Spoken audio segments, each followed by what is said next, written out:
La la la la!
What's up?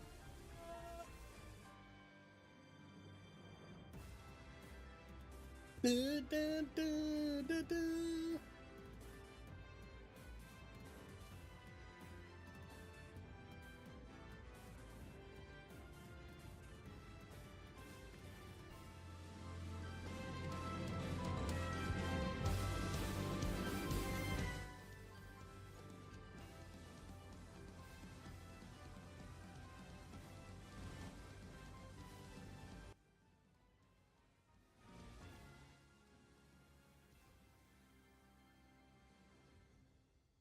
Let's go! Perfect time to end.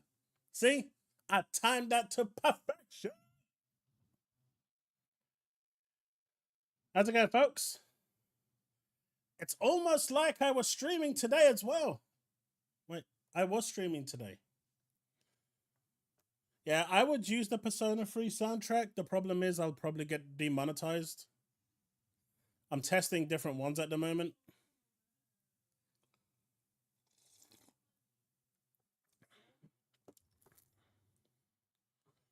Like, those lo-fi ones are supposed to be royalty free. I got 24 demonetization requests in one stream. 24. I was like, hot damn.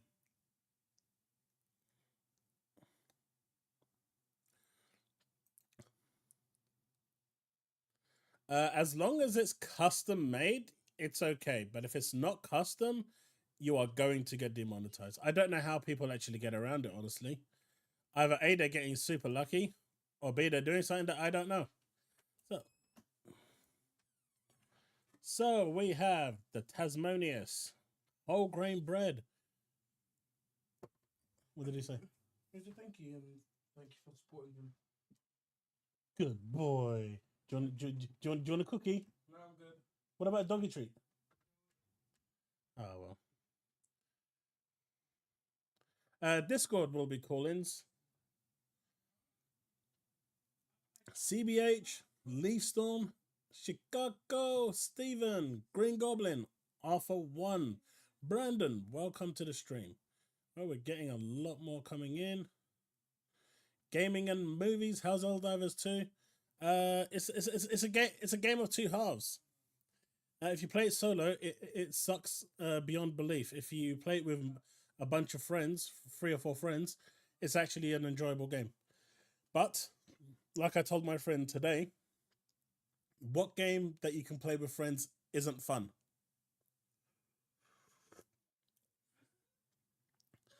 And I did get it working on my Steam Deck, running a solid 30 to 34 FPS. Pretty good.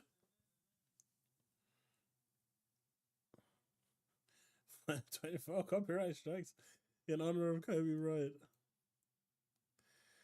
Won't be smaller games, Brandon. It'll be all Game Pass. What's this? After thinking it over, I don't mind smaller games going to different platforms, but the biggers, no. We're going to talk about that in a little bit because there's a little bit of news. Honestly, we've been streaming almost all week, right? I think this is like a third or fourth stream this week. It's starting to feel like I'm living online. But hey, as long as you guys are enjoying it, that's the most important thing. If you're enjoying my company, then I enjoy yours. If you don't enjoy my company, well, stick around anyway. You never know. It might suit you. Don't forget to drop a like on the stream, folks. I've been told that I don't say it enough. Apparently, I should say it more. So don't forget to drop a like. And if you're new to the channel, I release daily content, or at least try to do almost daily content for news-related events on this channel. And we used to stream 1 day a week. Now we've gone to like 2, 3, 4 days a week.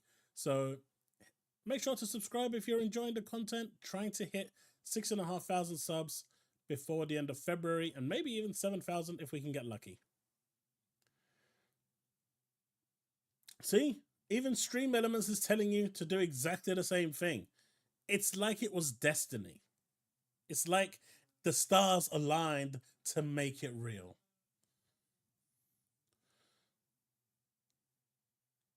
Voice seems quieter today. That should be better. That should be better. I had to reduced the gain on my mic because I jumped into a Twitter Spaces, and my room was a little noisy, so I had to reduce the gain so it wouldn't pick up the stuff in here. But after waiting 15 minutes and listening to a bunch of grown men acting like children, I decided enough was enough. I said, fuck it, I'm out. And I left. And I forgot to change it. Oh, that is awesome, Brandon. I'm really happy to hear that. Good stuff, my dude. Good stuff. Really happy. Unfortunately, as well, we had high hopes of moving into that property. It fell through. We were not able to get it, so the hunt goes on. I know some of you were going to ask about it. It didn't work out. But the hunt goes on. I had 6,500 subscribers 10 years ago on a gaming channel, so if I can do it, I'm pretty sure you can. Yeah. I remember last time,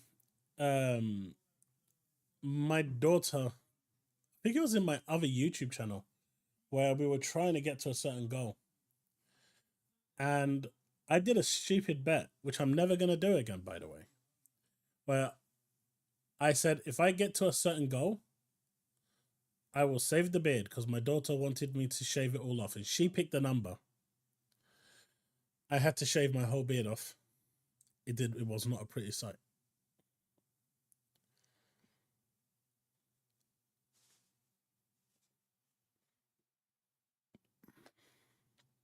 Reforged doesn't play video games, that's why. Arthur, you know, the landlord accepted, everyone accepted. The agency gave us the wrong information, and because of that, it all fell through. So it was actually really weird. We had the local government on our side. They were game. The landlord was game. But the information given by the middleman was incorrect. And it meant per month I would have to pay an extra £1,000 for rent on top of what I was originally going to pay. And I just couldn't afford it. Waste of time, really. We've got 2 more lined up that we're going to go and view. So those are definitely within our remits. And I did my due diligence on these ones as well. So those could potentially work out. It's a shame because I really like the other property. It actually had a spare room that I could just do my YouTube stuff in as well. The council, I've been on the council list for 8 years and still waiting for the council to give me a council property. And I don't think I'm any closer, to be honest.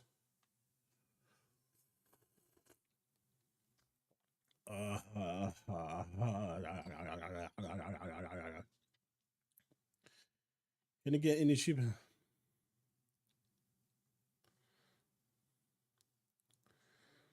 Wise man? Who knows? I mean, I was told something today that was ridiculous, if true, but I'm not going to go into it much, or just put it this way. The likelihood of what I was told today happening has probably like a 5% chance. Actually, I'd say it's closer to 1%, but they were adamant it's happening. But if it did, it would change the gaming industry as we know as a whole forever. That's why I'm saying 1%, because I don't believe it, not for a second.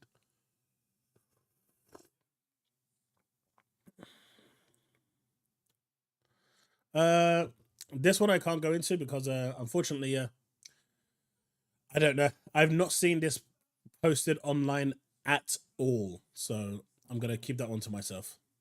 But let's just say it wasn't even worth me mentioning. Yeah, being blue-balled, absolutely. If Xbox goes third party, you should have to play Gears 2 or Halo 3 as a going away present. Hey, I can play those games. They're good. I actually enjoyed every Halo game, even Halo 5. Man, this sounds so messy. I don't think this stuff happens in the US. when a landlord can't just sell a property from under a tenant and kick you out. I mean, they can't just sell it. So what they're doing here is they have to issue you a Section 21 notice, right? After your Section 21 has expired, then you go to they take you to court. You go to court, the judge will turn around and say, hey, blah, blah, blah, we need you out. Why haven't you moved out yet? Because you're supposed to move out after your Section 21. At that point, I say, well, I haven't found a place I can afford to go, so what do you want me to do? Be homeless? Then the judge will say, right, we're giving you a month to find a place. If you don't move out after a month, the landlord will then go and seek another court date if they want to. You'll go from the minor courts to a higher court, and then that judge will give you a firm date that you really need to get out. And you pretty much should get out at that point.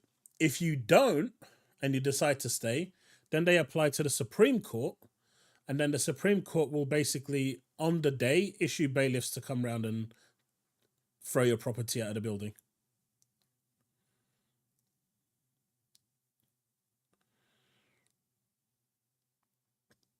So that's the process.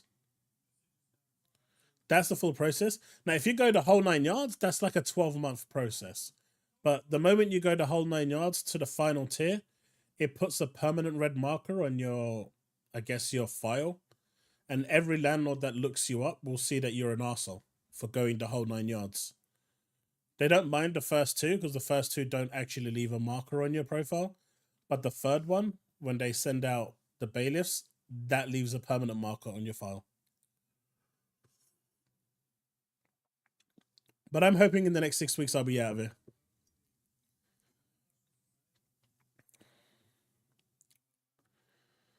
Can't put Persona 3 down? Oh no, where's my phone? Where's my phone? No! Sorry, 1 second, Jet. 1 second, Jet. No, footrest. Get away. Please tell me you've got battery.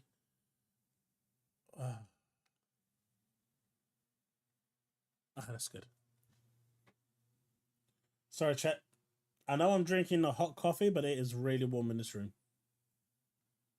I'm not a tea person. Unless I have digestive biscuits. If I have digestive biscuits, damn right I'm a tea person. Because dipping those in, sweet, sweet.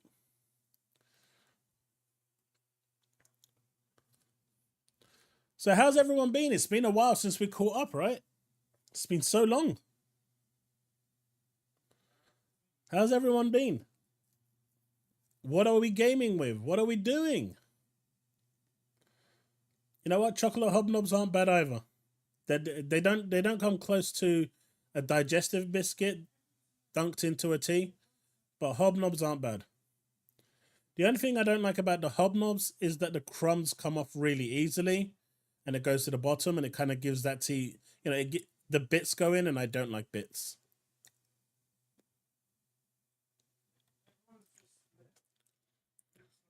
You're playing Tomb Raider, custom levels, and the deck, and living in the past. Interesting, interesting. By the way, did anyone see the video I posted earlier, which I was supposed to post way earlier, but I fell asleep? Before I dive into that later in the video.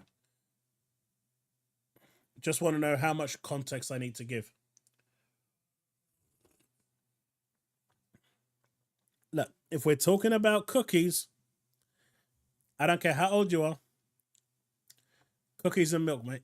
Cookies and milk. You can't go wrong with cookies and milk. I don't care how old you are. Cookies and milk. Here's a question. Is a Jaffa cake a biscuit or a cake? It's a bit of both.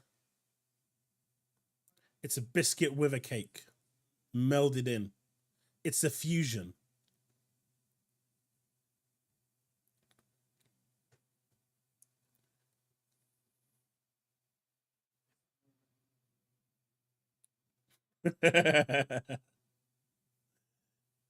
Cookies and coffee? I mean, I've never tried it, so look, there's a saying, don't knock it till you try it, but if I say that, then you guys are going to take this to a whole new weird level. So, I'll try it. And that's where I'm going to stop. Because I don't trust you. After Kong and Gollum, I don't trust you.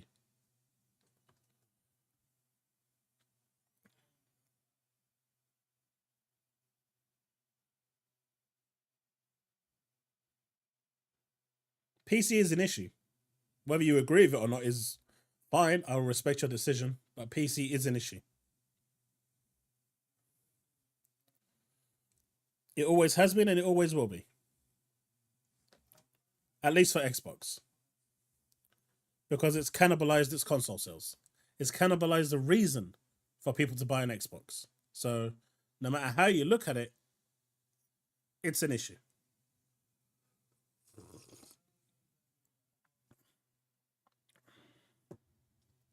You do cookie coffee? Nice. But I respect your view and I respect your decision wholeheartedly. You know, everyone's got a right to their own opinion. That is just mine. Not saying mine is correct. I'm not saying yours is correct. We can all differ. But eventually we'll come to the conclusion that I was right.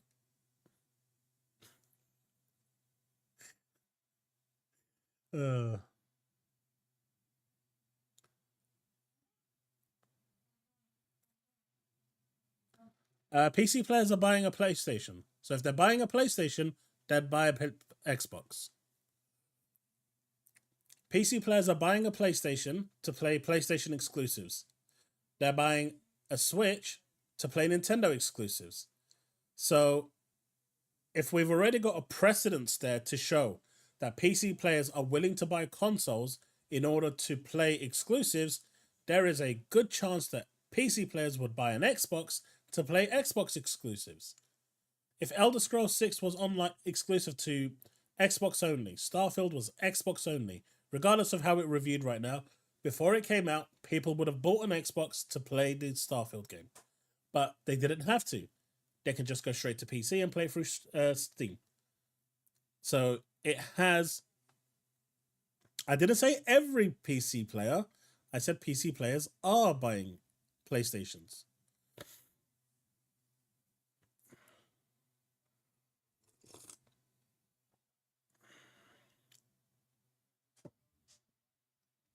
Let's just say... Okay. Without me elaborating too much, and this is going to be the only thing I say on the topic, okay? Literally the only thing I'm going to say on the topic. And this is why I don't believe it, but you make up what you're going to make out of this yourself. Xbox isn't the only one sharing games. Now, you can make on that what you will, but that's as far as I'm going to go. Okay?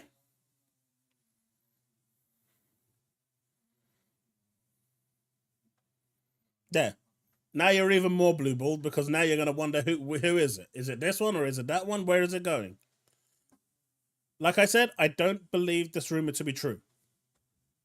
Like, I'm saying this multiple times. I think there's like a 2% chance of this being true. Maybe even 1%. I personally didn't believe it, which is why I probably shouldn't have mentioned it in the first place. But that's what I was told today. And I was like, kind of talking to Taz earlier, and I was like, dude, I've just been told something, and holy shit. I don't believe it's true, but if that happens, wow. I said that my lips are sealed, and that's the end of that's all I'm going to say on that subject.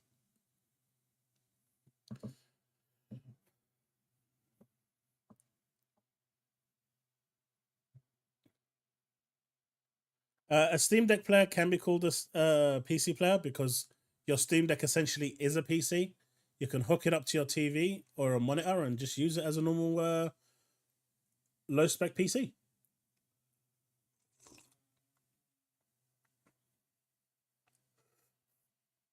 Hey, Ubisoft dev, how's it going, my dude? Or do that. Can have no view of what gender you are. Yeah, I bought an Xbox because of Game Pass, because if Sony and Microsoft aren't going to have real exclusivity and Nintendo won't invest in better online hardware, Xbox was my only option. That's fine. But yeah, Hey, Kill Paxton, welcome.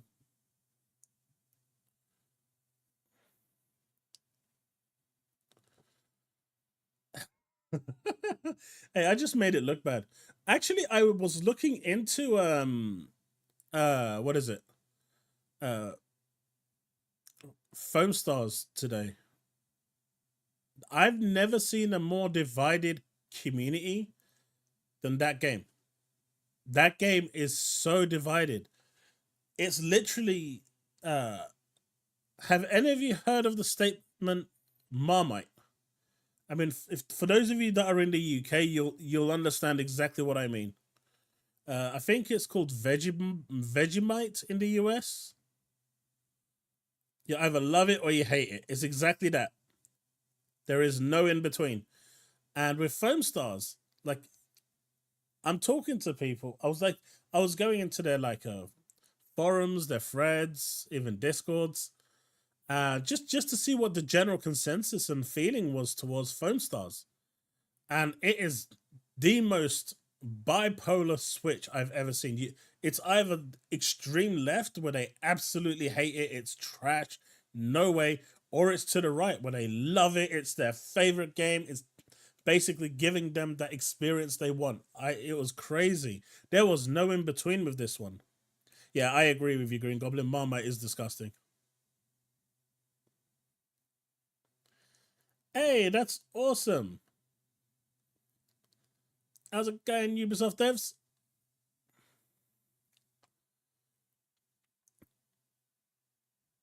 I have no idea what Vegemite is. It's a US thing, but I just know that someone in my chat previously said that the closest thing to Marmite was Vegemite, and I can tell you Marmite is disgusting. CDM Flips, thank you for that sub. Vegemite is an Aussie thing? Okay. Then they lied and I've become a bigger fool than I actually looked.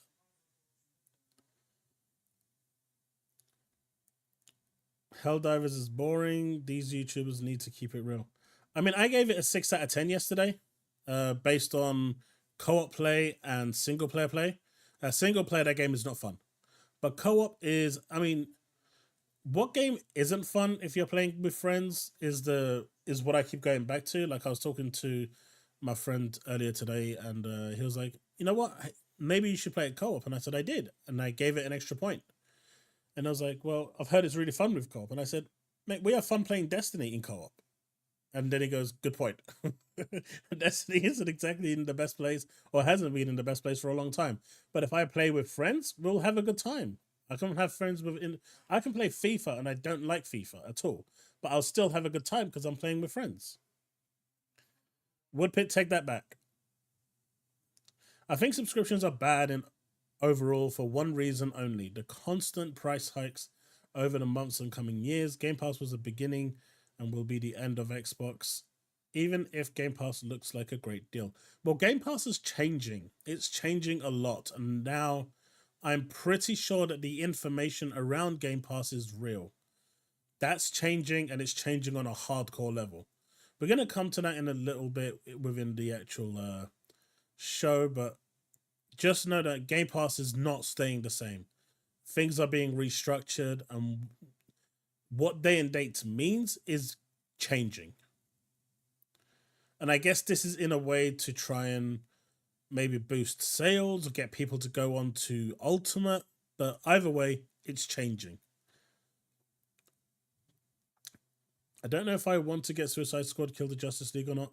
So the player numbers for Justice League Suicide Squad is dropping dramatically, and it's got a really bad reception. They withheld the review copies, which they got crucified over. Now, I've heard, complaints that Helldivers didn't get a single review out yet because no review copies were sent out. But Sony were quite transparent with that before anyone jumps on that bandwagon. Sony, from what I've been told, Sony sent everyone a notice that requested a review code saying that they can get the game. Some people had the copy of the game 2 weeks in advance, but the servers won't be online until the day of launch. So they had the game, they just couldn't go online with it because the actual activation was day one. So they were transparent. I guess Suicide Squad decided not to go down that route.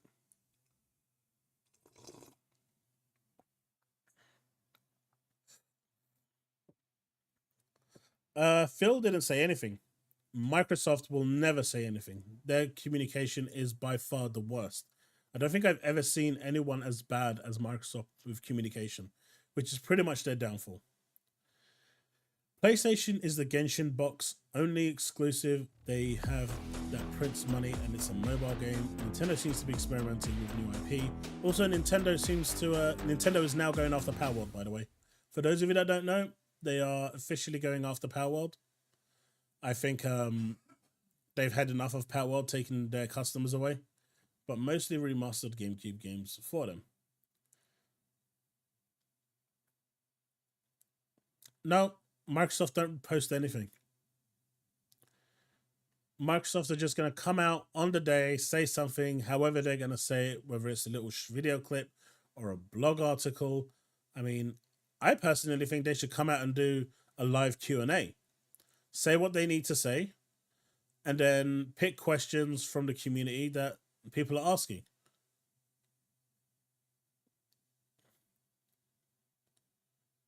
I have no idea where he is.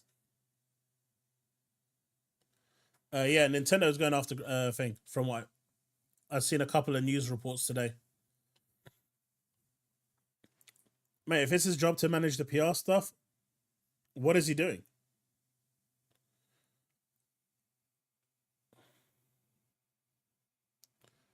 Unknown. Unknown, Jay. Unknown. Microsoft literally hasn't said anything. All they said was we are listening. Next week we're going to have something. I've personally been told by someone it was coming Monday. I've heard from a few other people that it's coming Monday. I think Jez also said it's coming Monday. Or if it wasn't Jez, it was someone else. But everything is leaning towards Monday. But this is Microsoft. They don't talk. They don't communicate. That's their problem. Hey, Ubisoft Dev with that $1.99 super chat. Remember to like and subscribe. Amazing chaos. Thanks, dude. I hope it's Monday as well. I mean, my video that I released earlier, I think they don't really have a choice. Well, they do have a choice. They're just damaging their brand as they continue to go forward with rumors.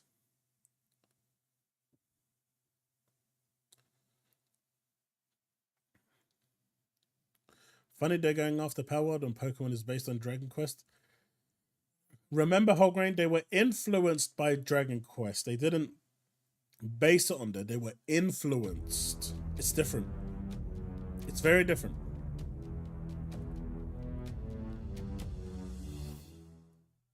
Now, Derek, look, I'm going to be openly upfront. You know, I like Xbox, right? I like Microsoft. I like Xbox. I like their consoles. But you have to be a special kind of stupid to have this much rumors going around and not come out in front of it and then say, what would be a good business decision to try and retain our customers? I know, I will let this fester for another whole week, maybe even more, and then come out and say something when everything's on fire.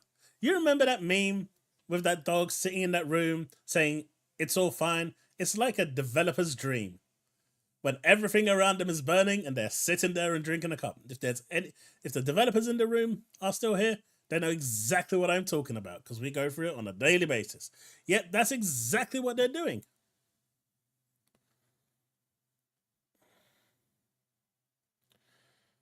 Look, you need to say something. Derek, you need to say something. Not we hear you. You need come out and quash some of the rumors that you know are 100% not true. Anything. Just come out and say, look, X, Y, and Z is false. We are telling you it's false. We can't go into much. Please wait for our official response that will arrive next week. Come out and say something. Don't just say, we hear you, buddy. And then nope out.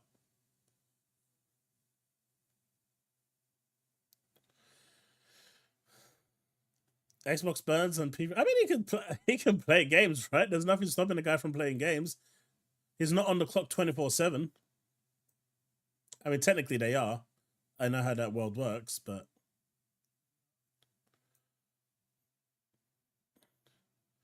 there was something preventing. Yeah, 100%. You're not wrong. Neo said the same thing in his video yesterday. It was 40 minutes long, but summed up the whole generation perfectly. Now, do I think some content creators have overreacted, like egregiously? 100%. I've seen people who have pretty much, it's like their world has come to an end. And I assure you, if Xbox disappeared today, tomorrow would still be Saturday, and your life will still continue. You'll be pissed off that all your investment just went down the drain, but I assure you, you'll still wake up, you'll still be breathing, and tomorrow will still be Saturday. Jumanji, if there's egg on my face on Monday, then there'll be egg on my face on Monday. I don't know what for though, but I kind of like eating eggs, so I don't want it to go on my face. I'd rather eat it, but if you can elaborate why there's going to be egg on my face, maybe we can have a conversation. Phil Spencer should have set his user to private or... No, Derek, I get that. I get that. Totally. Apparently it was, yeah. They want Xbox gone. We know why, because Microsoft is that dude. They're scared of bigger picture. Microsoft is always hungry to buy. Microsoft is always hungry to buy.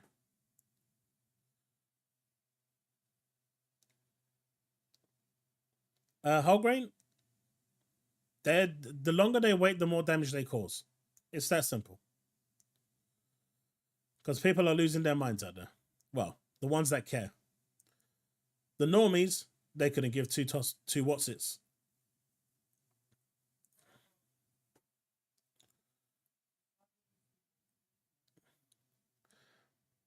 I mean, they could be a high mandate, Derek, for all we know, but that even the people giving that high mandate should at least have some common sense, where if they 100% know that certain rumors are not true, come out and quash those. Make it look like you're actually just not sitting there twiddling your fingers and your thumbs. I listen to you, Wholegrain. I respond to you all the time.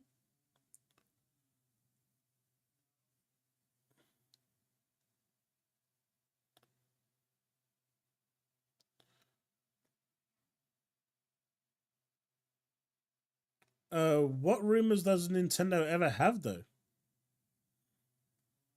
Outside of the Switch 2, which they're not going to talk about until that's ready.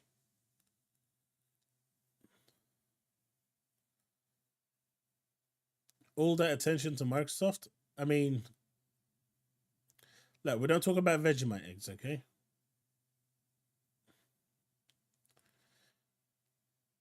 You always stood firm, Chaos, and said, wait until official. Exactly. That is my exact position. Until it's officially announced, I don't care no matter what rumors are coming out. What I do care about is the damage that it's causing. Because no matter how you look at it, there's damage being caused to the brand. And as I said in my video, they've pretty much gone back to 2013 in terms of trust levels, in terms of faith, in terms of, customer satisfaction. They've gone back to 2013. And that's not good because it took them 10 years to get to where they are now. 10 years.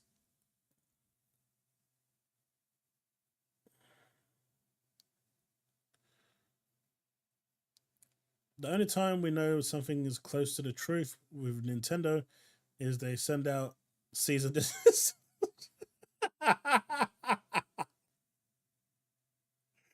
God damn it, Derek.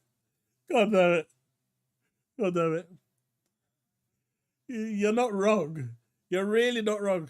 Like, I saw an article a year or so ago of a kid who basically built a cardboard version of Mario, and you flick it around. It's got like a little wheel, and it runs the level around for you on like a cardboard, and you use the other wheel to go up and down.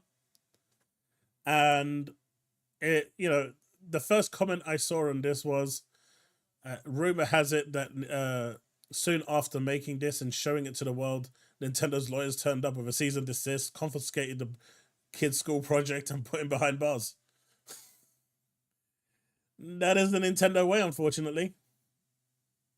Remember, don't expect Phil Spencer talking. It's not Xbox making this shit. It's Microsoft that will have a investors meeting. I don't believe Xbox can say or do anything right now.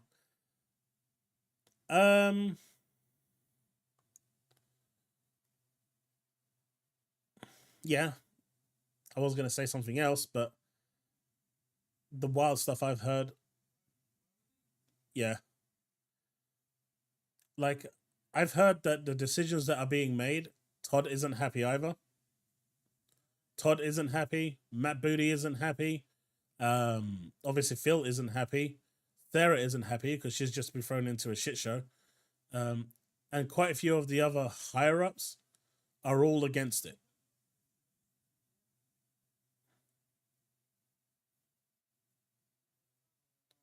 But what can they do? Buy 51% of Xbox? Take a controlling, divest Xbox and turn it into their own little thing? Give back Activision Blizzard and ZeniMax and just have Microsoft Game Studios? And then, buy like a 51 or 60% share of the company between them? What can they do?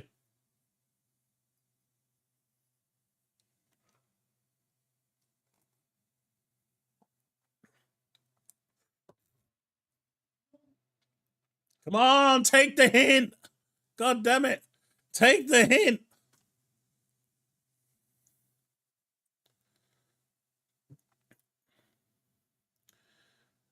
I just know after this announcement, there are going to be a whole lot of content creators that have no content.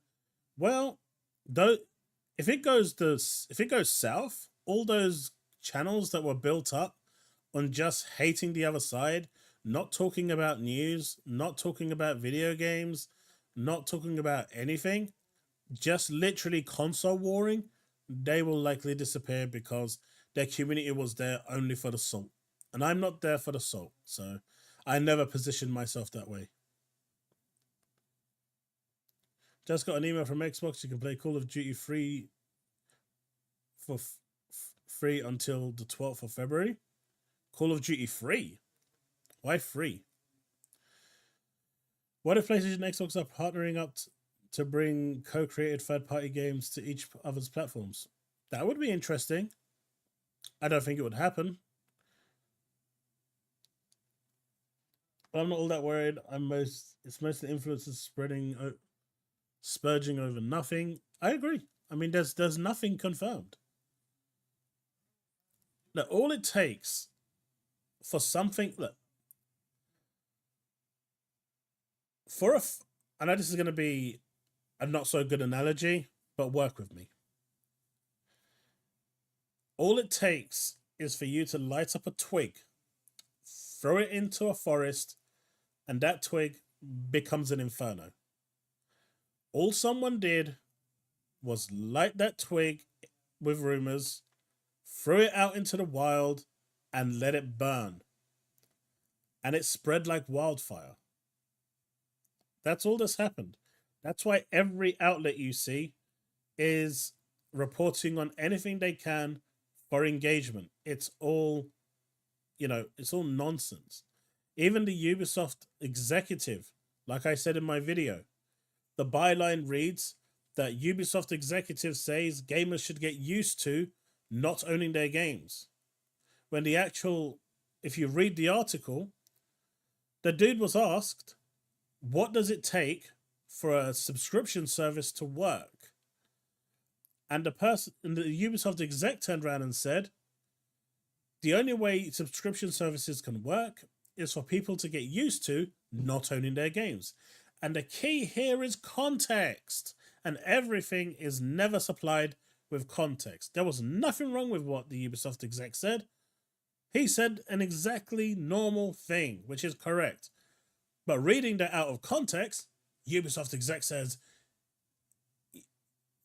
consumers need to get used to not owning their games. It's so much worse.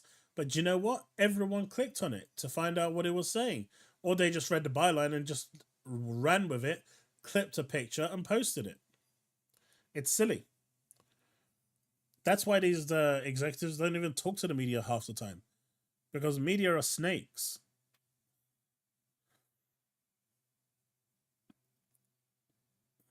I'm buying a new Xbox over tonight.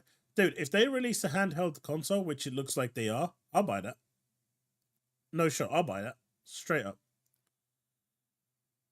Did someone read the article on Microsoft from Jens? The trust in Nadella's, I think it hit the nail on the head. I've got that labeled up before. We just got carried away with some chatting.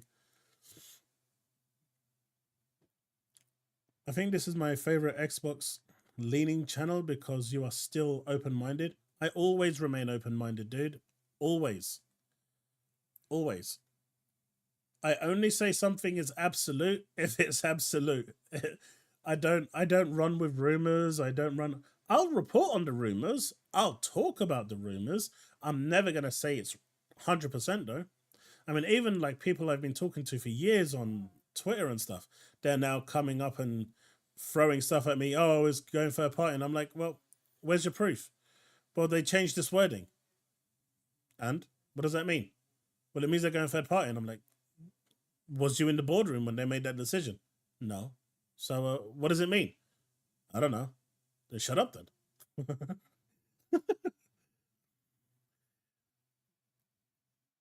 You know, like when you break it down, they start looking at you and going like, can you stop making me look stupid now, please?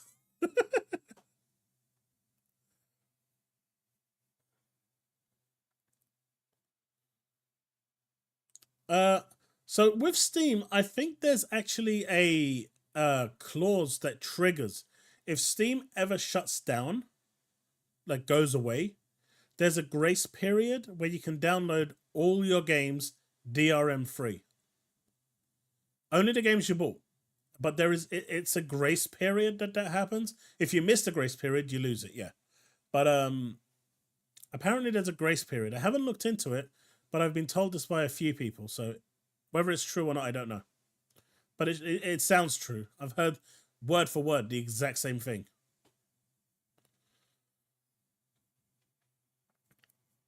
But it was like with Stadia.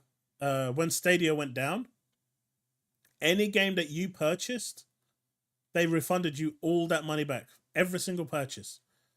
And I think that's the right thing to do. But with Steam, I think that there's a grace period in there for you to basically go in and download all your games DRM free.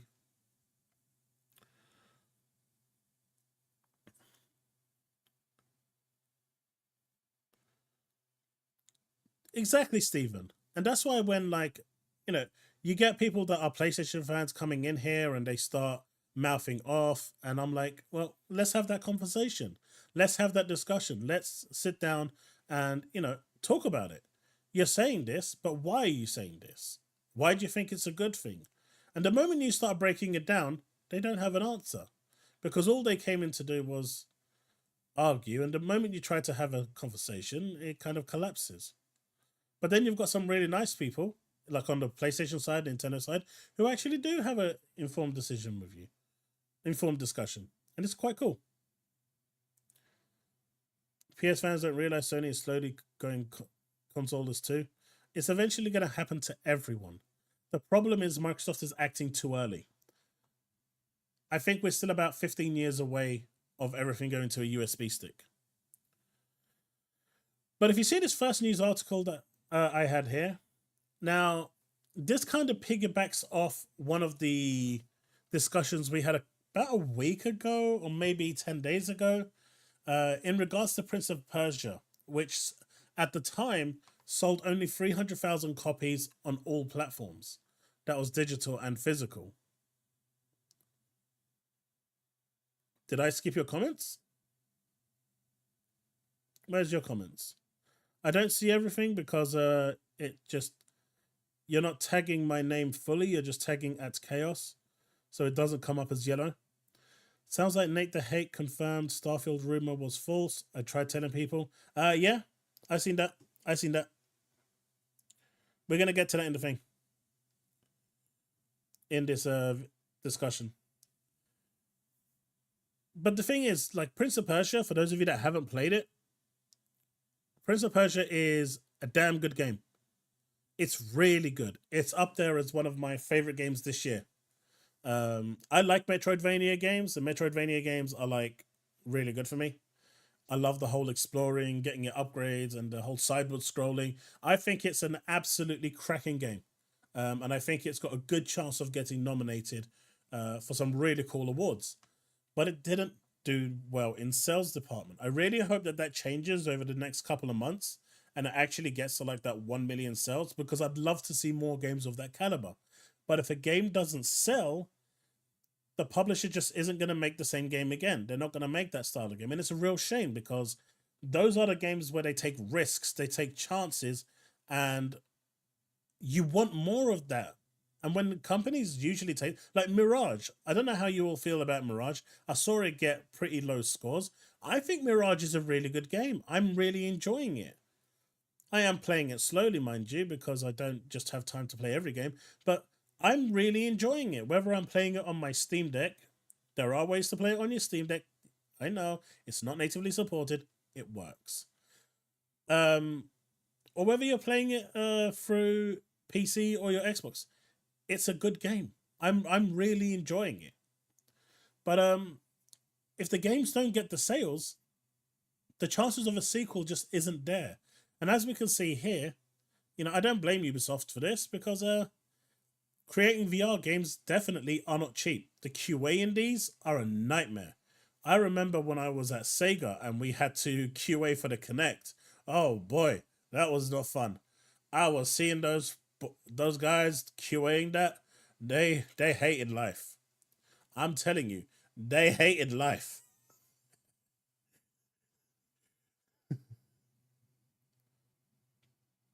Favorite game this year, Lo? Well, it's not an incorrect statement though, is it? It's my favorite game this year so far. The problem PlayStation fanboys don't understand is that if PlayStation is the only console out there with high-end consoles, PlayStation will milk that cow dry. Oh, they will. Oh, they will. They will. TheChaosLounge agreed. Gaming has gotten too safe. And franchises, same genres. All we're getting is prettier versions of things we have already seen. But it's a shame, because Assassin's Creed VR was an attempt at a AAA game on a VR console, but it didn't sell well, and they're moving away from VR gaming. They're moving away.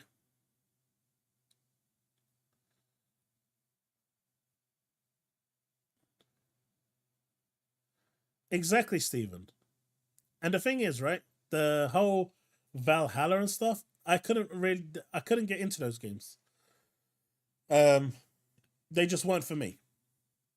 But Mirage is perfect for me. It kind of went back to old school kind of the roots, which is what I enjoyed from the old Assassin's Creeds. And so it appealed to me. I've got Mirage, but I haven't played it yet. I've got too many games. We've all got too many games.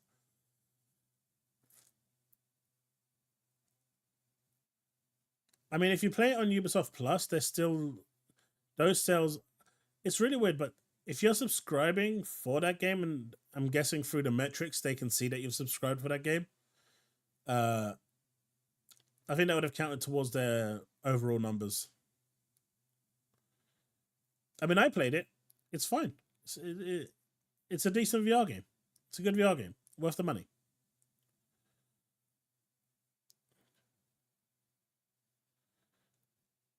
Diablo. Diablo. El Diablo. El Hablo. El Hablo. All right. So I'm here to show you something. Prescription VR lens.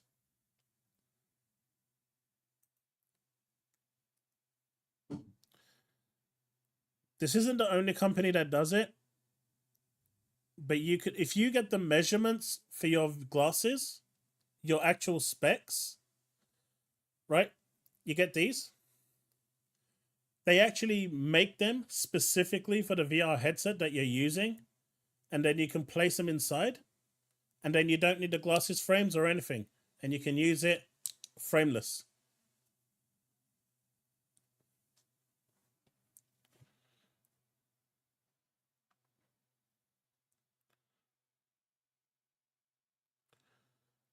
I'm just glad it's morally acceptable to report on leaks again. Oh, Kill Paxton, I tweeted that out as well. What happened to it being morally wrong? It was a case of screw morality. Xbox has had leaks. Go, go, go, go. Get to the press. Let's go. But the moment it goes to PlayStation, yeah, get that under the table, man. It's morally wrong, man. Get it away. Get it away. Get it away. Sony's giving us too much money. Go, go, go, go, go, go. Make sure we don't say a single word. Anyone that brings you anything PlayStation, they're fired. Fired. Something like that. Question I have: what will happen to Hideo Kojima cloud game that was exclusive? Good question. Whatever happens to the rest of the stuff is likely going to happen to that as well. But you can see there's a lot of these companies that do it. So check it out. They're pretty good. Hot glue is cheap. How do you think Skull and Bones will do sales-wise? I think it will do okay. I don't think it's going to do it as well as they are hoping for. The reception right now for the beta, I'm hearing, I think, is it an open beta right now or closed beta? It's pretty lukewarm. I'm going to jump into it over the weekend if I get a chance. Some people like it, some people don't, but I think it's going to do okay. I don't think it's going to break any, boundaries. But I could be wrong. We've seen where the open beta has been, done okay-ish, but then the final product has just blown it out of the water. Does the PlayStation have cloud gaming? Genuine question. It does. Hey, what's up, little man?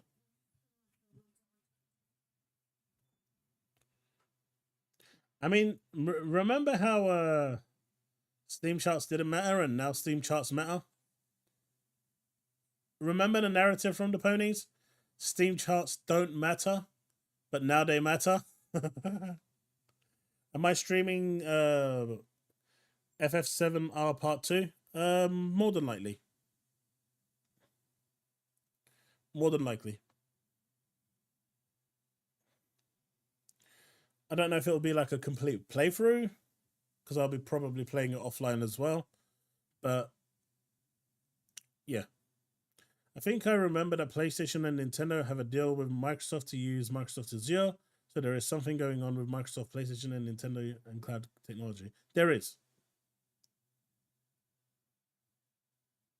Hey, Wayne's World, you never have to apologize, dude. I just appreciate you turning up. Thank you so much for hanging out tonight. And yeah, I'll see you next time.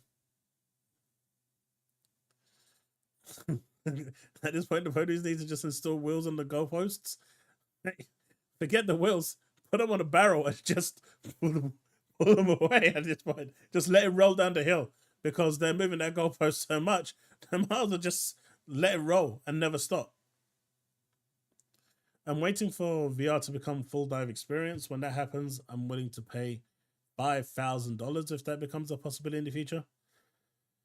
I personally enjoy VR, but for me, VR is a different experience. For the longest time, I went into VR wanting to, play like a fully immersive game. And we have a couple of those with the Resident Evil games, but they come so late. But for me, VR is a type of thing I will pick up, play for a little bit and put down and then come back later. It's not something that I just sit down and use all the time. But apparently, the PS5 Pro NDAs have gone out. I don't know if this is true. Obviously, we won't know unless someone decides to let us know. like that one. But for me, VR is like a weird thing.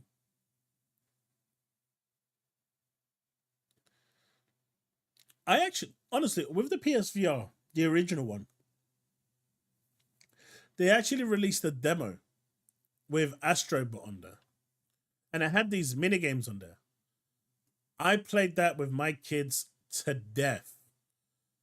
They released so many games on PSVR, none of them mattered. The only game we ever played, there was like 10 collection of mini games in there. Ghost hunting, there was a cowboy tavern, there was a dinosaur moving through the city and breaking things down. There was like a hide and seek type of game. It was great. And so like you could have up to 3-4 people with controllers, and they would be like the little astrobots or the mice or whatever, and they'd have to hide or do whatever. And the one with a headset would basically be the big bad guy, and you'd have to catch him. And obviously I was always the big bad guy because the kids wanted to beat me at my own game, but you know, it was fun. I mean, I'm gonna give it a try and then give my personal view on it, but I don't think every game needs to be realistic. I just don't. I did see today an official Xbox Wo Long Fallen Dynasty PC Cloud. No Xbox strange stuff is going on.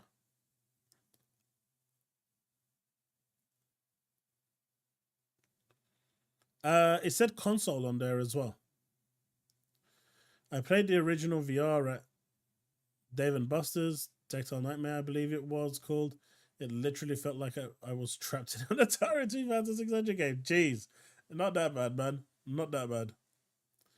I have a PSVR 2. It's a flop load. Just feels like a novelty. I haven't used I bought my PSVR 2. I tried Climb of the Mountain. I was very disappointed. It hasn't been on since. I'm waiting for that Metro game that they've announced to come, and hopefully that will be good. That's probably going to be the first time I actually put it back on again. Otherwise, it's been a pretty disappointing piece of hardware for me. To be fair, at least it's not as disappointing as the PS Portal. But apparently third-party developers are supposedly getting NDAs sent to them for PS5 Pro. I suspect this is going to launch, if it does launch, probably sometime next year. It could make it to by the end of this year, but I think next year will probably be the thing. Couldn't tell that PS5 Pro development schedule is moving along. PS5 Pro rumored to have double graphics performance. Double graphics performance? They're joking. Is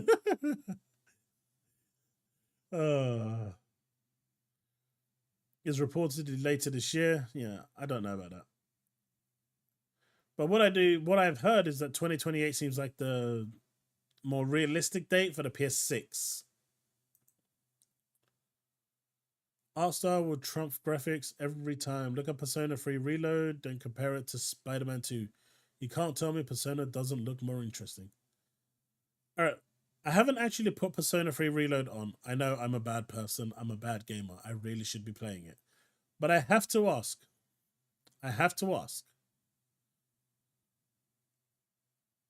How do you summon your persona? Is it like the old version of the game?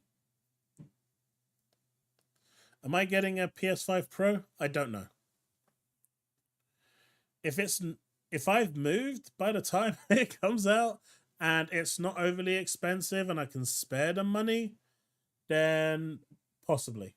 Because then I can give my PS5 to my kid.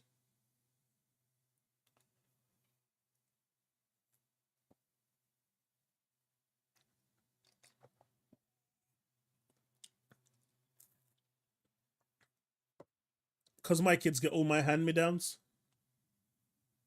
I don't sell them. Like all my graphics cards and stuff. One of them got the 3070, the other one got the 2080 Super. I've got a 3090 Ti at the moment. When it's time for me to upgrade, the oldest is going to get the 3090. He's going to give the 3070 to the younger one.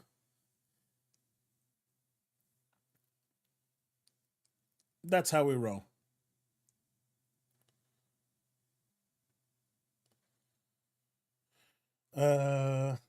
with the evoker,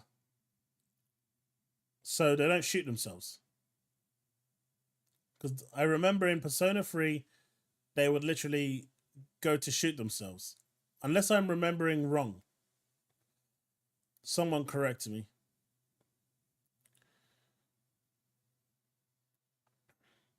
Final Fantasy 16 was so boring outside of the major boss fights. I like the story, Derek. The open world stuff, not so much, but the story I enjoyed.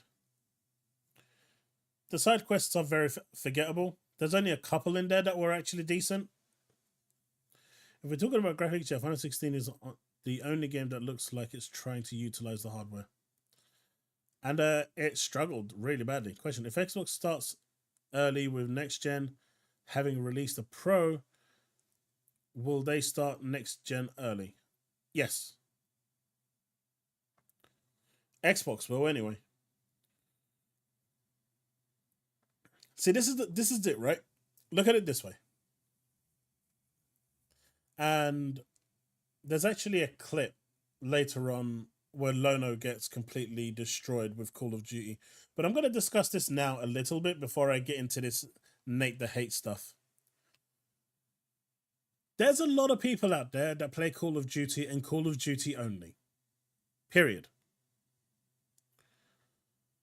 And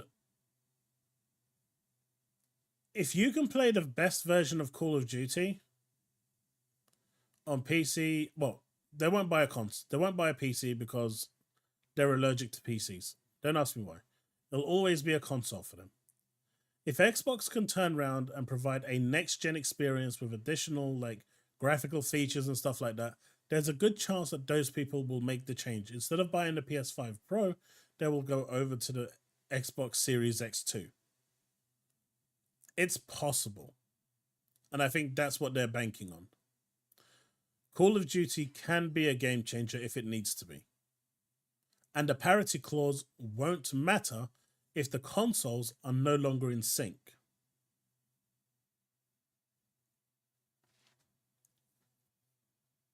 The parity clause only matters when two of the same consoles are released at the same, in sync. So Series X, PS5. Series XX, PS5 Pro.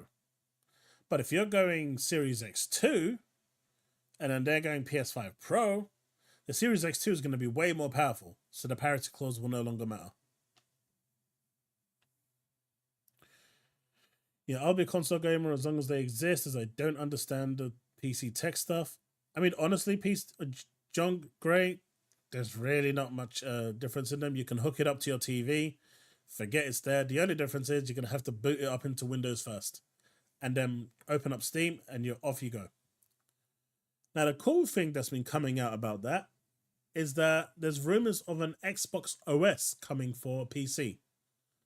If that happens, that's going to be very interesting, because technically that would allow your PC to boot into the Xbox OS. And considering the Xbox is built off the XGDK 4, which is what Windows uses by default anyway as a development kit, those games should work off your PC without much trouble, without much tinkering needing to happen. Maybe the Xbox OS will be a sandbox, but it can still work. That would be interesting.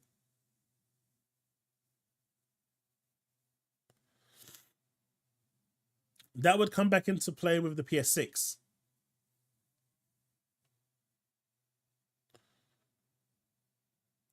So if the Xbox Series X2 comes along, the PS6 would be its direct parity control.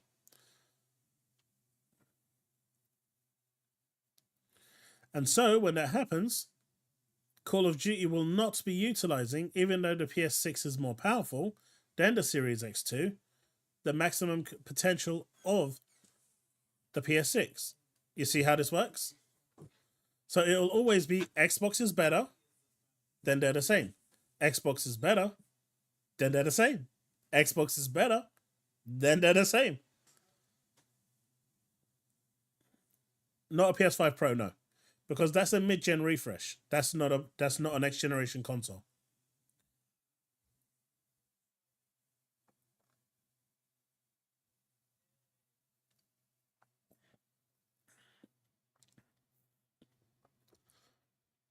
But apparently, folks, Xbox Era, who came out confirmed with the news that Starfield is going to PlayStation, has now come out and apologized for the false information they read off a forum post.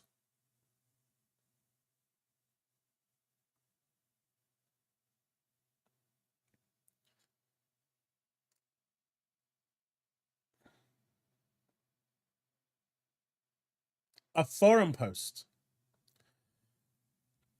According to Nate the Great, sources behind Hi-Fi Rush coming to other platforms says that Starfield coming to other platforms is pure fiction. Fiction, I tell you, dear Watson. Fiction. Watson? Watson? It's fiction. I'm now of the belief that Starfield is not happening and the info spread around was pure fiction. I'll own dismiss. Right, that's Nate the Drake. For what it's worth, Nate, the leaker that initially corroborated the Xbox Series report, walked back the Starfield multiplayer rumor earlier in this thread and said he was likely fed bad info. He then clarified Xbox will still have major exclusives, which implies only small stuff will be going multiplat. Now, there was a discussion today in Spaces for Twitter where I think it was, oh God, I can't remember his name now. He got really irate about not wanting any games to go over to PlayStation at all, no matter how big or small. And this was the one that I was trying to get into and trying to have that discussion with, but they were acting like grown babies that I couldn't even get edgeways in. So I'm going to get my edgeway in now. You know why? It's my show and I can talk about it. But anyway, that said though, it wasn't even Tim actually, or someone else. But no, this one, what was his name, man? God, I can't remember. He's got a really nasty attitude anyway, whatever his name is. But anyway, it wasn't Double Barrel Gaming that said it. But anyway, because Boom's actually got a good attitude. He's a nice guy. Really nice guy. Like, top tier nice guy. But the problem is, Microsoft have made a promise to the United States court under oath that games will be decided on a case-by-case basis. That doesn't include Overwatch, Diablo, Call of Duty, Elder Scrolls, Minecraft, Fallout 76, Minecraft Legends, Minecraft Dungeons. It doesn't include these. That case-by-case is the games around these. The games that were pre-existing, they're done. They're there indefinitely as long as they're supported because they're live service. He has to be seen as upholding that thing.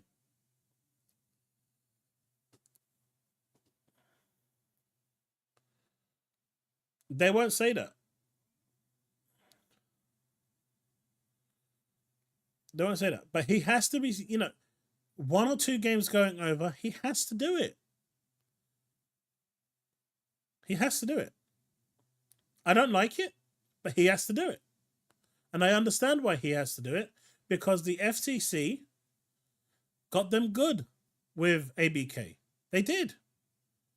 The FTC may have lost, but in the grand scheme of things, what they don't realize is that they won.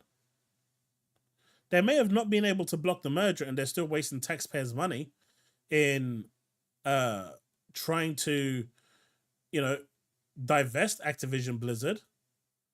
But between the FTC and the CMA, they imposed so many restrictions, alterations, bending the knee, that no one at Microsoft could have been happy with the outcome. No one. Losing cloud rights, losing the ability to make COD exclusive.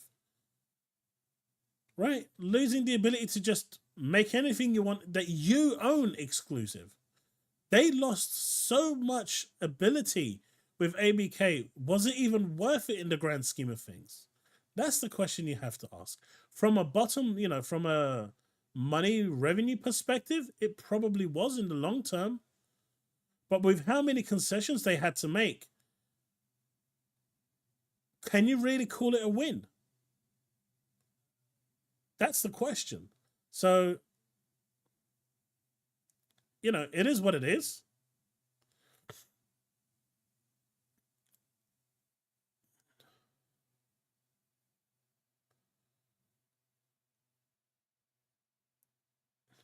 Jay, you're probably right. May I interject something? If PS fans don't buy the Microsoft games, they won't continue to put them there very long. That's true as well. That is true as well. But I think what you're going to find, Diablo, is, and yes, they are, Kevin, they are very terrified of big tech because they hold so much power. I think what you're going to find, this is what I think is going to be the, well, depending on how you're looking at it, best case scenario, worst case scenario, and we'll see when they make the announcement. I think a specifically tailored Game Pass version that's going to be running through the cloud is going to be available on the other platforms, with only specifically tailored games appearing on there. And its pricing structure will be different to what we have here. It won't be natively released over there. It will be a tailored version, if that is the way they're going. I don't see it working any other way. The porting development cost alone just is going to be too much. The other scenario is Halo outsell Spider-Man 2, which would be hilarious. Diablo, I would laugh my goddamn head off if that happened. But now you can see here, I'm now of the belief that Starfield is not happening and the info spread around was pure fiction. I'll own this mess. And your baby father says, you know what? I finally just realized what that actually says. I've always looked at that, and now that I've said it out loudly for the first time ever, I've just realized what it actually says. Xbox influencers are like leaves in the wind. They will go in any and every direction in the wind blows. No discernment at all, and won't take any responsibility for misleading the community. At least Nate did. Nate's the one that set this whole thing ablaze, didn't he? He can't get off that easy. But good on him for at least, owning up to his mistake.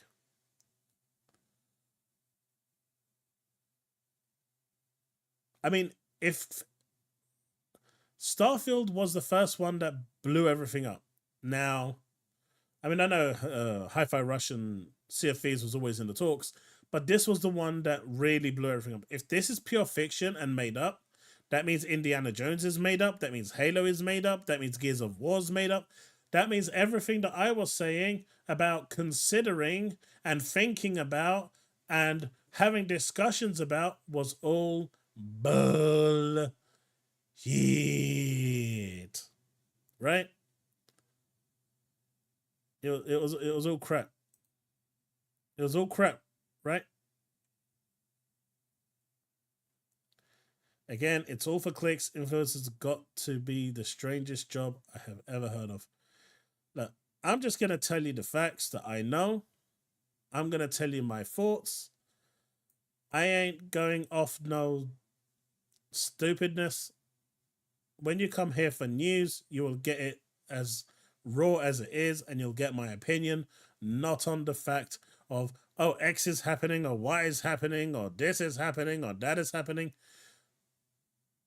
I ain't got time for that, man. And now this one over here.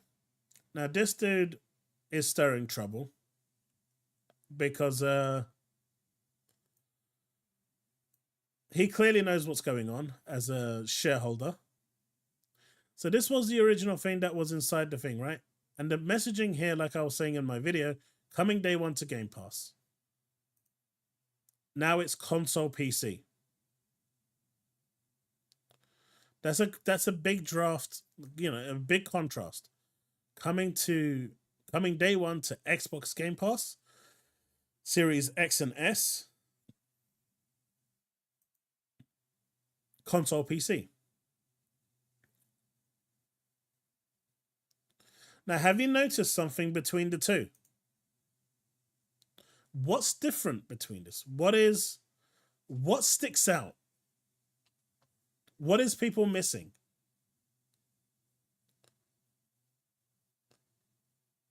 That's not what's missing, anime. That's not what's missing. I mean, it's missing, but it's there. Now, what's actually missing? Why is this one more accurate than this one? Tell me.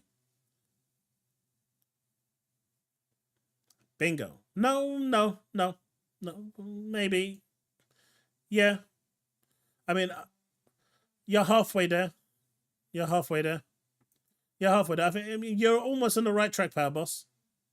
But what is this not showing that this one does? Microsoft owning Call of Duty and knowing it's eventually coming to Game Pass, even if it's only for the ultimate tier like EA Play, that's still a steal of the newest entry. Not until the next gen game over. Because Fable releases day one on PC as well. Bingo. So instead of it saying Series X and S,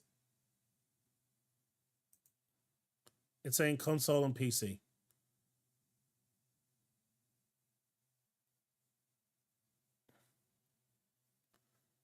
It's adding PC.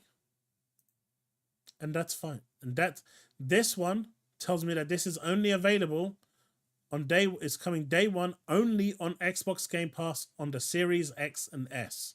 That is all this is coming to. This messaging tells me it's coming to the Xbox Series S and X on console and on PC. And it still says join Game Pass. And it has Game Pass up there.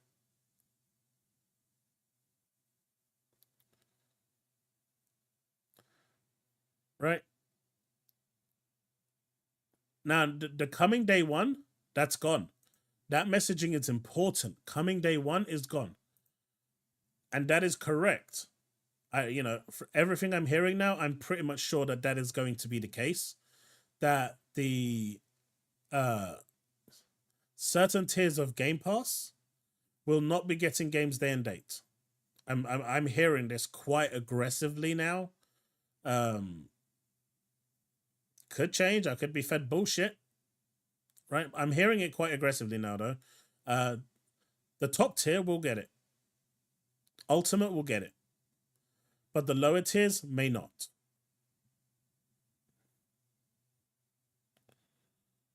It doesn't need to mention Steam. It's mentioning PC. PC encompasses PC Game Pass, and it encompasses Steam. It encompasses both. We need a time machine to get this all over with. For one, I'm kind of getting tired of talking about it myself.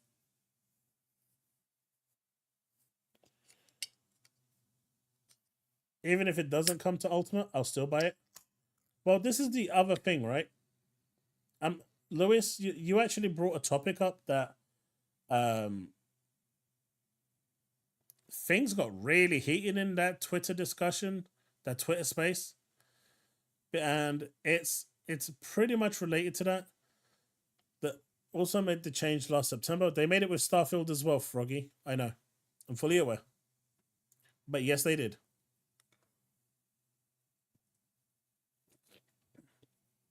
Right?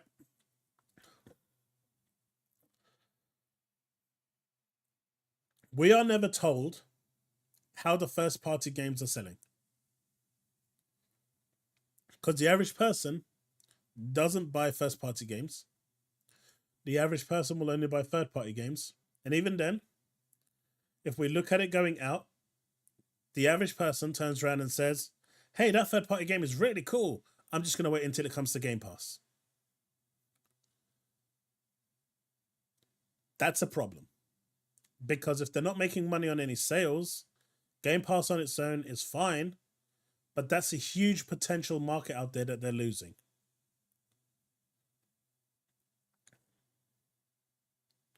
Starfield sold really well on PC. It sold really well on PC. But we don't know the actual console sales. That's what we don't know. We don't know the console sales. Now, we know how many players on console played, but we don't know how many people bought it on console. Now, obviously, you've got that early access that people paid the $30 for. And that's going to count as well as purchasing the product because they gave you early access and now they're double dipping. But, you know, that has to factor into their decision in changing the way Game Pass is to try and either force people more onto Game Pass Ultimate or to get those that don't want to go Ultimate to start buying some of those first-party games. So you have a choice. Pay $10 extra a month and get this, or go buy the games retail.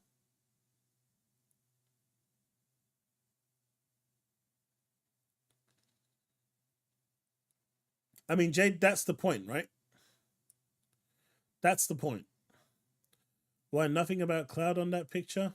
Game Pass pretty much thing is inclusive. And also, I don't know if they can actually talk about cloud because it's hosted by Ubisoft. So I don't know the legalities of that.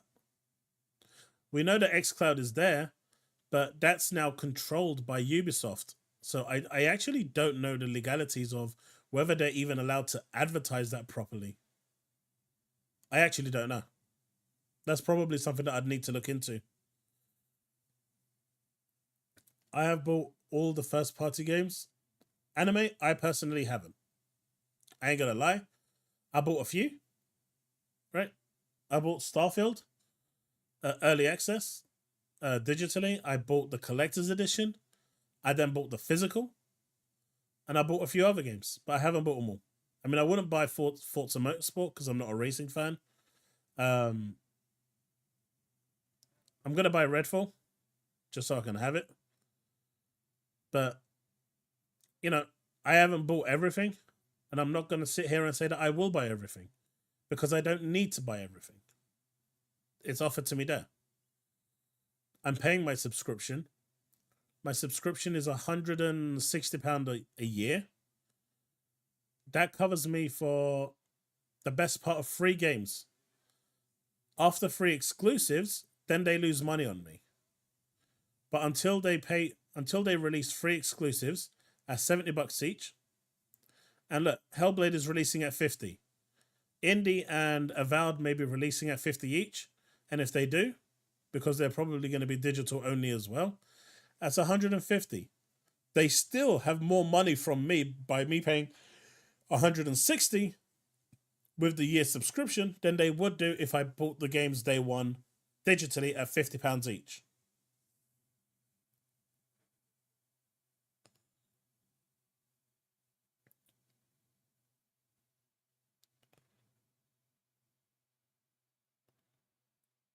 I know Ubisoft only has cloud rights for ABK. I don't know how the whole deal works. I don't know how much of it they actually gave over. I never saw the when the paperworks were going around. I didn't get to see it. I think Redfall was like $5, mate. It's not gonna break the bank. It'll just be one for me to put on my collection. But either way, you're seeing a lot of commotion right now. King Thrash is going that this is the beginning of the end. I'm seeing this a lot. People keep tagging me. This is the beginning of the end. Stop it. It's not. It's literally just a rebranding because Game Pass is changing. That's it. Mate, I have got so many receipts on that guy. The moment all of this is confirmed to be false and nothing is going to PlayStation, oh man, that video. Oh man, that video. I want to say it's going to be better than sex, but it's not better than sex. I know there's idiots out there that are going to say it's better than sex, and I was about to say it because I was going to become one of those statistical idiots, but it's not going to be better than sex. But it's going to be damn enjoyable. It's going to be damn enjoyable. And guys, don't forget to hit that like button, hit that subscribe. We are trying to get to 6,500 subs. So if you're enjoying the show, you're enjoying the presentation, please do hit that subscribe button. We are trying to grow this channel. I am trying to potentially maybe one day make this like a full-time thing, doing like 5 days a week streams and stuff. So make sure if you're enjoying it, hit that like and hit that subscribe. Again, here you're seeing Game Pass, Avowed, Fable. You know, there you go, Cloud. Avowed has Cloud, but Fable doesn't.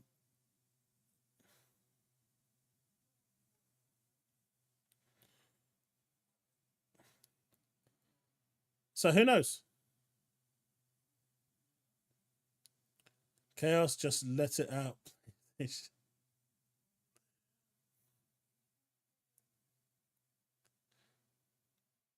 The idiots are saying that this is basically a sign that it's over and this Microsoft's going third party. Because now that it has the word console there, it means PlayStation, Switch, and Xbox. But as you can see, it's got the word cloud here for Avowed, but not for Fable. So who knows what that means? It could mean anything. Anything. I'll keep on hearing cloud services are dying. I keep on hearing cloud services are dying. Games might last, but other industries can't keep up with the rising cost. Cloud will not die. Server farms aren't that expensive to host. They're expensive to build, but once you've built them and you've got them set up, the maintenance is really low. So, you know, there's really, I mean, you can pretty much automate everything for the most part. You don't even need anyone there to run those farms. They could just run themselves. Have it so, you know, a certain point every month they shut themselves down and cycle to clear the cache, clear the garbage data, clear the memory, so it refreshes itself.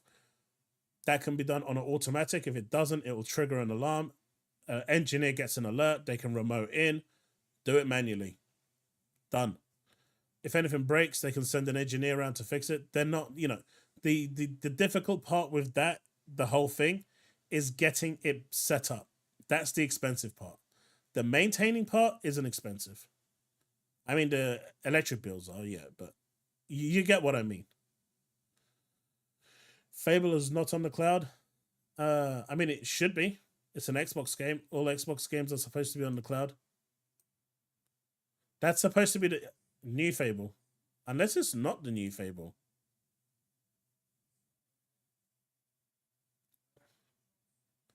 Who knows? Wouldn't it be funny if that was like the original?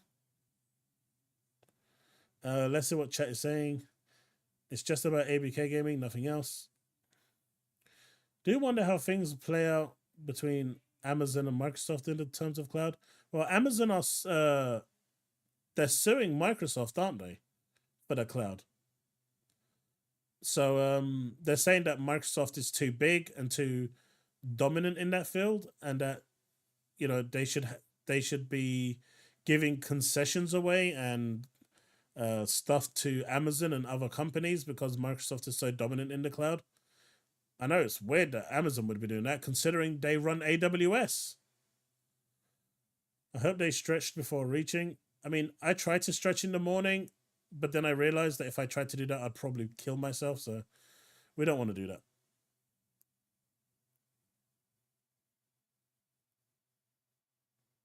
Server farms are expensive. Why would they be expensive outside of electric cost? Where's the maintenance? Like, what do you have to do outside of maintaining them?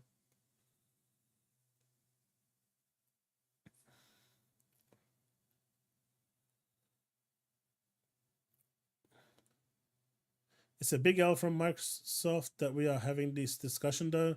We are comparing store screenshots. Jay, yeah. Again, this is bad messaging. I don't take any credence to any of these personally. I think it's a whole bunch of bull. It's just people trying to get that gotcha moment. I don't think console means all consoles, just Xbox consoles and maybe the next Xbox consoles. Gaming, movies. Bingo! Ladies and gentlemen, we have a winner. Ding, ding, ding, ding, ding. Spot on. Only real threat to data centers is water rights. Pretty much. If Starfield can be played via cloud, so can Fable. People are reading what they want to see out of this. Now, people are reading what they can console war out of this.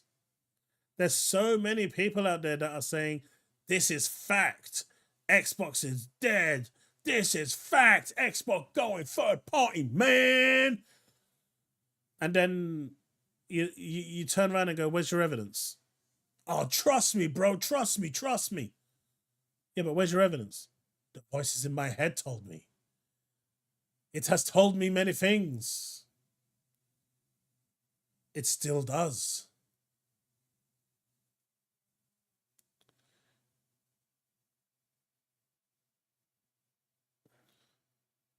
Mate, cloud is the future, Susano.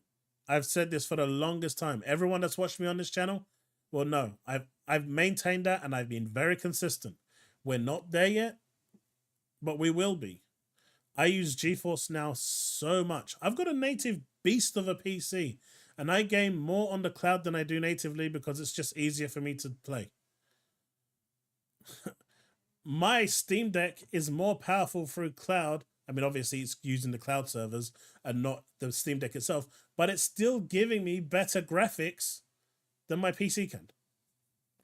It, thanks to GeForce Now, I'm getting ray traced path tracing on Cyberpunk on my Steam Deck, and it runs flawlessly. No hiccups, no nothing.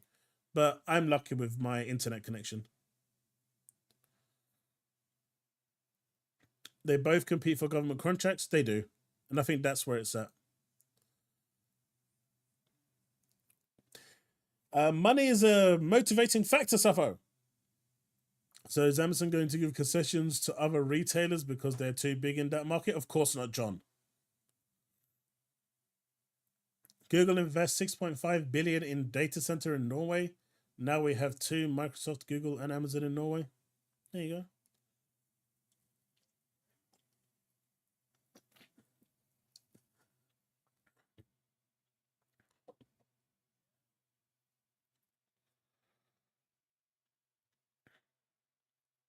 I mean, Stephen, my Chromebook is a £300 Chromebook.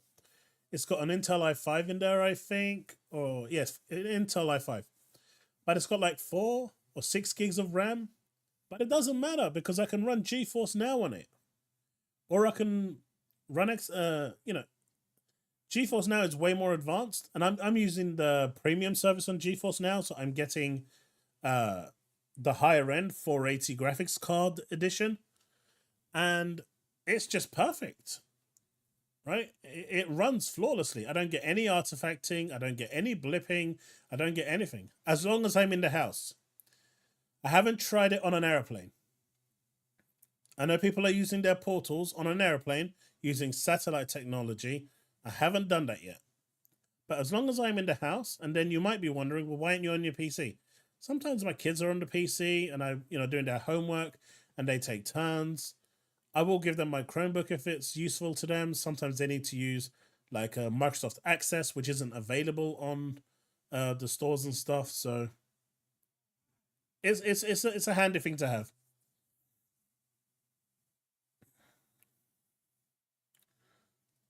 It sounded like an American accent. Oh. Dude, the amount of times, Scarlett, that I've been accused of being sponsored by GeForce Now and Nvidia is insane. Because I praise them a lot. Because I have almost never had a problem with them. Ever. I've only had like 1 or 2 problems when they first did the switch to the 480. And I had to do some changes because I wasn't actually getting onto the 480 servers. But the support team helped me out real quick and we solved it really, really quickly. I had to just set some settings manually to force it, and that was happy days. But other than that, I've really never really had a problem with it. Even Stadia, to be honest. You know, I've been using cloud gaming since Stadia, and I never really had a problem with it. Honestly, it was pretty sweet. I know others have, like at my brother's house, his internet was not very good, and cloud gaming for him was no bueno. It wasn't working. But I've never had a problem, so I kind of count myself lucky in that regard.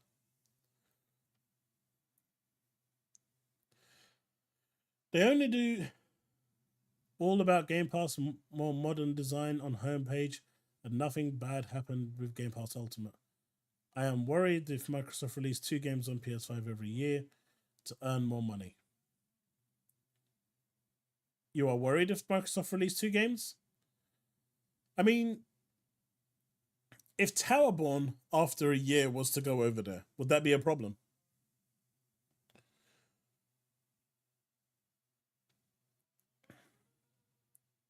I'm seeing a lot of people complaining about Hi-Fi Rush and Sea of Thieves, but I don't see many people complaining about As Dusk Falls. Has anyone really complained about Dusk Falls? I don't see a single person complaining about As Dusk Falls. I'm trading my Xbox Series X for a 3DS. I'm done with Xbox. Well,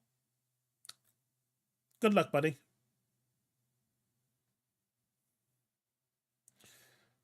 But why a 3DS?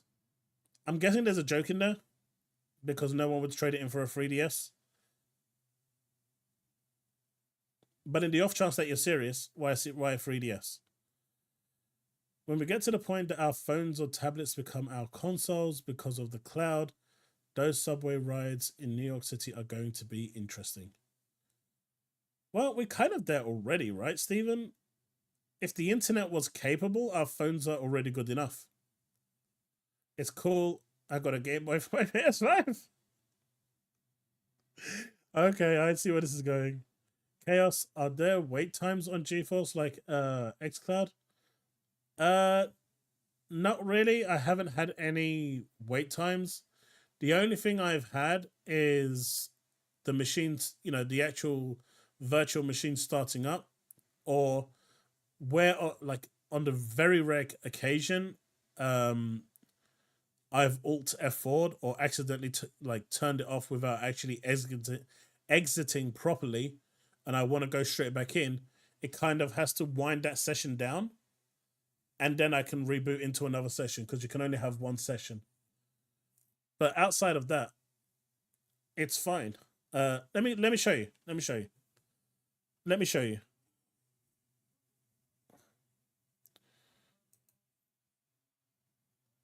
Right.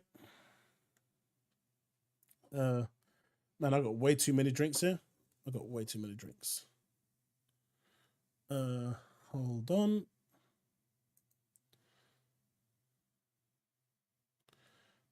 Let me show you.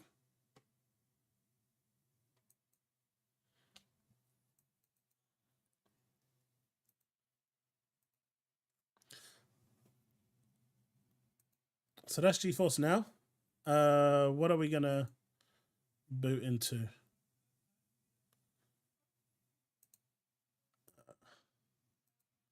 Let's go Xbox. Let's play.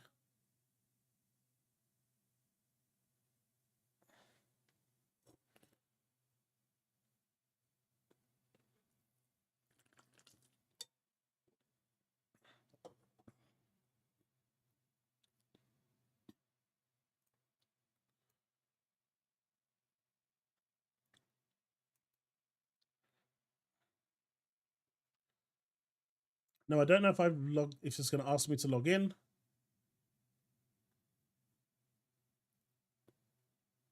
All right, I'm going to just have to real quick do my password. So I'm going to just take that off for a second.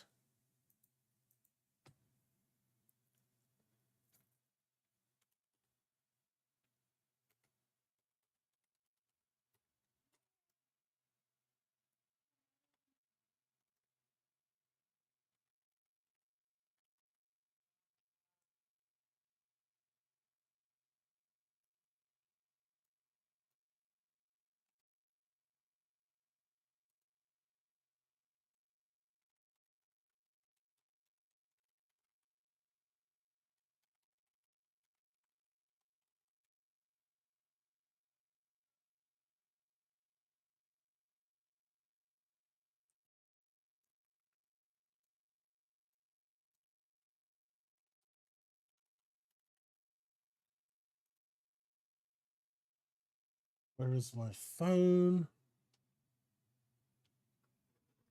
My phone is there. Two-factor authentication. Sorry, I'm hitting the mic.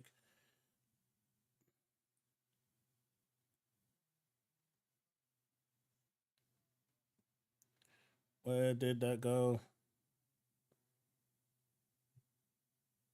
There we go. Fingerprint.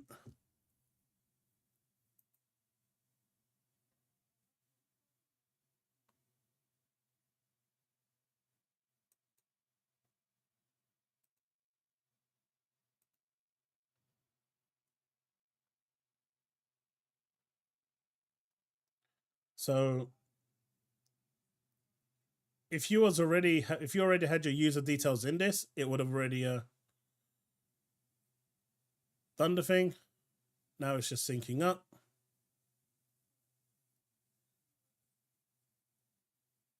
It took me longer to put my password in, sorry, because my password is, I think, over 40 characters. Something like that.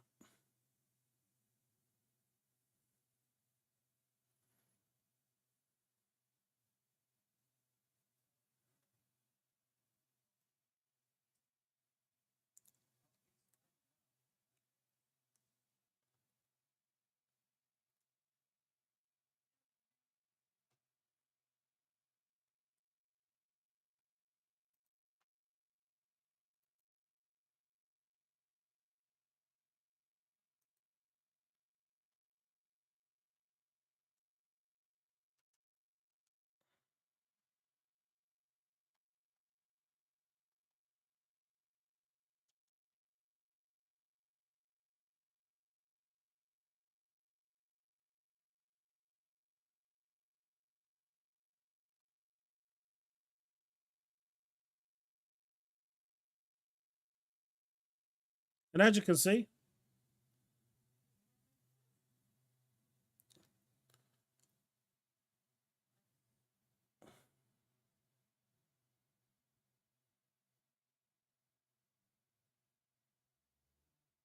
this is cloud.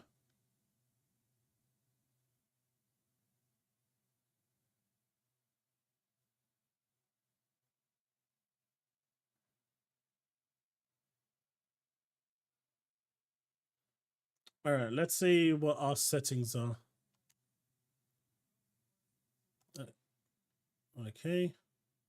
Where can we...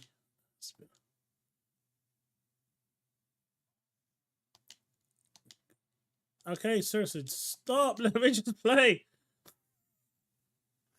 All right, go away.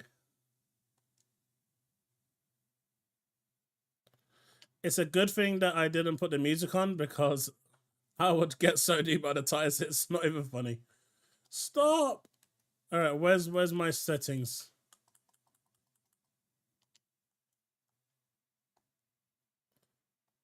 How do you get to the settings? There.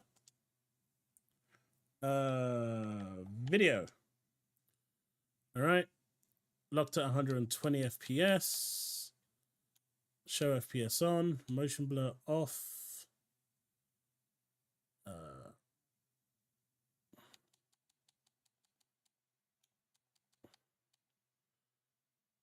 You know what?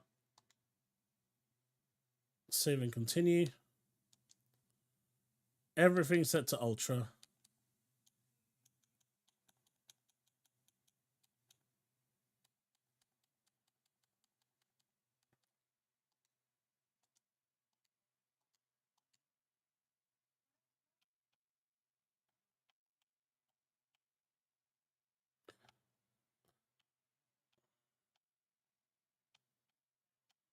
Can you tell that this is running on cloud?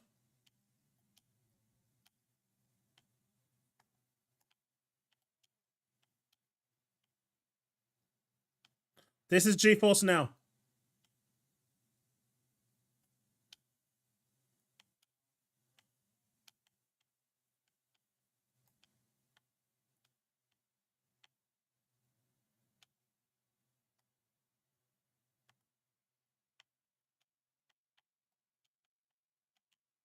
How's the response time? Perfect.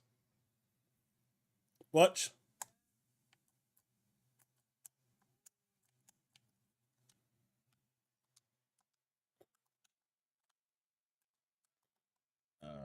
Resume from me. What the hell did I press there?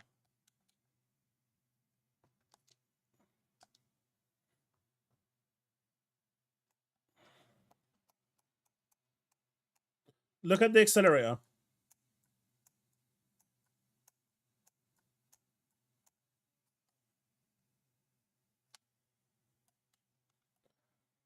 Look at the hands. Right, left, right, left, right, left.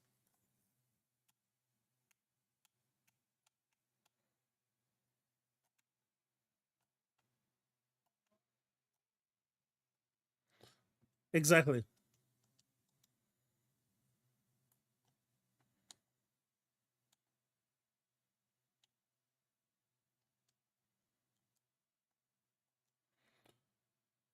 No, what I don't know what I did is how did I get into the... And at the top right-hand corner, you should be able to see, I might have cut it off for the thing, but it is running at, you know, my GPU is at 30%. It's great, but let's try another game. Let's try another game, right? Let's try another game. Exit to desktop. Let's try another game. Let's look at another game.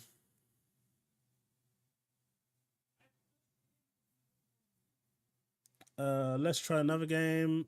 Let's see, what other Xbox games do they have?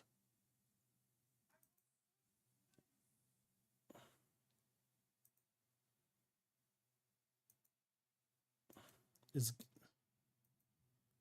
there a Gears here?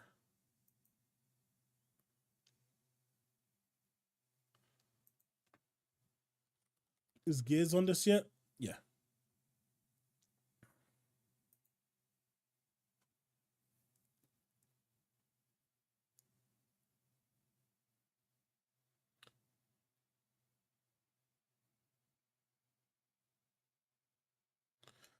I use both actually.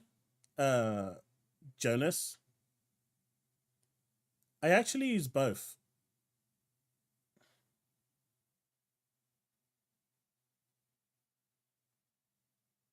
You want me to try Starfield and Mirage? Okay, I'll do that after this.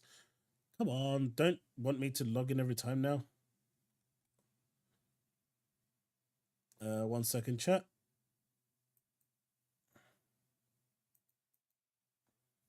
It should save. Never did this before.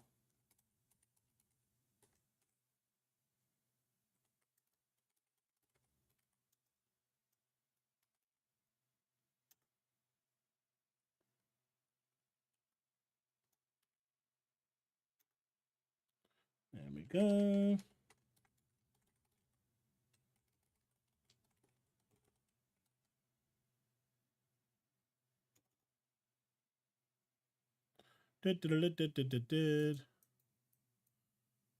Okay.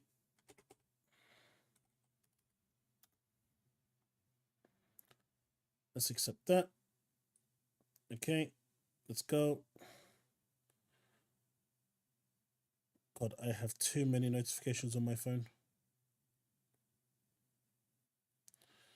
No, let's clear them for argument's sake. All right.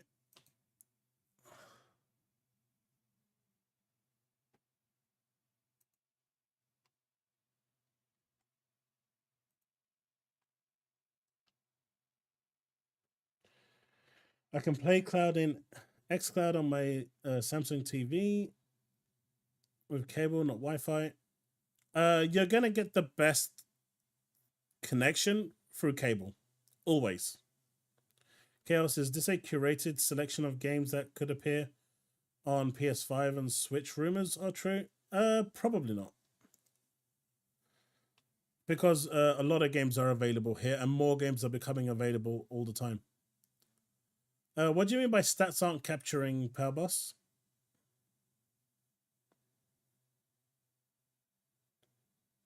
They do have a contract with GeForce Now to put games on there for 10 years.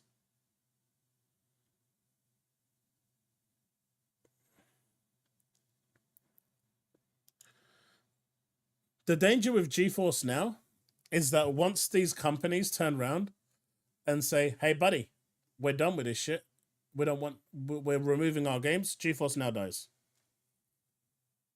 GeForce Now is only as good as the bonds it creates with the companies. Because the moment Steam says, "I'm out," they lose like 99% of their business.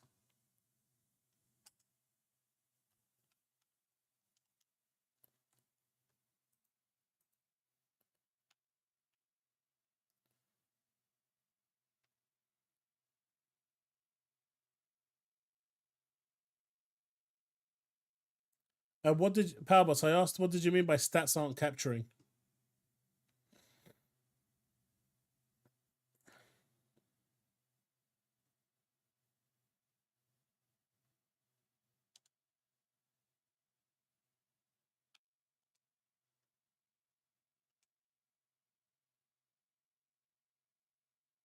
It does. Fantas Archer.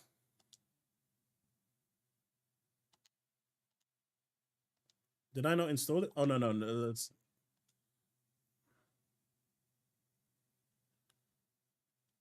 Add to install, I guess.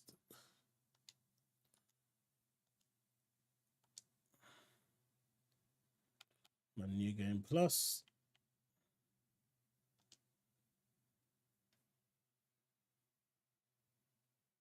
Ah, right. Yes, probably being cut off because I've got certain parts of the screen just missing. You know, so the browser tabs don't show, so it's probably just missing that because it's fitting onto the actual window.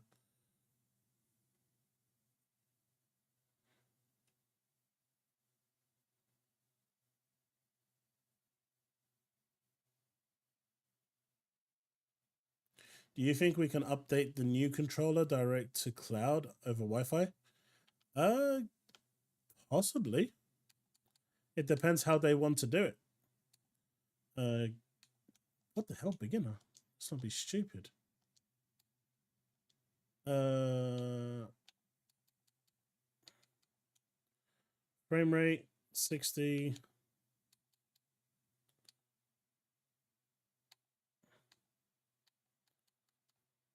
Ultra. 16 times anisotropic filtering. Ultra. Best. Insane. Ultra. Insane. Ultra. Insane. Anamorphic. On. What is this for? Allows compute work to be interleaved with graphics work on the GPU. This setting should be left on for better performance. Some older hardware may not fully support it. Okay.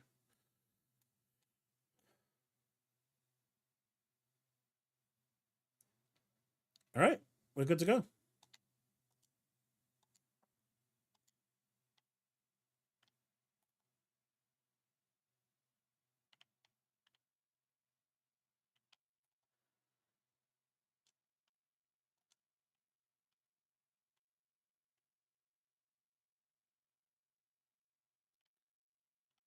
It isn't dropping a single frame.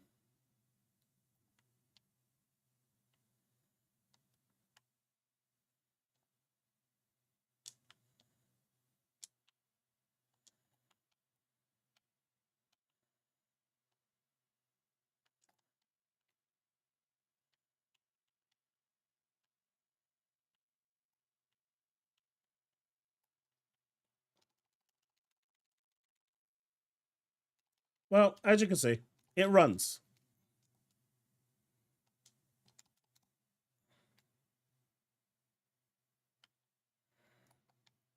I'm just trying to get into the most hectic positions as possible.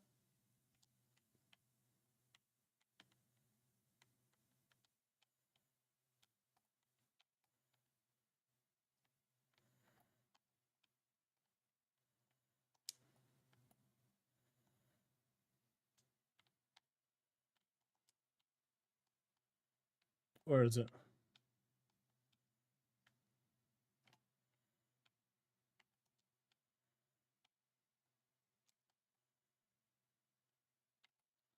God, I haven't missed this game.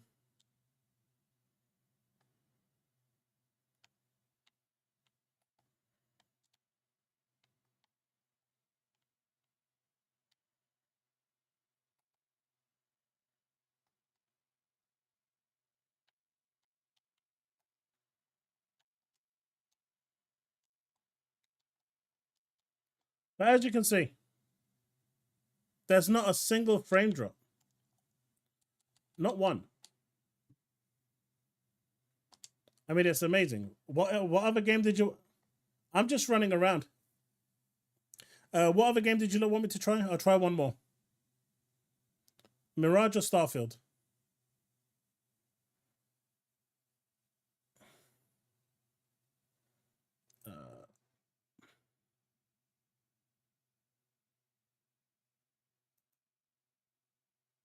Starfield? Okay.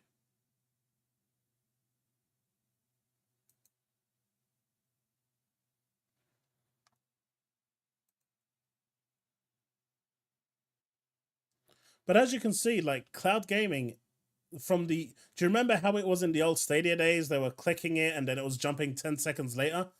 It's come a long way since then. And people saying that cloud gaming is bad, it's not. It's not. Like, it's so much more convenient. Like on my Steam Deck, I game through cloud almost all the time now, because it allows me to play games that my Steam Deck cannot run. Now, the only bad thing about cloud gaming, which will be the reason why PCs will exist forever and more than likely, is mods. You can't install mods. Unless you're using something like a shadow PC.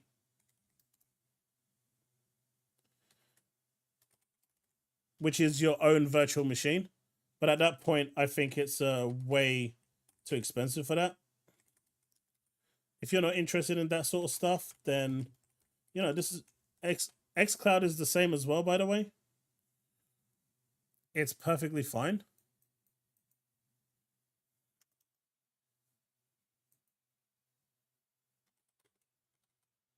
But obviously it does need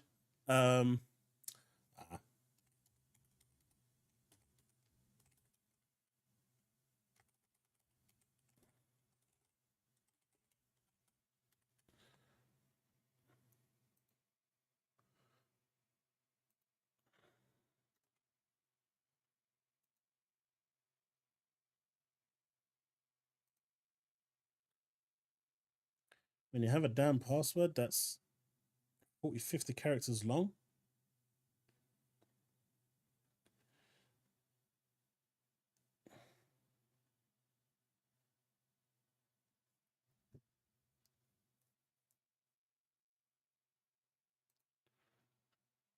Again, I don't really have a problem with xCloud if I'm playing it on my PC or my Steam Deck. It's just never really been a problem for me. But again, I've got a gigabit internet connection. So it is 100% dependent on your internet connection. Hey, Chili, did it actually help you to hit 1,100? Did you finally do it? Dale Skinner, thank you very much for that follow. It did. Awesome stuff. Congratulations, dude. 1,100. You made it. Told you I'd get you there. I'd help you.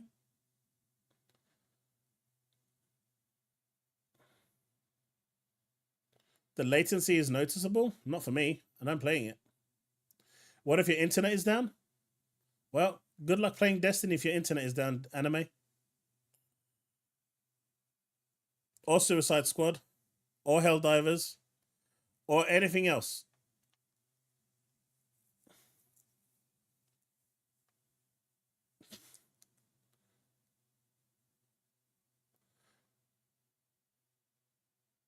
You know, this is the only game that I put on that ever has a long syncing issue. Everything else is fine. So while that's going on in the background, what I will do until it's actually shown is switch back to this while it's waiting, and we can think. So this is the article that someone mentioned in the thing.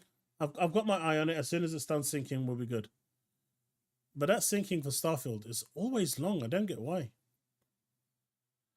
Amid all the drama and speculation in the Xbox community right now, there's an important message from none other than feel that we shouldn't forget. And that was, other console players having games to play shouldn't impact your own enjoyment. Yeah, what's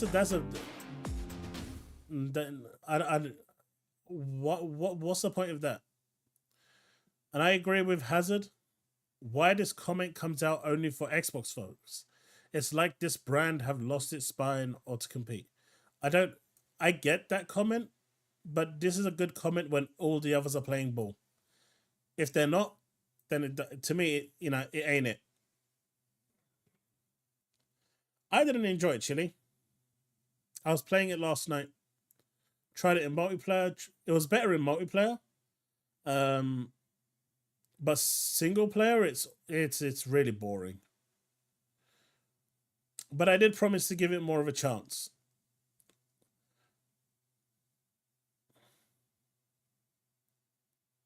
But multiplayer was definitely better. But this messaging from Windows Central is weird, right?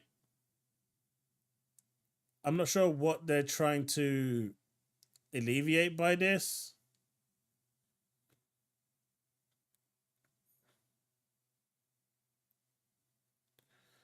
Definitely not it. That line is why we are in this mess. And I agree. Other console players having games to play shouldn't impact your enjoyment.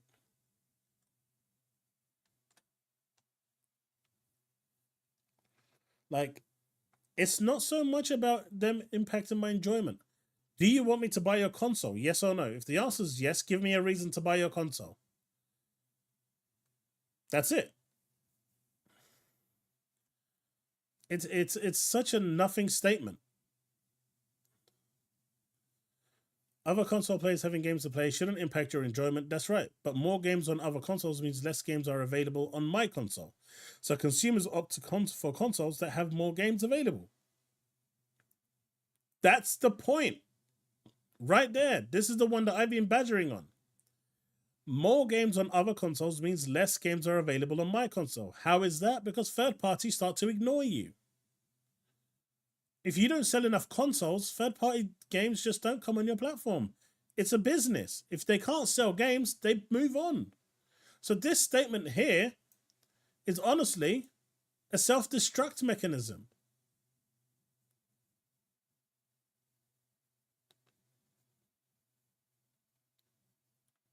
No, this is an old statement. This is a really old comment he made from years ago. I think he actually made it to Crap Gamer as well. He like in 2013. But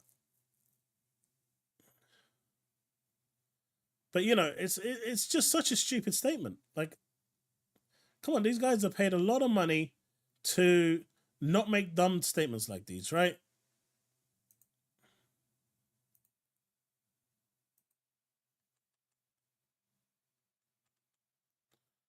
What did I do wrong now?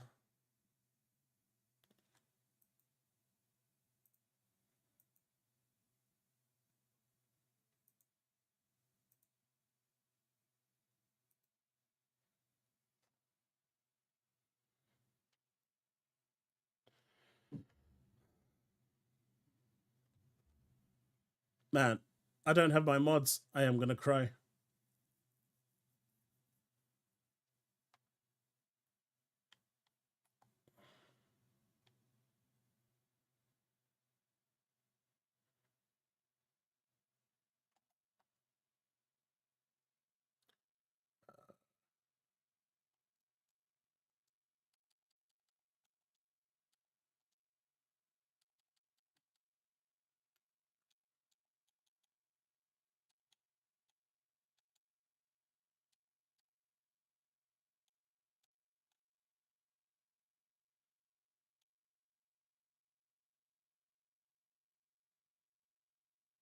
I don't think that's needed, but let's put it on anyway.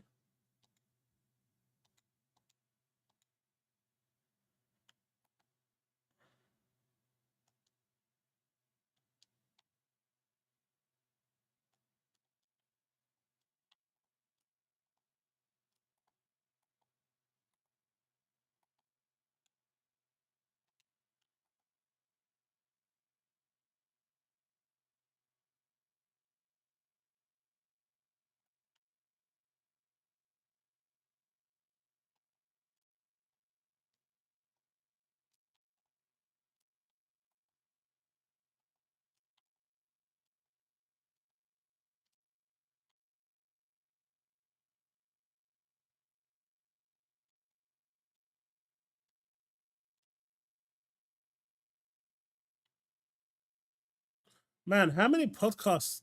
A podcast, or is he on a what is it?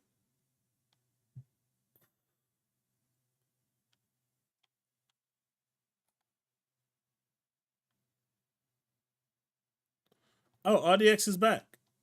Okay. So what do you think? Starfield.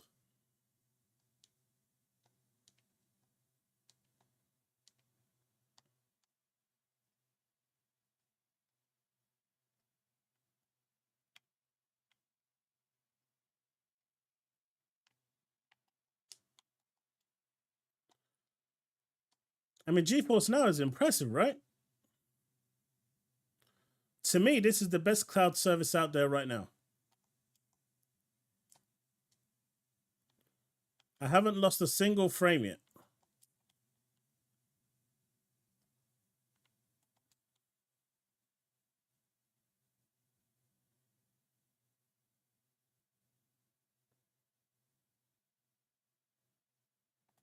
I don't want to spend close to £1,000 on 2 consoles, so I do get enjoyment out of knowing people will complain whichever side of the fence they sit on. Apparently, dealer's back. But anyway, this is Starfield. And as you can see, it runs flawlessly.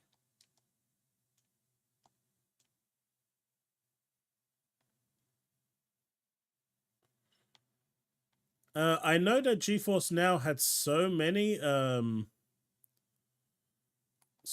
subs that they had to close off the free ones for a little while because they didn't have enough machines to cope with everything. But I think that's slowed down now.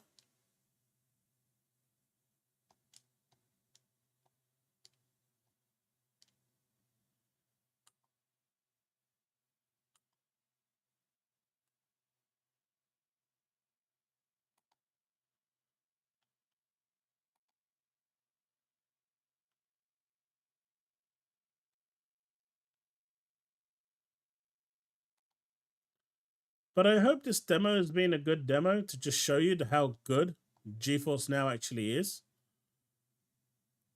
Because to me, this is cloud gaming. This is good enough for me. This is pretty much, you can run this on a browser on a crappy $100 PC or a Chromebook, and it will run like this, and it will look like this. So to me, like, no matter what anyone tells me, this is the future.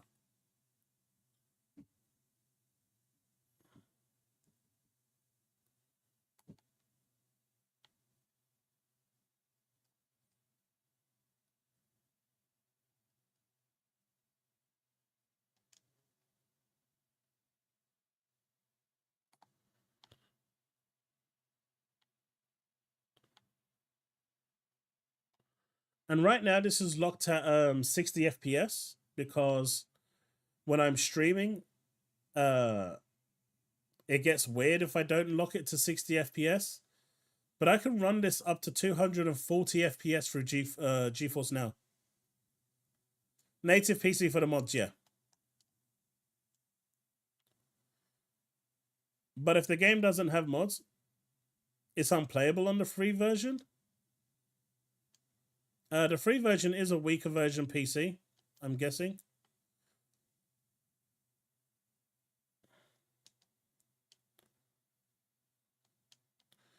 But I think I think it's like $70 every 6 months. So it's like £140 a year that I pay for this. But as a family, we use the living crap out of GeForce Now.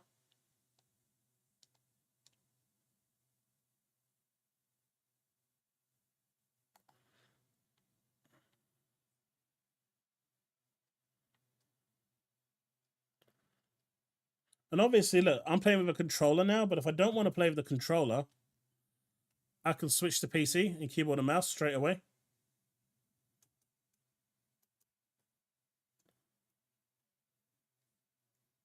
So you get the best of both worlds. But like for me, I'm seeing zero latency issues or nothing like that. So I don't know. To me, this just works.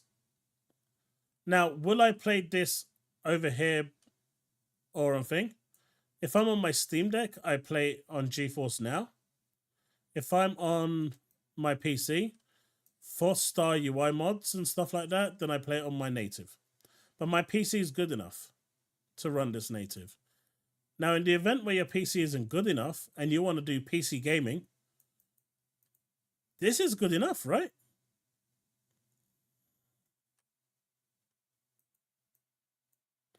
Have I run out of all bullets?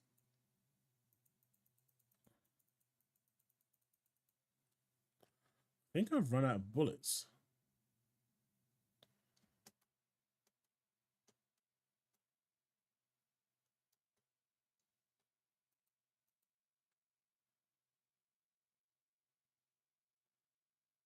Not for me, it's not. Maybe it's coming like that through the stream, but there's no delay for me. For me, there's no delay.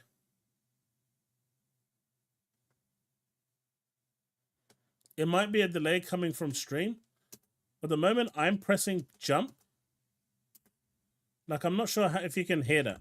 I'll try and bring the camera close. Thing, like listen. Can you hear it? Can you hear it?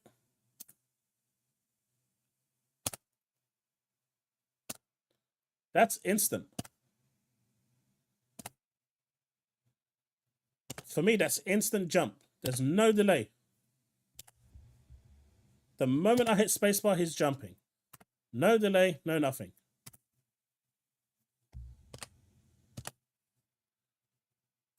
Click mouse, he fires. Reload.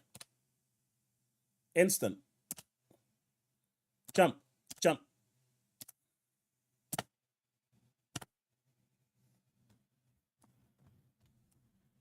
So, GeForce Now. Yeah, let me turn this off. Let me turn this off. I think we've seen enough. Yeah, why not?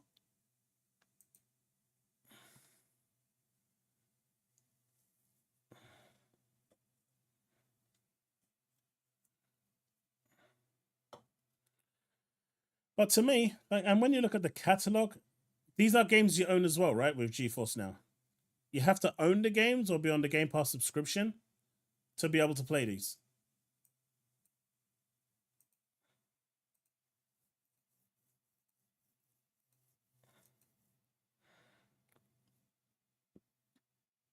Anyway, I hope you've enjoyed that little brief demo of GeForce Now.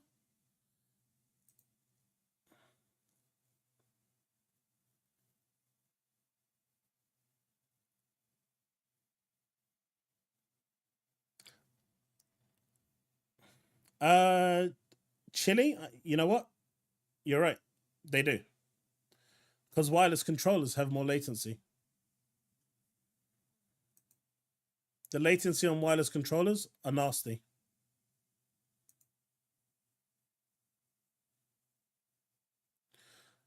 I'm afraid I'm not enjoying the Skull and Bones beta as much as my character is enjoying his new ship being built.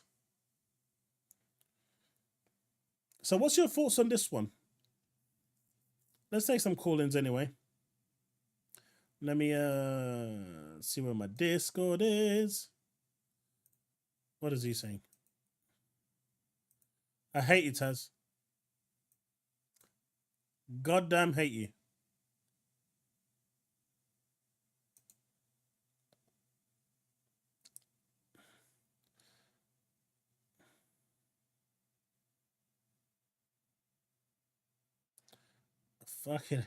Fucking guy Rick rolled me.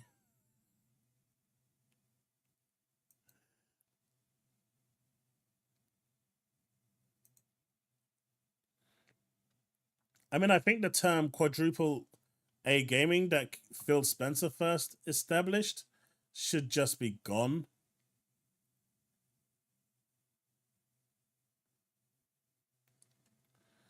Again, the usual rules apply. No background noise, music and stuff like that. Please be respectful. Yada, yada, yada, yada, yada.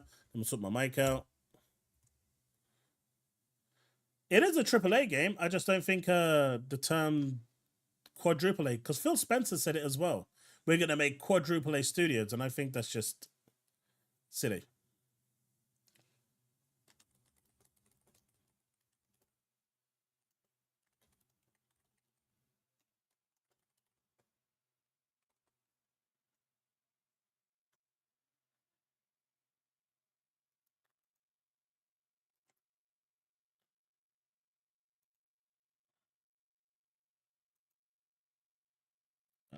Let's see.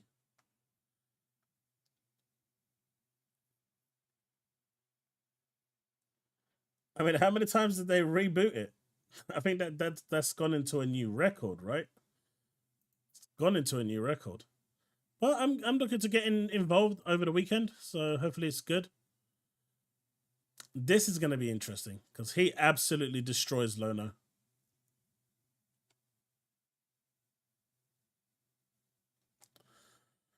But let's bring in a caller. Okay, how boss? Let's see what you wanted to say.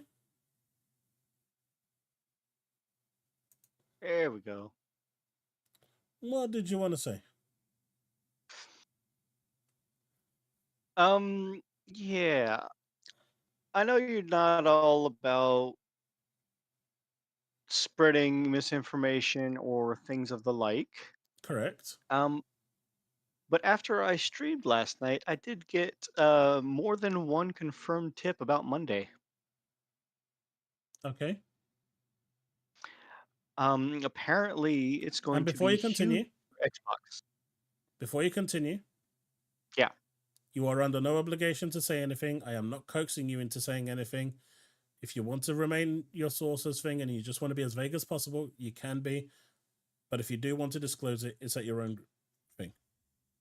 I am going to be vague about it, yes. I do plan on streaming it, whether you want me to co-host with you or not, depending on the time that it is being shown. Like, I thought we already discussed that we're not going to be telling them about My Little Pony's multiplayer antics. Wait, what? You heard it right here, folks. No, What I'm are you kidding. talking about? Go ahead. Go ahead. Hey, I have somebody who's like 32 years old who has a shrine to My Little Pony from God knows how long. What did I Believe say? me, What did I say, understand. Chet? Now he's just making excuses about his friend being the one that wanted to play with me. Play with what? Multiplayer My Little Pony. When did we ever even discuss? Never mind. But no, the only thing I wanted to say about the sure, God damn it, Chili. But no, the news that I have heard is going to be huge for Xbox in a positive way. And there's actually going to be some information about PlayStation that's going to come out of this. I have heard the same. I know because the person who told me, one of them is the same person who told you. Right. But that's besides the point. That's why I was saying I think it was too big to be true. And when I dissected it down, I don't know. I have my doubts on the second part. I did want to ask if you were going to be trying to stream it, depending on the time that it gets posted up. What, the news? The Monday news when it comes out. It depends what time it's coming out. Okay. If it comes out at 2 a.m. in the morning, I'm probably going to be asleep. Right. If it comes out during the day, then I can probably jump online, depending on if it's before my 9 to 5 job finishes, jump on for maybe half an hour or so, or during my lunch break or something and do something. But, you know, it really depends on when that news is delivered. Now, considering it's in the US, chances are it's going to be in the evening. Now, I know I stream over at the other side on Mondays, but a news this big, it'll depend on if this news comes early, then I'm gonna jump on here, do stream, and see what happens and try and make it work. But it really depends on what time it's gonna be aired. Right. I was planning on going to try to do we do have a a little time? fancy with Twitch. No, we don't have a time yet. We just know it's Monday. Okay. But the reason why I was wanting to confirm the same person who told you is because I actually have heard from other sources as well, very, very similar Yeah. deviations of it. Yes, and that's why I'm still on the fence of I don't think it's real. Now, if it is real, it'll be it's going to shake up everything as we know it. Like I said at the start of the stream, it's huge. But if it, I don't want to dwell too Spread much on. misinformation. Yeah, I don't want to spread misinformation. I mean, I think the chances of that being real are around 1 to 5%, because that is ridiculous if it is the case. And chat is now Yeah. wondering what the we're talking about and wanting to know more information, and they're going to be badgering us and they're going to be telling us, "Can you tell us?" And we can't. Anime, like I said, the only thing I'm going to say is huge good news for Xbox and possibly wary information for PlayStation. That's all I'm going to say.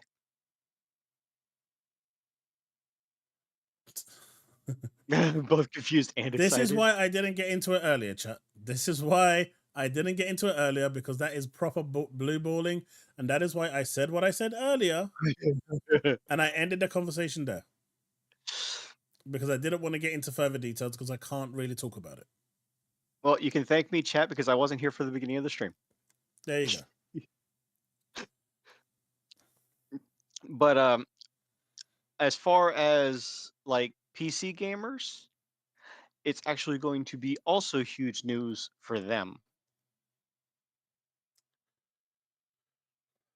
So stay tuned and Okay, the be one thing ready I will say, for. the one thing I will say is this, and this isn't delving or saying anything.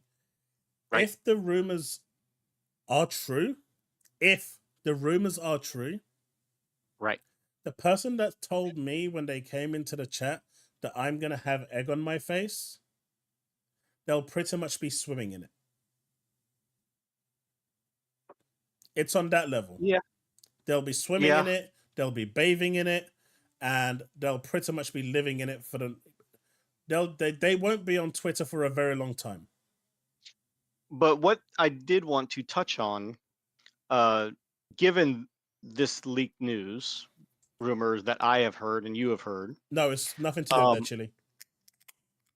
Is people on Twitter, nincompoops that most of them are, were hyping up Nate the Hate and what he posted in Xbox era and Reset era about what they read off of a post that have now retracted since, which is why okay.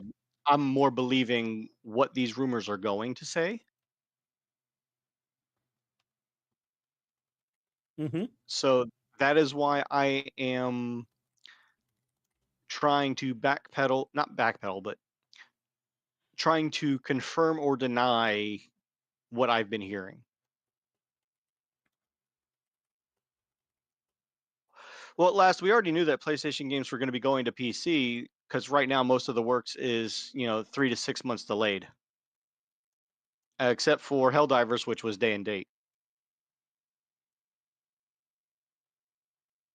By the way, I brought that up in my PTSD group earlier today, and they were pissed as well about the whole flag raising.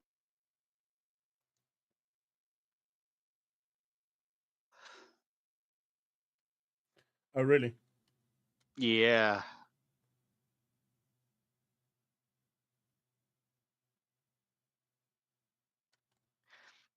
All future multiplayer games are planned to be day and date on PS and PC. Chili, with what we're talking about, if it pans out to be true, it's not going to matter.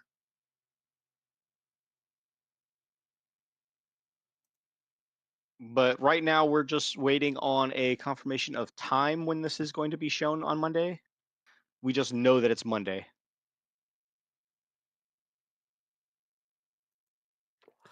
What's my other news articles? Okay, I've got those. I've got that. I got that. You went over that Astra Cyborg post? I'm gonna go over this now. Oh, okay.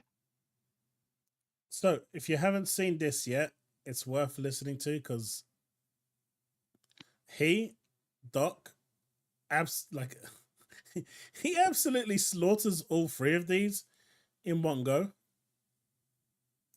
Whatever. All the statistics actually point to more hours are spent single-player games on the PlayStation. Like, the numbers of Call of Duty make everybody think that, well, that's what moves the PlayStation. And if you look at the quantity of sales for their biggest franchises, to act as if their first-party property isn't what moves the hardware, I don't think you can demonstrate that. If you actually look at how well their biggest franchises sell and how well the sequels sell and the completion percentages of their games and the statistics. Can you not hear it? It's loud now.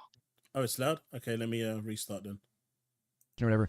All the statistics actually point to more hours are spent single-player games on the PlayStation. Like, the numbers of Call of Duty make everybody think that, well, that's what moves the PlayStation. And if you look at the quantity of sales for their biggest franchises, to act as if their first-party property isn't what moves the hardware, I don't think you can demonstrate that. If you actually look at how well their biggest franchises sell and how well the sequels sell and the completion percentages of their games and the statistics of how many hours are spent in the single-player games outweighing the multiplayer. Like, I actually think the first-party property, to look at both of the success in the Nintendo and PlayStation closed ecosystems and act like those are flukes, like they're the ones that heavily invested in first-party and they're both dominating. Hold on. Lono, are you talking about engagement now?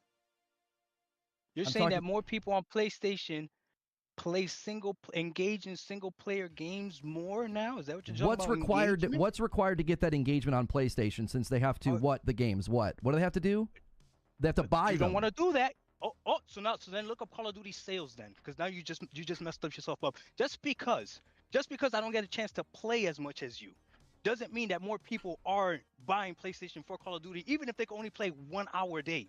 You see how the statistics that statistic that you try to pull doesn't really matter. If I'm at home and I could play Final Fantasy for 6 hours because I got a telework job, right, and I work from home, that's different than the 5 other people that work at a construction site that can only play Call of Duty for 1 hour a day. Yes, it's going to show that I'm playing way more than them, but guess what? Those are 5 copies of Call of Duty versus 1 copy of Final Fantasy. So if you're going to look up the statistics, look up the right one. Look up sales, not engagement. And then you should know better than that, Lono. That's a pony tactic right there. Where do you think? We're the ones that always talk about engagement. But where do you think talk about engagement? I'm disappointed in you, Lono. Send me some free coffee. This is ridiculous. Should we look at the sales charts last year and look at the top-selling games? Came on is just to weasel into free coffee. So I'll send him some coffee. What were the top-selling games last year, Doc?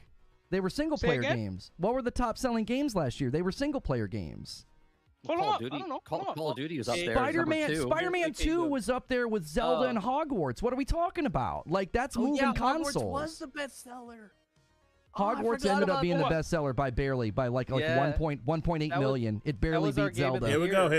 So what was the bestseller? That game of the year. Hogwarts was the bestseller. It barely beat out Tears of the Kingdom by 1.8 million. Last year for the entire year? Yes, sir. Okay, was that the first time that Call of Duty's been beaten? Yes, in 15 years. Really? You see how disingenuous you are? Exactly. That's the first time Call of Duty has been beaten, and they got beaten by Hogwarts. It's Hogwarts. Lano, for the love of God, move us on to another aspect of this topic. It's Hogwarts an exclusive. No. Nope. No. Do we think Xbox the number two was exclusive. Zelda's an exclusive. It was the number 2 most sold game. And what did I say? What's the only console that actually sells because of exclusives? I'm still right, Lono. You don't want to do this with me. Spider-Man 2 was in the top 5, Doc. That's an exclusive. You just got a better setup than I do, Lono, but you don't want to do this with me. I'd like to make a change. The other game to beat it was Grand Theft Auto 5 when it came out. So it was Grand Theft Auto 5 10 years ago, and then Hogwarts now. So 10 years ago. So what happened between those 10 years though? It was Call of Duty. Thank you, Lono. Don't do that to me ever again. I appreciate you. So you're equating the sales of you're equating the sales of Call of Duty with that's the reason people buy PlayStation. I'm letting you know that that's how many people buy Call of Duty. So if they can't buy Call of Duty on a PlayStation, they're gonna go buy an Xbox. Yes. Bingo. You think that they won't move? It's ridiculous. The question that Kirk is asking is why did Xbox not make it exclusive? That's the question, right? What if Call of Duty was exclusive, and this is what I was saying earlier, if it was exclusive on Xbox, even if this generation didn't get people to shift over to Xbox, the next generation console that came along, if Call of Duty was exclusive on Xbox and only on Xbox, they would jump from PlayStation to Xbox. This is why you need those blockbuster exclusives only on the platform in order to sell. It's that simple. I don't think if they made it, 100%. if they made it exclusive halfway through this gen, it would make no difference because people aren't going to sell their PS5s now. But when it comes to the next generation, the sheer amount of people playing COD, if they went and said, right, I want to buy a console. This one has COD, that one doesn't have COD. Bye. I'm buying this one. That's how it's going to work. It's literally going to work that way. And Microsoft could have won it, but the FTC screwed them over. Were they forced to? Yes, they were. Or whatever the reason is. Or why and did I they agree with pivot it. their whole strategy? Why did they pivot? Yeah. Like, I think they pivoted their whole strategy Listen. because Activision was a part of that strategy. And this is the thing I don't get, right? This is the thing I don't get. They're asking, were they forced to? Why did they pivot the strategy? It's like they never followed the FTC case at all. They were literally forced to do it.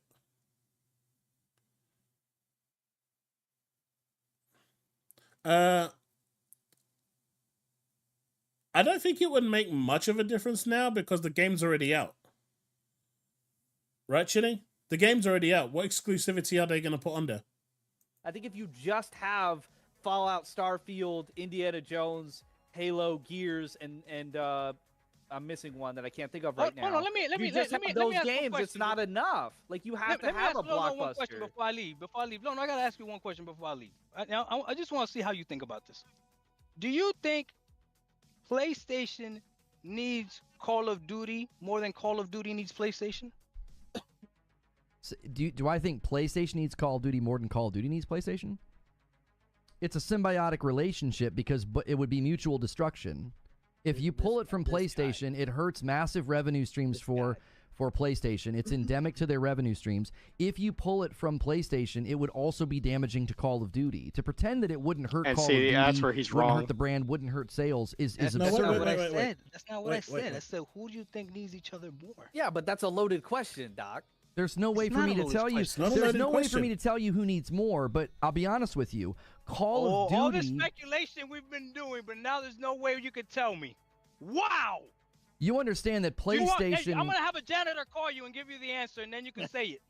So if PlayStation by itself suddenly lost Call of Duty and Call of Duty was suddenly not on PlayStation, it would likely damage Call of Duty more because that's a monolithic title. PlayStation has other revenue streams. And they So already have you the would see, install base. you have 11 studios working on Call of Duty, Doc. Who do you think would be hurt worse? A company suddenly losing massive revenue streams for their business infrastructure, support systems, customer service, quality assurance, all of that. That infrastructure, that monolithic Leviathan that generates Call of Duty every year. You don't think that'd be hurt worse than Okay, no, PlayStation, which is diversified as a platform? So what I'm hearing is you're saying that Call of Duty needs PlayStation more. That's what you're saying. I would argue yes at this point. Yes, they get too many There you sales go. from the platform. There you go. That's all I want. They said that out loud. We're gonna clip the Phil hell out of Spencer that. literally said that out loud. We're gonna clip the hell out of that. That's beautiful. Because people would still have the PlayStation in their house, but they wouldn't have Call of Duty in their Mike's house. wrong. It was Hold on, Jim hold on. Ryan that said it. It's They an wouldn't? object permanent. It's an object permanence thing. They- Well, they it would wouldn't? motivate people They to go wouldn't? out and get an Xbox. How many people you think would buy the next PlayStation? That's a good point. Boom! You, But see, that's on the that thing. note, To- on that, thank you, Kirk. You see, Kirk is the one Boom! that's Game, thinking set, and here. match. Thank you. You see, you see, I can't do this. I always can't. feel Shut my coffee, like damn it. this I gotta makes leave. you love me. I appreciate you guys. Lono, thank you so much for having me on. Love you, 30 dude. hours. They'll have the PlayStation in their house, but they wouldn't have Call of Duty in their Listen, house listen. anymore. It's They an wouldn't? object permanent. It's an object permanence thing. They- Well, it they- would they it would wouldn't? motivate people They to go wouldn't? out and get an Xbox. How many people you think would buy the next PlayStation? That's a good point. Thank you. But see, that's on the that thing. note, To- on that, thank you, Kirk. You see, Kirk is the one that's thinking here. I'm just gonna Thank play you. You air see, violin. You see, I can't do this. I always can't. feel Shut my coffee, like damn it. this I gotta makes you leave. love me. I appreciate you guys. Lono, thank you so much for having me on. Love you, 30, I dude. appreciate you. And no problem, man. I agree with some things, disagree with some other things. Kirk, you a fast talker. You a lawyer or something. That's why I couldn't pinpoint what something I like wanted to that. agree with you and Something like disagree. that. Yeah. And Lono, I see what you did. You tricked me. I thought it was gonna be peaceful. Now I gotta go check my heart, my blood pressure, and all that other stuff. Hey, you Man. you my boy, Doc. We gonna keep in touch. Facts. Good You know I love you, Doc. I love having you on, dude. This was great. Hey, I love you guys. I appreciate you. Hey, chat. Y'all saw me destroy y'all boy Lono. Y'all saw it live. Okay. Hey, put it on Twitter. Put it on Don't pick Twitter. up that Uber Eat dude's food, man. It's been an hour. You gotta go bring Bro, him I'm his late. McDonald's. What are you doing? I'm late. I'm gonna eat the food. All right, guys. You guys have a good one. All right, up. peace, Doc. Eat the food as well. Yeah, that last bit over there when Kirk turned around and said, I don't know. That was it. That was game, set, and match. What Microsoft need is a game of that caliber to go exclusive, and it's pretty much done. But unfortunately, they can never take COD exclusive. So PlayStation gets to live another day. But yes, it was Jim Ryan. You were right. It wasn't Phil Spencer that said it. Wow, Reforge is dumb. Buy that man a coffee. Checkmate. Demon Souls sold 2 million, which was sad.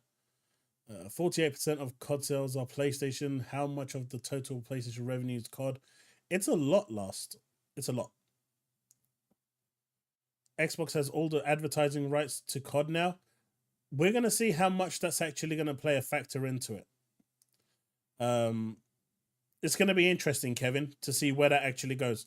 Because marketing rights, as we know, if Microsoft plays it right, and they don't continue being the good guys by saying, hey, you can play it here and here and here, because they want it to appeal everywhere, and they actually say, play it best on Xbox, or now on Xbox, whatever, then it can actually, you can see the needle shift. Last, I agree with you. They don't, but that's because COD has always been multi-platform. They haven't needed to do that, but there is a startup screen that says, hey, this is Xbox's property now.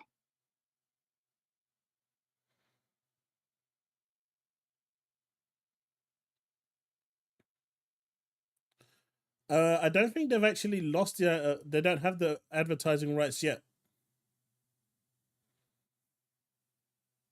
I think the first game that's supposed to have it is the new 4-year one that's coming out either later this year or next year, right?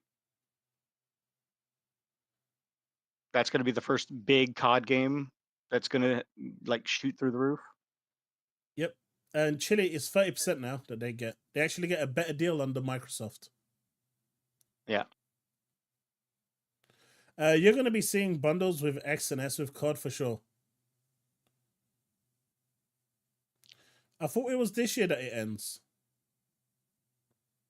I mean, the whole purpose of them releasing Modern Warfare 3 in that state was to finish their contractual obligation.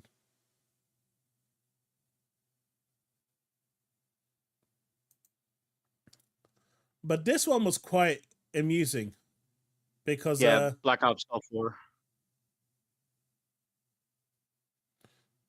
This one was amusing, and Chili, you're going to find this one really funny as well. Because Mike here, unfortunately, he's a very, very wrong. And Kirk tries to correct him, but it just wasn't happening. Yeah, it is this year, right? They finished their contractual obligation this year.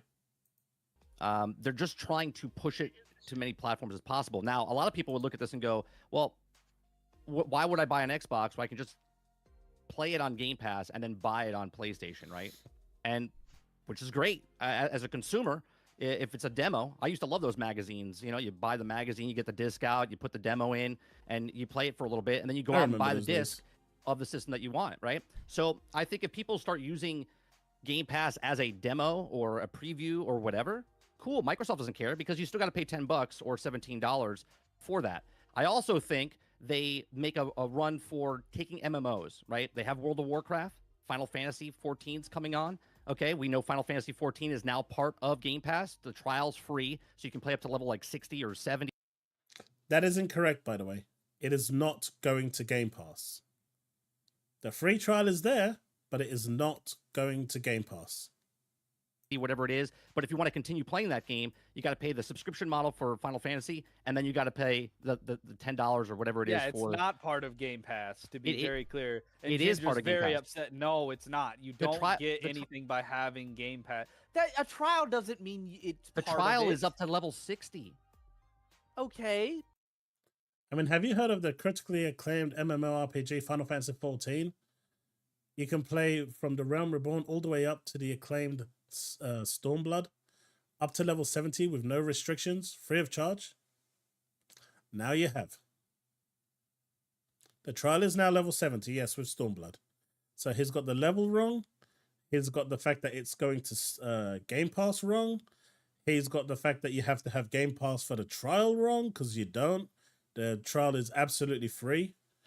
It's only once you start subscribing that you have to pay for it. So up until now, which is about a minute into it, everything he said is misinformation. And despite Kirk trying to correct him, he's still going on. The whole thing about the free trial and Game Pass, because the free trial is on Game Pass, that was where Final Fantasy 14 going to Game Pass is where that came in. But the full game will not be on Game Pass. I mean, the trial won't be on Game Pass either. It's already being... the free trial is free. It's separate from Game Pass. It's got nothing to do with Game Pass. In fact, the whole game has nothing to do with Game Pass at all. All Microsoft has done is said, hey, if you have an Xbox and you don't want to play multiplayer games, but this is the only game that you want to play multiplayer, you have to pay double subscription to play on our console. If you want to play it on PC, you pay a single subscription. If you want to play it on PlayStation, you pay a single subscription. On your Steam Deck, single subscription. Steam, single subscription. But if you want to play it on Xbox, you need to give us a double subscription, which I think is absolutely fucking retarded. It is so stupid the way they're doing it. But that's just my opinion. That is my opinion. I mean, everyone has Game Pass today, at least. I mean, if you've just got the basic Game Pass, you don't have online. So you're not going to have access to it. So you basically either have to sign up to the £60 a year Xbox Core to be able to gain access, or you have to sign up to Game Pass Ultimate. They've actually paywalled the game when it shouldn't have a paywall. Everywhere else doesn't charge you a paywall. PlayStation doesn't, PC doesn't. Even if it released on the fucking Switch, it would not put a paywall on there. But Microsoft insisted that they need to have a paywall on there. It's so fucking stupid. I will call that shit out every single day of the fucking year. It is stupid. It should never happen. And this decision should be reversed. It's dumb. Star Traffic, you're absolutely right. And Microsoft is bad at marketing like that because they don't want to be seen as the bad guy. And everybody always makes them the bad guy because they're such a big corporation. I think the income from the service is always better for casual gamers. Hardcore gamers will buy more than the total sum of a year of Game Pass, but casuals will not. That sucks. I'm hoping that Dawn Trail is the pre-order on Xbox. Otherwise, it's gonna be a massive scam because people will have to buy Endwalker, then a few months later buy Dawn Trail. Yeah, that's gonna be a thing. No, Final Fantasy 11 was not the same. It depends what you mean by Final Fantasy 11 was the same way. Final Fantasy 11 on the Xbox 360 only needed a silver subscription. A silver subscription is free. I know this because when my Xbox Live expired, I was able to play it. Friends of mine that were playing on Xbox back then were playing it through a silver subscription because that was literally the only game they were playing on Xbox. Because they didn't have a PC. They wanted to play Final Fantasy 11, so they actually went and bought a 360 just to play that game. And they didn't want Xbox Live, and you didn't need it. Phantasy Star Universe? I don't know about that.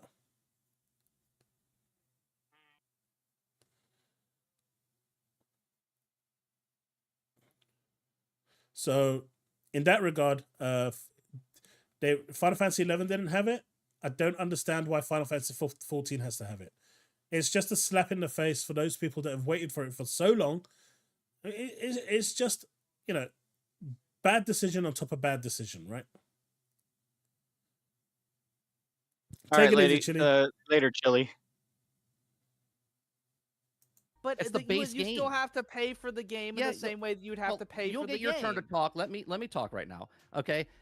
The World of Warcraft, I believe, is coming to PC Game Pass, right? They're going to take the battle.net to move that over and blend it in to the Microsoft brand. So they're going to take the MMO. So if you're paying for a monthly fee right now for World of Warcraft, I believe that's going to come over to Game Pass. So they take those and just eat them up and put them into the Game Pass membership, whatever you want to do, just like they did for Gold. They just slide them on over and do that. So I think they're going to have.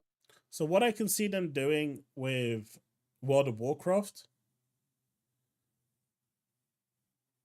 is, you know how you got the Xbox Ultimate perks, and you get like free boosters and free currency and stuff like that for Phantasy Star Online 2.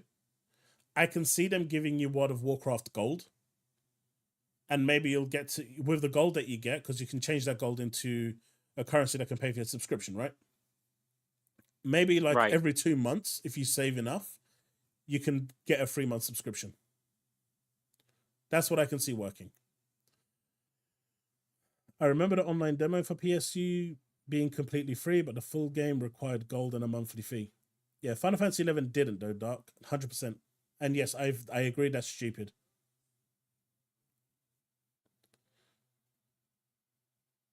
There you go. It's delayed, but he said exactly the same thing. He said exactly the same thing. I can see it. Honestly, I can see it. He said exactly the same thing. WoW tokens in Game Pass. There you go. You're right, Kevin. Everything required Game Pass, but now anything that's free does not. Only paid services require it. Man, Final Fantasy 11 was such a good game. I still want to play it. Come on, kitty, go away. Have some sort of MMO tier type of thing for Game Pass going into the future as well. Go ahead, Kirk. You can talk now. No, it's fine. The chat doesn't agree with you. I'll take that, Dub. The chat never agrees with me, so don't take that as a metric. I wonder why. I wonder why, too, because a lot of the stuff I say comes to fruition, so we'll see. Well, you are 100% wrong there. Like, so this one, you'll just have to eat that fat L. You know what's stupid, though? PlayStation locking away game trials behind the highest tier of their service. That is dumb. I've always said that's dumb, and it will continue to be dumb and stupid. Let's keep the same energy across the board. Exactly, Dark. 100%. But I've always said that locking demos and free trials behind a paywall is dumb. Look, if I was a publisher and I said, hey, I'm going to have a free trial that I'm going to work on in order to get onto your platform, and that free trial, mind you, has to go through vigorous QA and whatnot, you know, a good few months in development to make sure it's ready or whatever they're doing. I want that shit to be available to as many people as possible because I want them to buy my game. I want them to buy it. Like in Baldur's Gate 3. How far can you get in 1 hour? Not very far, but it will give you a small taste. If you like it, then you'll go buy it. Right? Any other game that they have on there, if you like it, you buy it.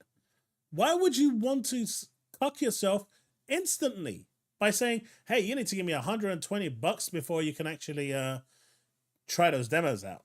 How you doing?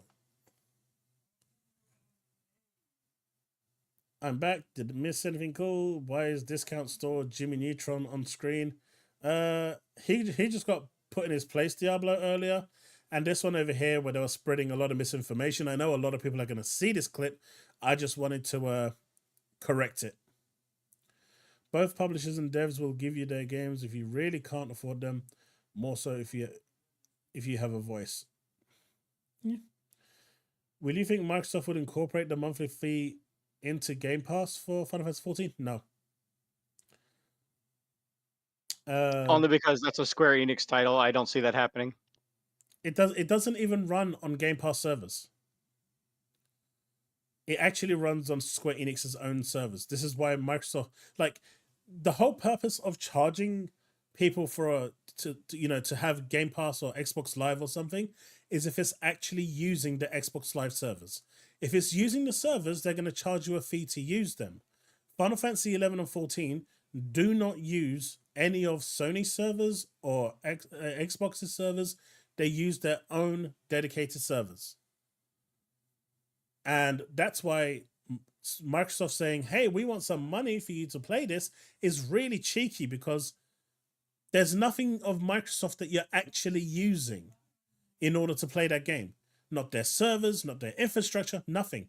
The moment you go to log in, you're no longer, like, you log in this way, and instead of going straight onto the Xbox Live servers, you take a detour to the left and go to the Square Enix servers. You don't touch the Xbox servers.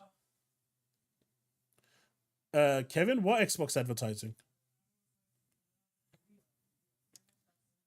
Mate, there's no advertising. Forget about non-existent. It's just, there is none. Most of their business decisions are stupid. I think a lot of business decisions are stupid. Both assuming the product game is good, its advertising costs.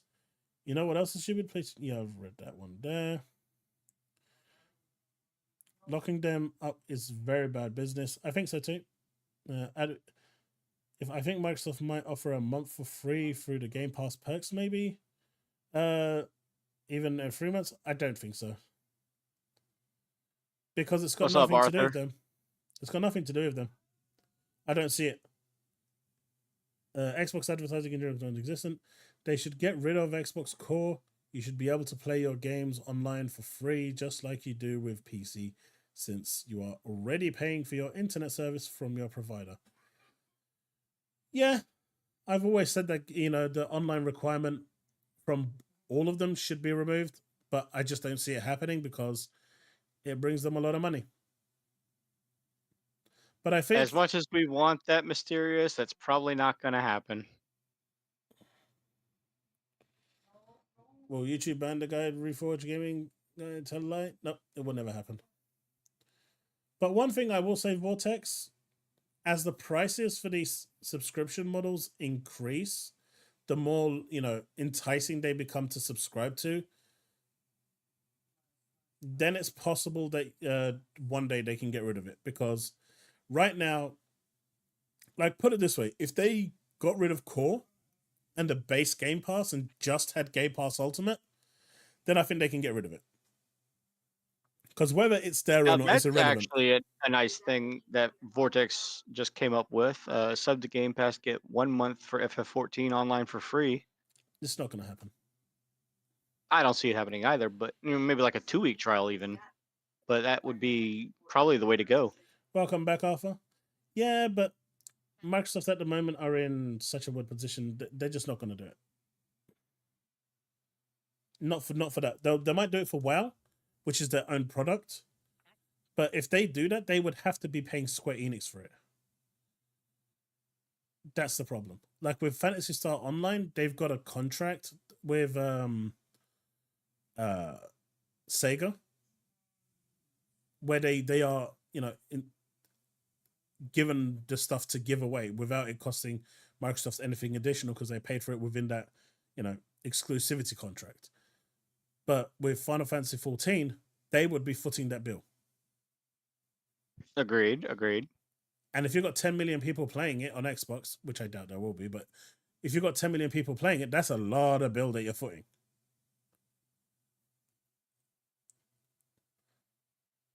Now, maybe if Game Pass went to $30, they could probably put it in there, but at that point, you're starting to get stupid now, right? You're still paying for it, essentially. Well, Xbox Series X got another sale tonight. They're going to continue putting sales. Now, the news of them actually stopping production came out. I think that's stupid as well. That doesn't make sense to me. Jez Corden has already debunked that one. He has. I think they're going to be cutting back on consoles productions. I don't think they're going to stop it completely. I mean, you get a month free anyway when you buy the game. Cool. Thanks for the update. It's always fun to see Reforged get called out. I know, right? I know. So I think this clip over here. Oh, I want the handheld too, Dark. I don't know why, but I've started to fall in love with these handheld PCs. I'm not taking Jez's word as at all. I just know that he said it, but you know, I've seen him being wrong multiple times as well. Agreed. Yeah, he has. So I know a lot of people say, "Oh, Jez said this, Jez said that." Like he turned around in his tweet and said, "Hey everyone, I'm no longer worried about what's happening with Xbox. Good things are coming. You'll be happy next week." And then I jumped into his podcast for a little bit before I jumped on stream because my daughter had her friends round, which is why I started late today. They were running around at the house, and trust me, that's one noise you don't want to have. But, you know, I was listening to him, and he was going through some weird direction about what he was saying. It was really vague, but I don't see how what he was saying is good for me as an Xbox consumer. So we'll see. But it went counterintuitive to what he was actually saying. So, you know, I've always wanted Xbox handheld. Me too. And I've actually got a Steam Deck. I actually want to buy a ROG Ally. But I've been waiting for the OLED version, and I don't think it's going to arrive. But I did want a Windows version because it just makes my life easier when I'm trying to run games. Because with the Steam Deck, like right now, I went to play Helldivers 2 on it. And the amount of hoops I had to jump through to get it to work, which wasn't complicated to be fair, but it's still annoying. Like I had to go to desktop mode, download a version of Proton. Once I got that, I had to go into the settings of on Steam, go into compatibility mode, set it to the correct Proton version, then go into desktop mode on the Steam Deck and boot the game through Steam desktop mode. And then the game works. It just bypasses the anti-cheat entirely. And it works. But it'll be nice if it's just native, you install it and you run it and it just works. And there's so many games that I want to play that the Steam Deck just doesn't support. It's annoying. That's Tim Dog didn't say this. This was Jeff Grubb. But I think Tim Dog right now is in a full nuclear meltdown. He's on C Money and Doodle's On Point for Gamers podcast right now. Let's rewind that a little bit.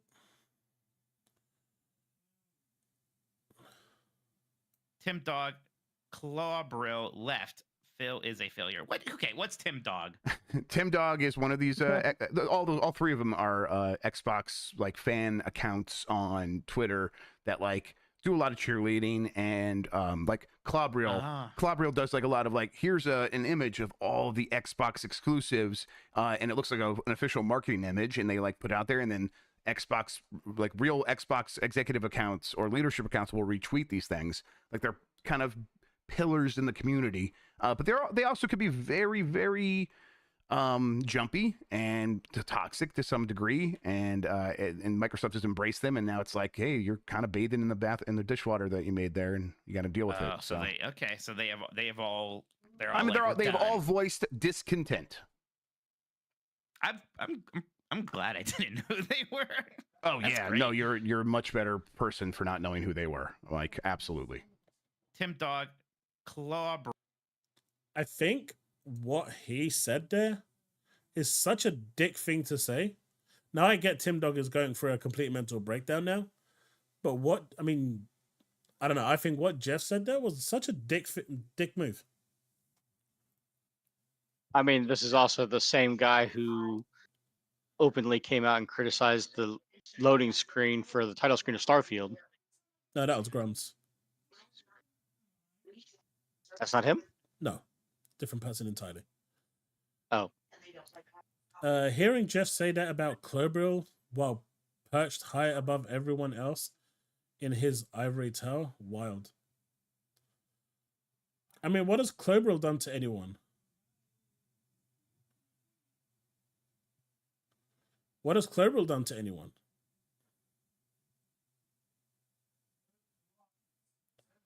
I don't think Clobril actually interacts with people. He just retweets things and doesn't give his opinions. I mean, don't get me wrong. Tim Dog, I think he's lost the plot, right?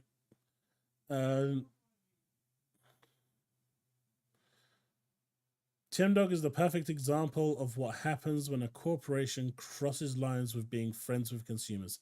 100%. And he's taking it way too personally. At the end of the day, you know, Microsoft was bringing him in. He was passing that message on to the community. It was a business transaction. You scratch my back, I scratch your back. Sure, we may have a colleague-style relationship, but they were never friends, right? All this about breaking bread with them and whatnot, it's nothing.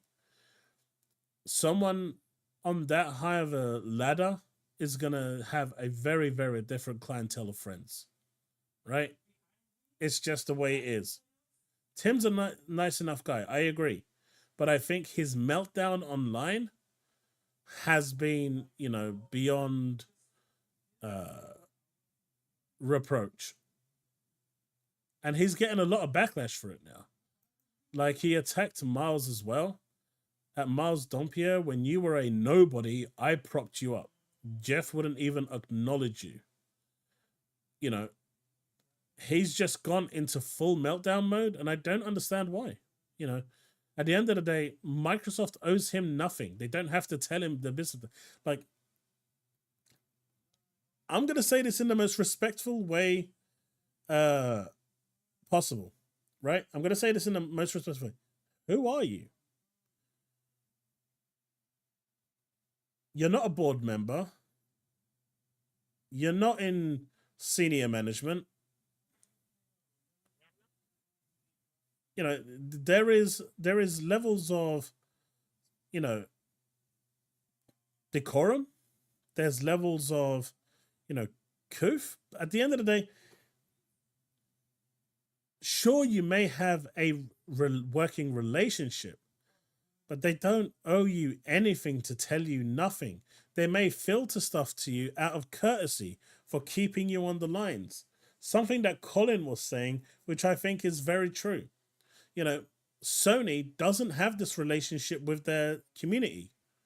Sony is purely business. Jim Ryan never appealed to its community, and he kept it business all the way. If he was delivering, the community loved him. The moment he stopped delivering, the community wanted him out. It was that simple. And there was that black and white relationship. It was complete binary. It was a 0 and a 1.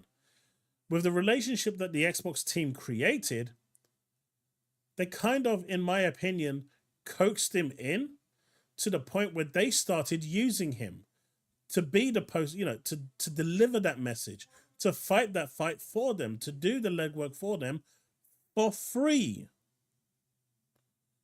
Right? And because he was getting the smiles, he was getting the invites, and he was getting, you know, the call outs, it made him feel special. It made him feel like they appreciated him. It made him feel like, you know, they wanted him. And then when the news broke out, like Anime said, the news when he didn't get that heads up because he felt he deserved that heads up, the reality is they owe him nothing. They used him. If you give yourself to the mercy of a corporation, they will use you. You are just a number to these people. And I've always said that. These companies, whether it's Sony, Nintendo, or Microsoft, they're the villains here.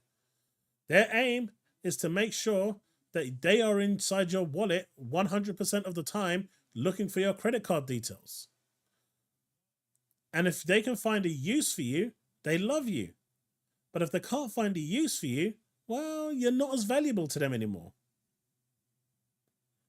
You just never trust big companies. There's always an agenda there. Do you think a corporation flies you out to wherever it is for free, feeds you for free, for you to then turn around and say, oh, this is absolutely shit the next day? Just look at the Redfall situation. Are you telling me that every single person that went to that Redfall thing came back with an absolutely stonkingly amazing? Are you telling me that after everyone tested Redfall, be it on PC or Xbox, that they didn't see the bullshit mess that that game was in, and they all came back after being flown out there, fed on whatever, paid for, and they all came back with this magical story that the game was in perfect health? How does the game go from perfect health to an absolute fucking shit show? Right? It doesn't happen. It doesn't happen. Right? It's just the thing. It doesn't happen. I've been asked in the past by some companies to review stuff, right? And I said, okay, I'll do it. Here's what I charge. And they said, fine. Here is what we would like you to put inside the your review. And I said, well, then that's not my review. That's me telling them what you want me to tell them. And they said, yeah. And I said, well, I'm not interested. And I turn them down. The moment someone asks me, I have to put X, Y, and Z into it, I'm done. I don't want it.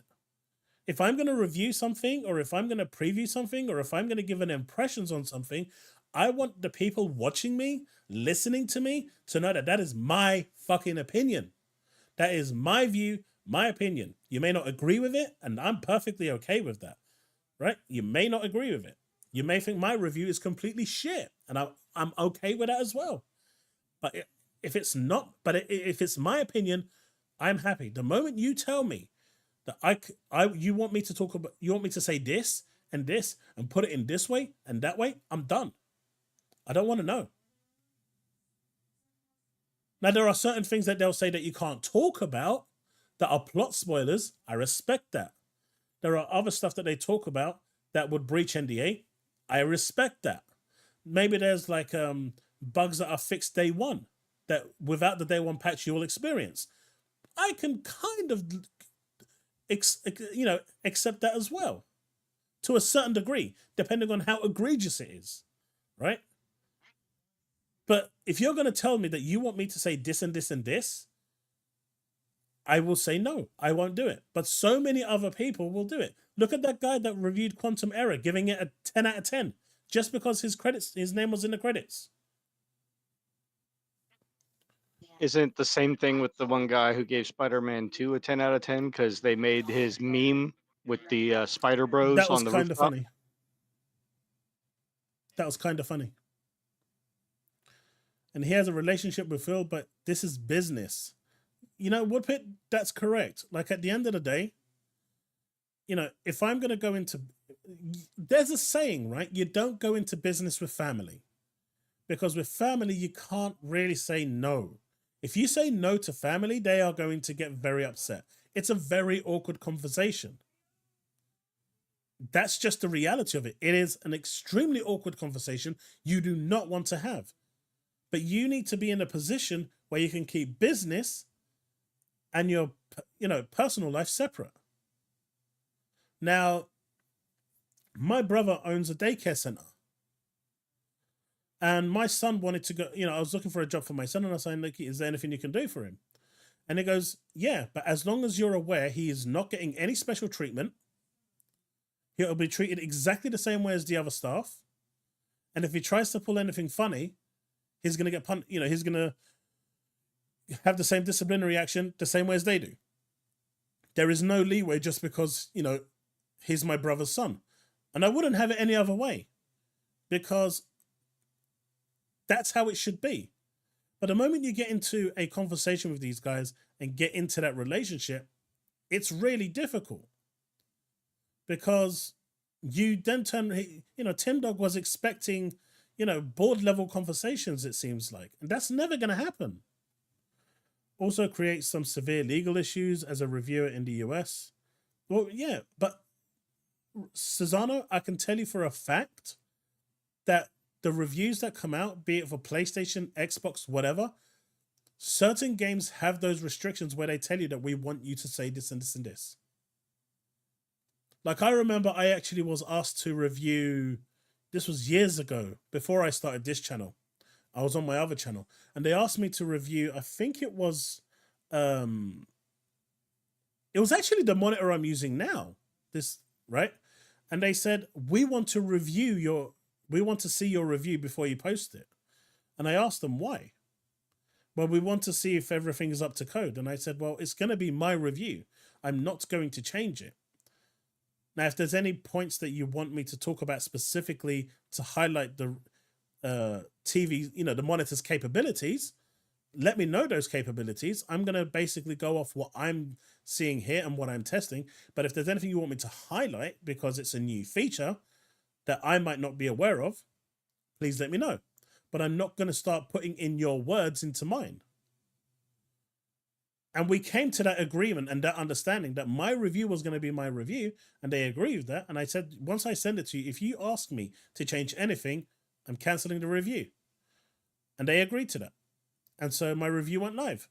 And with what I said, I was very happy with my review. They were ultimately okay with my review. They got a few sales. They were happy. I was happy. Off we go. But I refuse to do that. Not a script. You were right about Kong, though. God damn it, Diablo. What's that? I expect your opinion, not a script. You were right about Kong, though.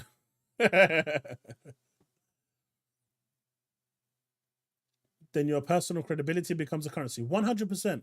I'm growing tired of people treating YouTubers and such as persona celebrities. Now, I don't expect anyone to treat me as a celebrity. I've never asked for that. I never will ask for that. I'm happy you guys turn out, and I will, I'll do this as long as possible. Would I like this to turn into a thing that I can do full time? Absolutely. But, as the channel grows, hopefully that can become a reality. And because I enjoy sitting here, chatting with you all, talking about the news, playing games with you all. For me, it's fun. I enjoy it. It's, it's a lot of work to set up. It's a lot of work in the background for me to get everything working and whatnot, but I enjoy doing it. But I never am going to sit here and turn around and say, hey, I want to be treated like a celebrity. I just want to come on and just do my shit and call it a night. Quick chat. Everybody think of more games that are bad that we can get them to play. See, now you're going to make me take that back and say celebrities don't play that sort of shit.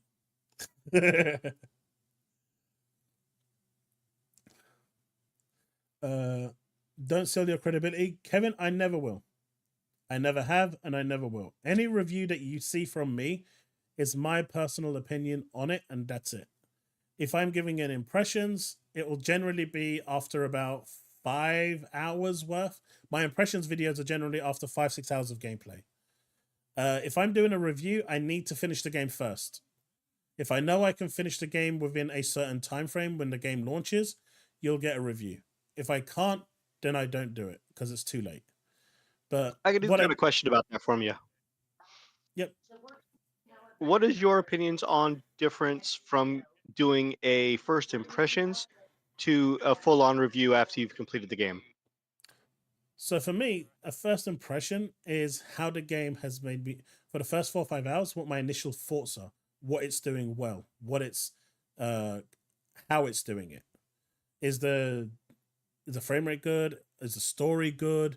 Is the tutorials too long? Is the game world enticing? Does it play well? Whereas a full review would go into all the mechanics of the game, all the end game, side quests, and everything. It will be the complete package. First impressions is generally, hey, this is pretty cool. The music is great. The gameplay is awesome. You've got this and this that you can do early on. If you've played the prequel to this game, it's improved on this and this and this. And this is what I've seen within my first 5 hours of gameplay. and I can see that it's actually improving as I go along. Would I recommend it based on my first 5 hours of impressions? Maybe yes, maybe no, depending on how I'm feeling on those factors. It's a very, very generalized impression because it's just talking about a very succinct, small window of gameplay. Whereas if it's a review, I expect you to go into more things like accessibility, graphics, controller gameplay, music, side quests, main story quests, villains, story, side quest stories, and all sorts of things, voice acting, and all of that goes into a lot more detail. That's how I see it. Okay, that's fair. So 2 questions. Mm-hmm. Do you play emulated games at all? Yes. Would you be interested in doing a generational Nuzlocke with Pokemon? Playing Nintendo games online. On a Emulating them. stream with randomizers. You do know that Nintendo can strike a channel to the point of just deleting it, right? There's tons of Pokemon Nuzlockes. They love the publicity for it. They've deleted so many. I'll look into it and see exactly what it is. Maybe I'm just thinking of it as a incorrect thing. Maybe I'm thinking of something different. But Nintendo, Okay, I generally stay away from, for the simple reason that I've already had a takedown order from them when I tried to stream Mario. Oh, that's Mario, not Pokemon. What was it? Mario. Which one was it? The one that. Wonder? No. It was the one before that. Oh, okay. The one with a top hat. I forgot its name. Galaxy. No. It wasn't Galaxy, was it? There was Galaxy 2. No, Galaxy was the one where you run around the world and stuff. It was the 3D world one. Was it Odyssey? That's the one. Oh, Odyssey. Okay. I streamed Odyssey and I got an email from Nintendo telling me to take it down, take the stream down, the VOD down. So I generally just stay away from Nintendo. They're not worth fucking around with. And that's why you don't see me doing any Nintendo stuff on my channel at all, ever. Because I tried it once and I already got a message. It wasn't a copyright strike, thankfully, which is cool. I mean, normally they just issue a strike instantly on your channel. They don't give 2 fucks. Like, you saw what they did to that other guy, right? Instead of just... Because you know when you issue copyright strikes, you can bundle all of them into one and make it one big copyright strike, right? And all of those videos have to be taken offline. What they did was... Right. They went in, they issued it for the first one, and then the second one, and then the third one, and the guy's account with 500,000 subs got deleted. That's the type of assholes that Nintendo are. They do not fuck around. Very Sue happy. Yeah.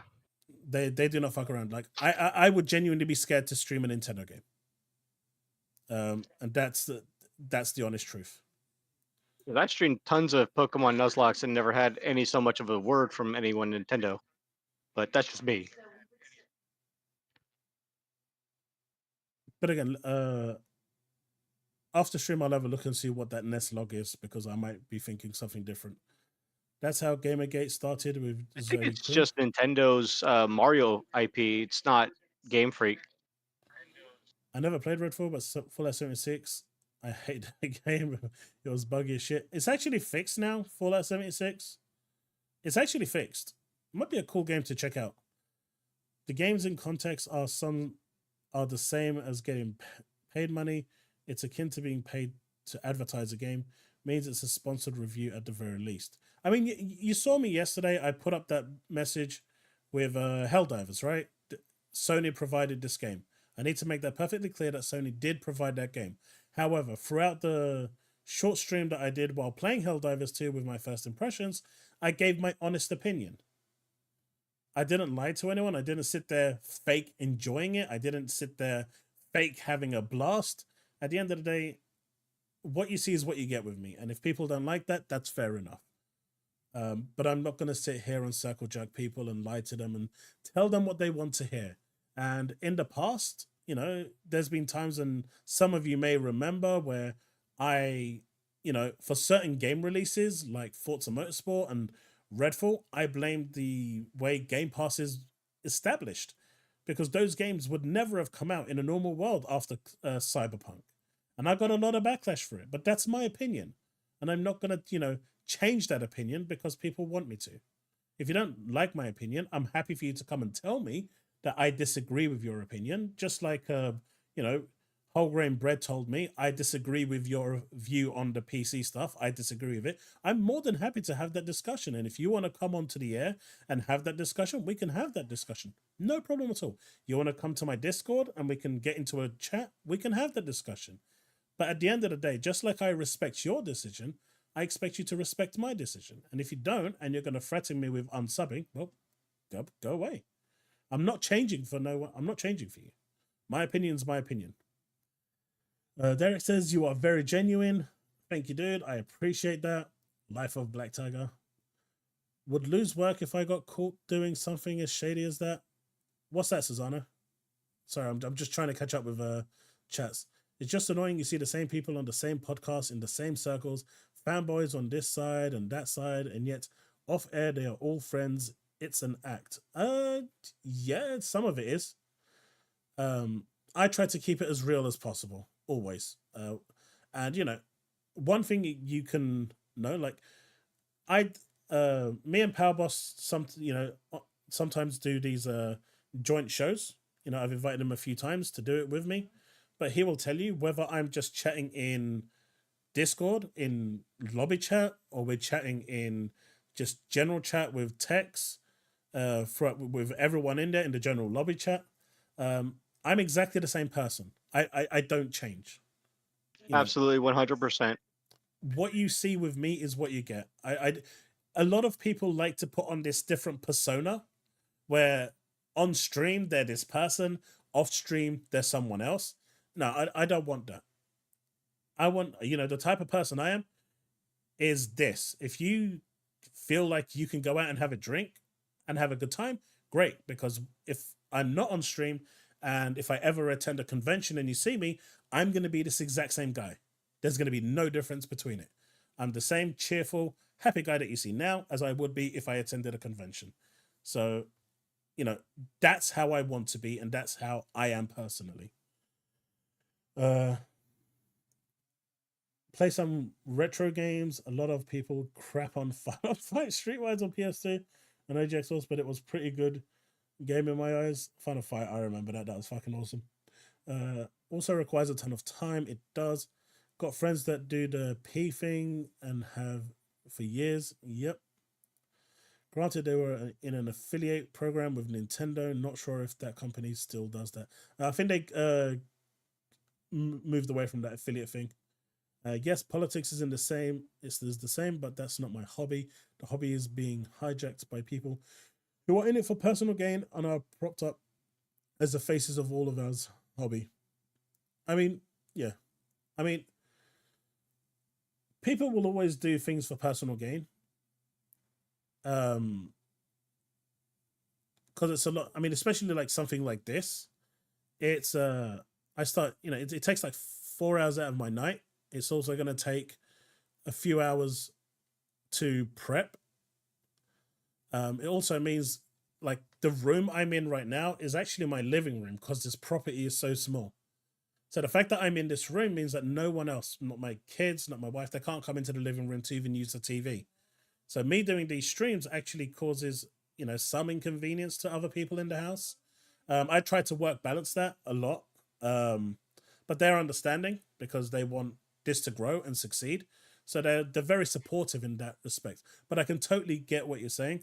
But like for me, the only personal gain that I want from this is for me to be able to grow this channel and for it to be, you know, a full-time sustainable thing that I can do. At that point, then I can grow it, get a, you know, and try and make a better situation for myself. But that would be the only personal gain that I would want. Basically just a better life for myself. Damn, Diablo trying to call you out. What's he doing? They've done it with the P games, but it's not. No Nintendo games unless given express permission by Nintendo. Odyssey. I'll say what you won't. Nintendo is too happy. Nintendo is too happy. Not allowed with my contracts to be doing any form of stuff, marketing, sponsored reviews, or the like. Right, I see what you're saying. Yeah, like where I do my 9 to 5 job, there's certain things I'm not allowed to do either. And if I do, I have to disclose it to the company to make sure there's no conflict of interest where, you know, it could cause a problem later on. The Happy Warrior. It's true, chaos is chaos. We watched the Carbon stream. You damn sure didn't fake enjoy that. That's what I was getting at. That last comment. Diablo says, I'd have a beer with you, but you live across the ocean and I don't drink. I don't drink either. Well, I drink on social. I think I drink like twice a year. Once on my birthday. I drink on my birthday and on New Year's Eve. Mainly because I don't go out on my birthday because I don't see the need to. And 2, New Year's Eve, I'm always at home. I don't go out for New Year's Eve, ever. My family doesn't like going out because of all the idiots out there on New Year's Eve, the drunk idiots. So that's the only 2 times. Because generally I'm driving if I go out. And if I'm driving, I never drink. So I never get the chance to drink anyway. My wife can't drive. So if we go to a birthday, I can't drink. If we go anywhere else, I can't drink. The only time I can drink is when I'm at home. And being on meds full time, that's very restrictive. So I'm pretty much drinking like maybe 4 or 5 times a year. That's it. But that's me, folks. That monologue went on for a little longer than I anticipated. But that is me. I will say that I am probably scared right now to look at what my Twitter looks like at the moment when I log into it next. I haven't been on it all day today. I tried to... so I said here, I must be the only one that didn't enjoy Helldivers 2. It was bland, repetitive, predictable, and clunky. Are people being paid to speak highly of this game, or am I seriously missing something here? It was a genuine question, right? Because I genuinely... I want to know. And here you go. Did you play it solo with randos? From what I hear, it really is a game that shines if you are in a group of mates. I said both, and definitely better with a group, like night and day. But then, what isn't good with friends? Very true. Like, he doesn't like Destiny. I know him like as a good friend. I've been friends with him for years. But if I sat down and played Destiny with him, we'd have a good time. None of us enjoy Destiny. But if we played Destiny, we'd have a good time. Why? Because we don't care what's happening in the game. We're just chatting away and just having fun. But we'll end up doing stupid shit like trying to kill each other.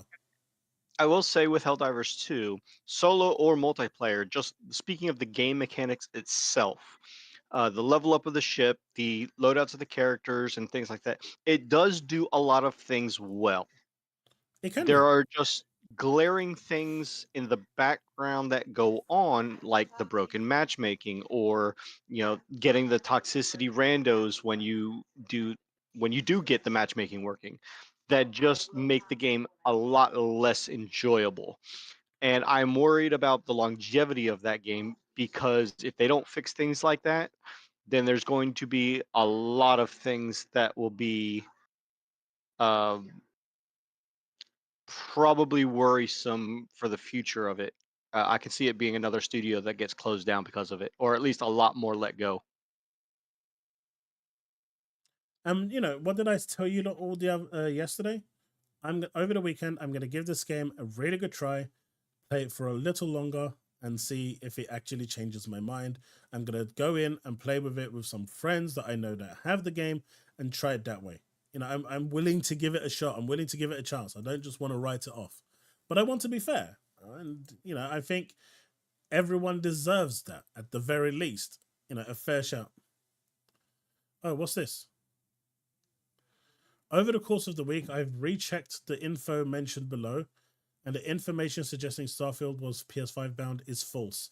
I will not delete the tweet. I'll own the mistake. A previous report from January discussing Microsoft bringing in games multiplayer remains accurate. This report is inaccurate. Starfield will land on PlayStation. It is no longer... It's 100% not happening now. So my question is, if it was false all along, and this is a 100% confirmed thing, why the fuck did Microsoft not come out and say it's not happening? And just completely debunk it from like 2 weeks ago?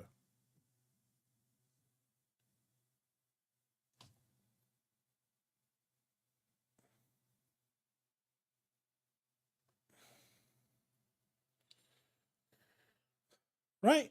This is the part of Microsoft that really pisses me off. Like, they could have nipped this in the bud and just came out and said, ah, you fucking loser. Ain't happening.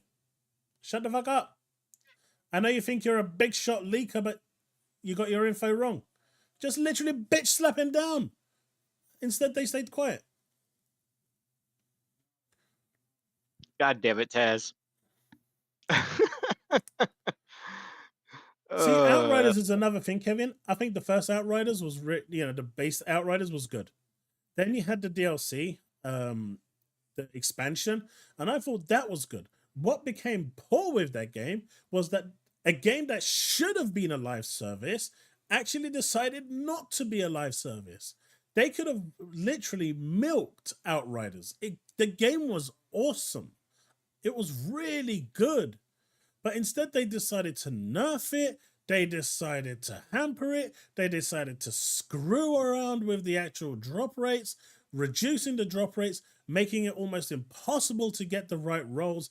They then decided to add an end game with no variation that absolutely crippled it.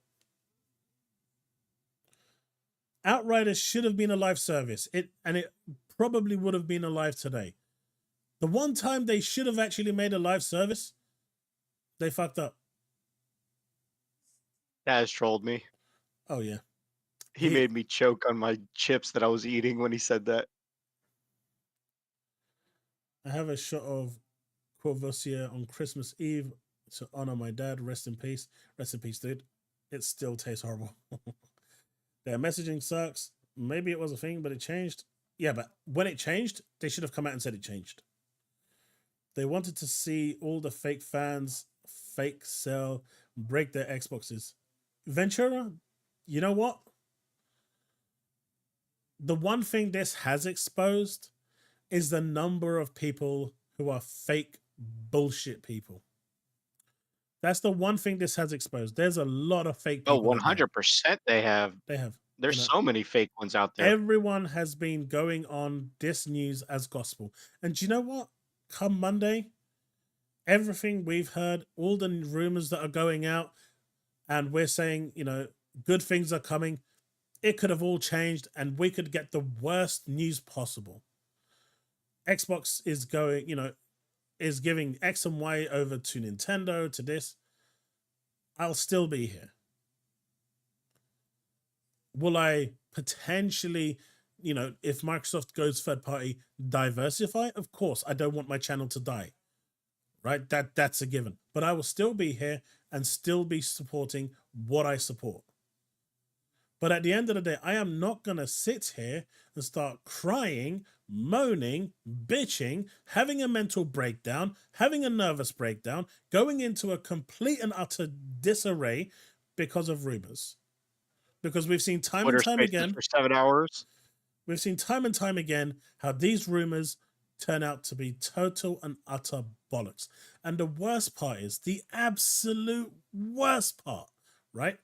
The biggest one here, which is, in my opinion, the biggest glaring thing. Every single goddamn fucking media hates Xbox. So do you think that they are not going to jump at this news that Xbox is doing this is going there, that's going this, Xbox is going third party, Xbox is doing this? Do you think that they're not going to jump on that the first chance they get? Of course they are. They want Xbox to fail. They know that criticizing Xbox, shitting on Xbox, saying anything anti-Xbox will get them hundreds and thousands and millions of clicks. So why the hell would you trust any media when it comes to the Xbox without waiting until it comes out of the horse's mouth? Why are you listening to the story when it comes out of the pony's mouth? When has a pony ever told you the truth? Listen to the horse, not the pony.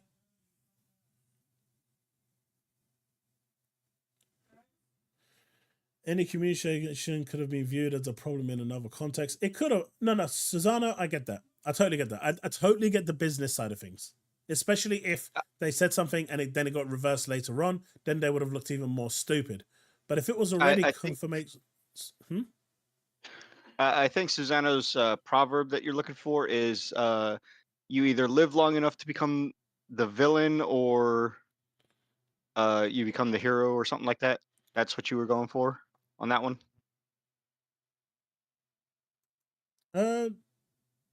Maybe.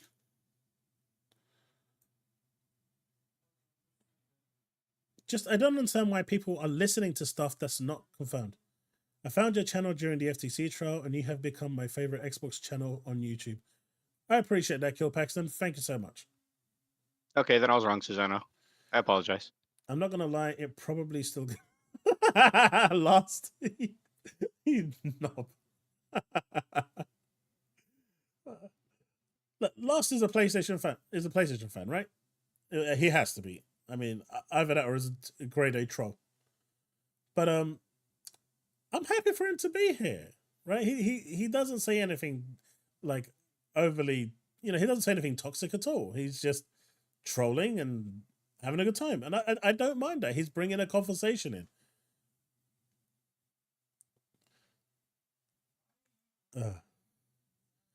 Could be taken. Let them fall on their own swords as well. Yeah. Because they didn't have to, it sets a precedent that they have to respond to everything on Twitter. Diablo, yes, but when it's causing immeasurable damage to your brand, then you kind of need to come out and say something. Why would you watch your brand be absolutely ruined, destroyed, tarnished, and not say something?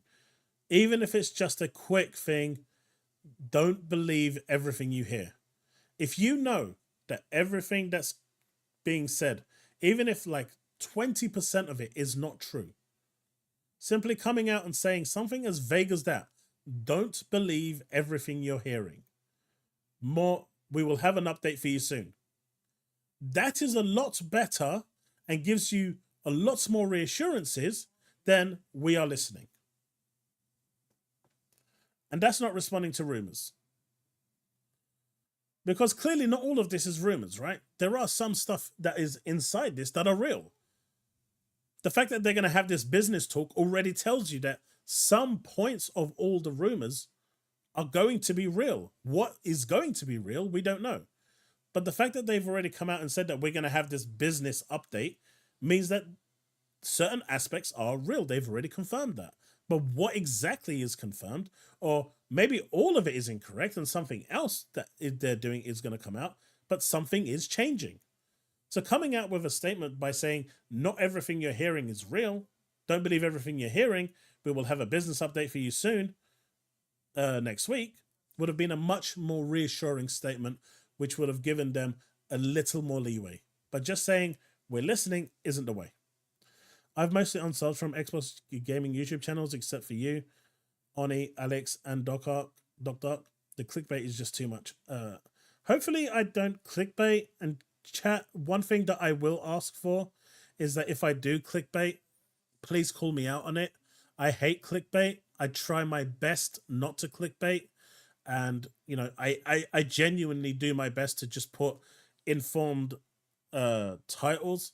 So if I ever do that, please call me out on it. Like, I'm being genuinely honest here. Please do call me out on it because I don't like it and I don't appreciate you guys being clickbaited into something that I do. So if I do it, call me out on it. Like, no joke, just call me out. Having no competition will be bad for them. Xbox should embrace being the bad guy. 100% anime. They should just take the gloves off and say, right, you want us to be an arsehole? Now let's see how you like it. We're going to third-party cap all of this. Reviewers, you ain't getting shit. Just be the bad guy for a little bit and see how they like it. How they really like it. The different point of the proverb was to do nothing. It was. Either die a hero or live long enough to become a villain. What if I want to become both? Frit is hilarious. I'll probably be streaming tonight. Ah, Powered again. Nice. Me and the wife streamed 5 hours of Power World last night. She started on the Xbox, and I joined in her game, and I was streaming the game that we were playing together.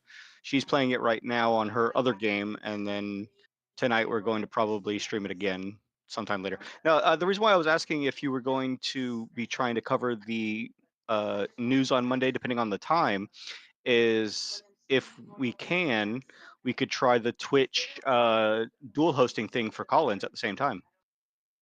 The beta thing on Twitch.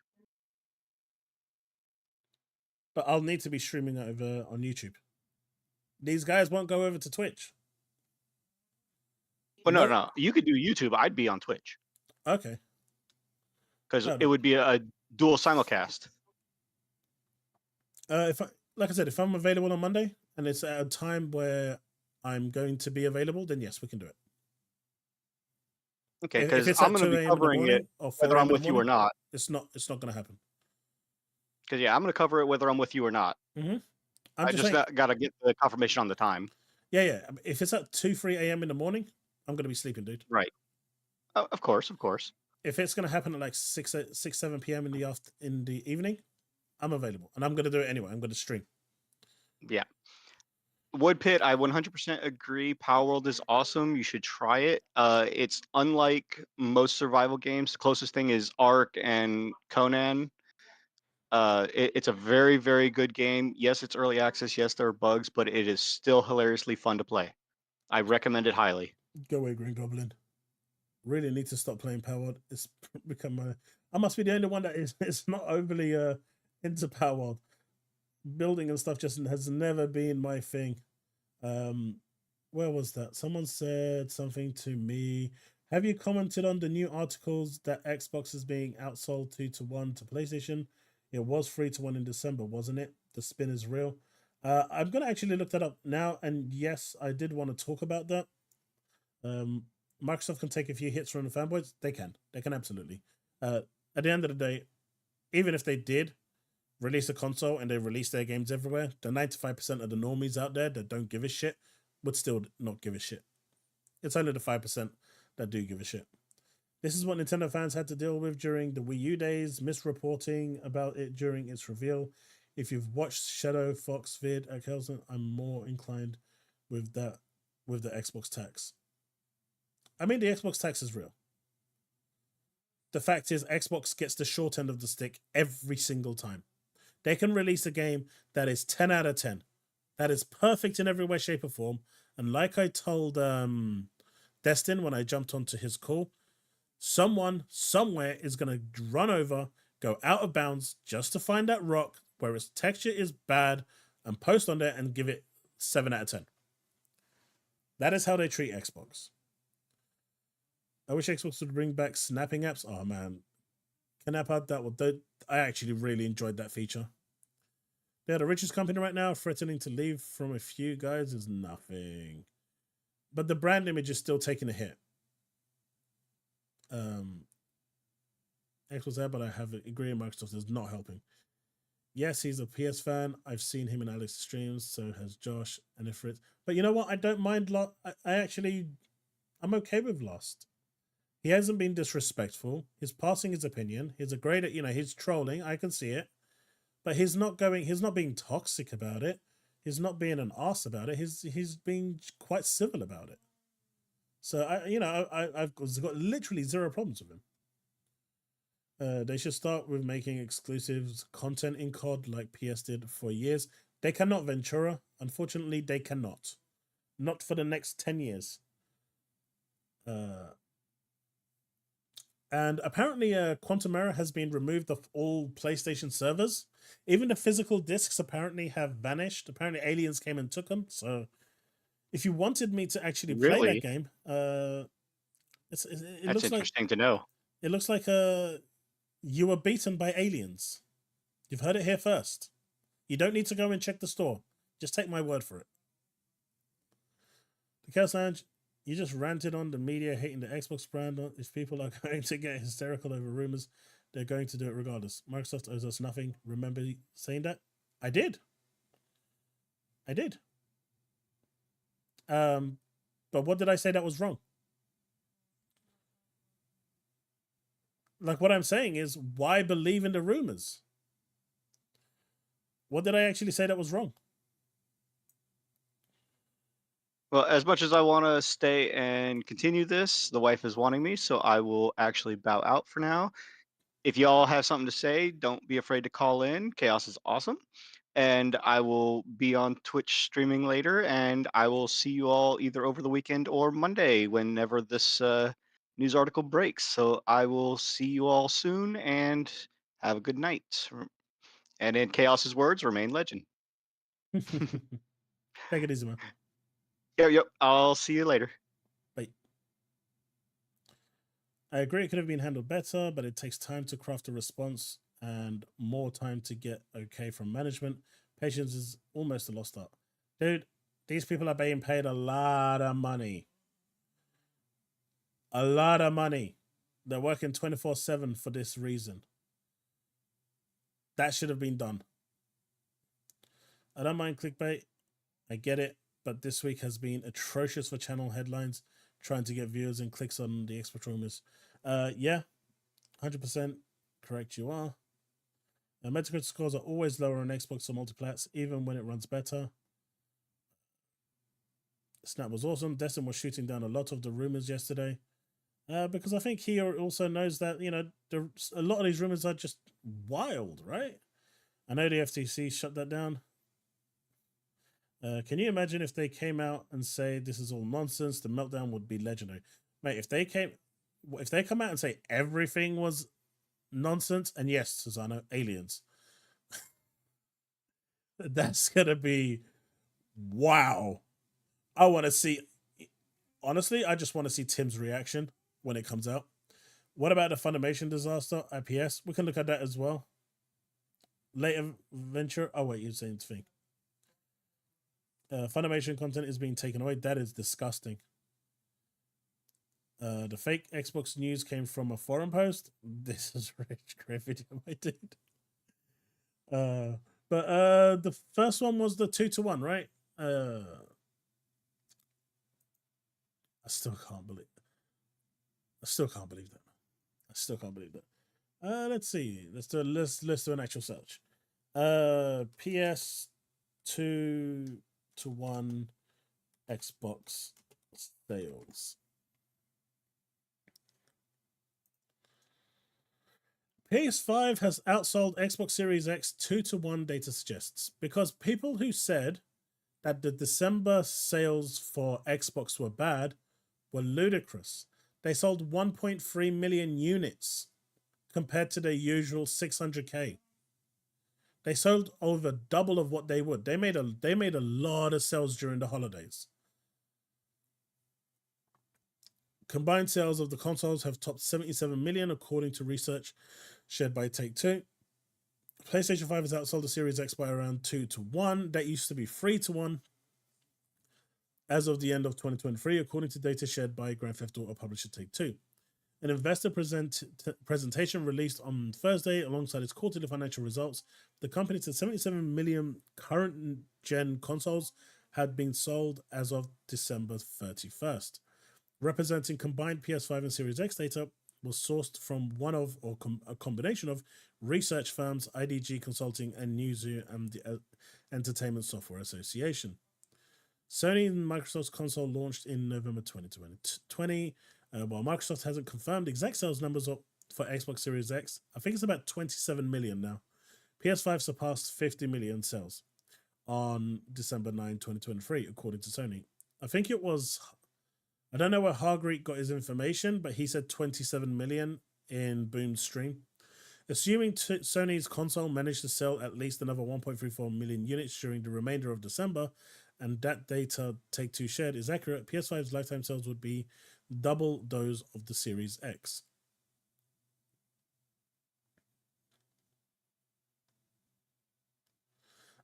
Estimated 3.4 billion global video game players, 77 million Gen 9 consoles outstanding, 3 billion active global video game players.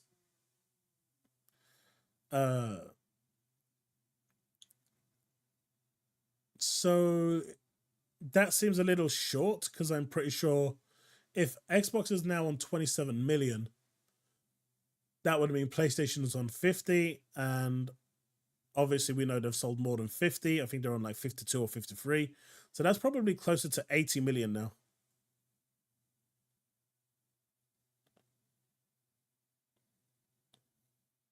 Well, I mean, PlayStation has confirmed that they have sold over 50 million units, and that was at during December. And I think I read somewhere that they've sold at least another 2 million. And Microsoft were at 25 million pre-December. And I think they're now at, with the December sales, they sold almost 2 million units between December and January. Or was it like mid-November and mid-January? They sold like 2 million units. So that 25 goes to roughly about 27. So it kind of adds up there, but yeah. That's an interesting point and an interesting fourth digit. We don't know how many are left in scalpers' hands because they were being snatched up as crazy. How many is actually remaining there is unknown.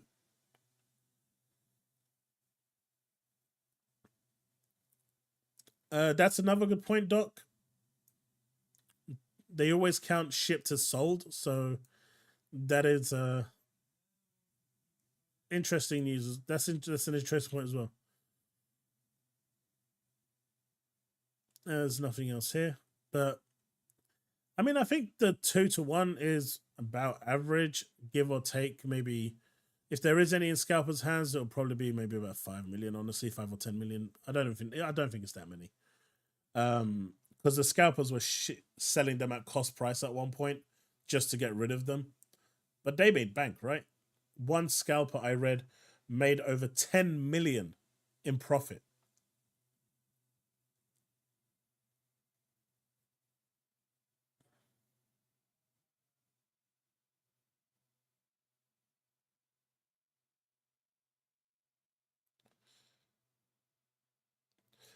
Yes, Kevin, but when they advertised 50 million PS5 sold, they did say PS5 sold.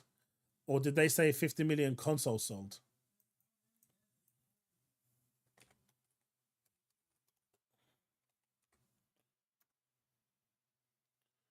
PlayStation 5 has sold 50 million consoles worldwide. PlayStation 5 sales hits 50 million. So it is sales of the PS5.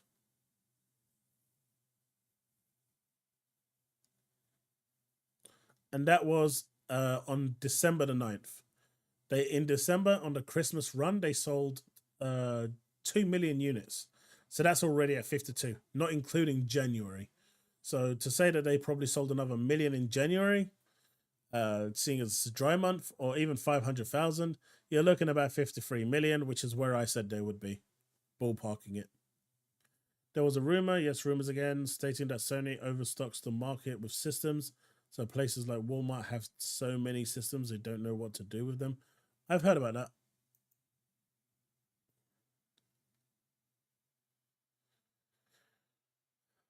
I mean, the guy's allowed to have a night off, like time to himself as well, right? I mean, come on. You don't expect him to be working 24/7, do you, Diablo? At the end of the day, you clock off at some point. You go home and you unwind. Funimation is another one. This one's pretty disgusting, right? This one is pretty nasty.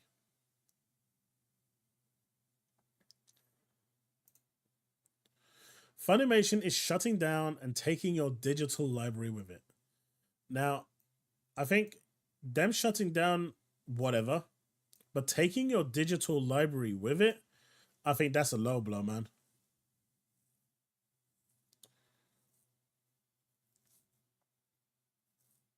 Doc Gamer, yep. Kevin, that's correct. He has undone a lot, but this has redone everything. Well, theoretically, redone a lot of the damage as well. 27 million is not bad considering PC has cannibalized Xbox sales. PlayStation, on the other hand, has had nothing to cannibalize it, and has sold, double. I think even without PC, Xbox wouldn't have sold 50 million. I think maybe they would have hit maybe another 10 million. I think they could have hit 35, 37, maybe 40 million.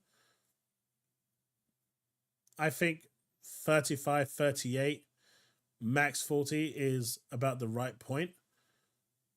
But it is what it is. They don't have the third-party support. Third party is so important. It's like paramount, right? You need third-party games. Like, if they had third-party games like Silent Hill 2,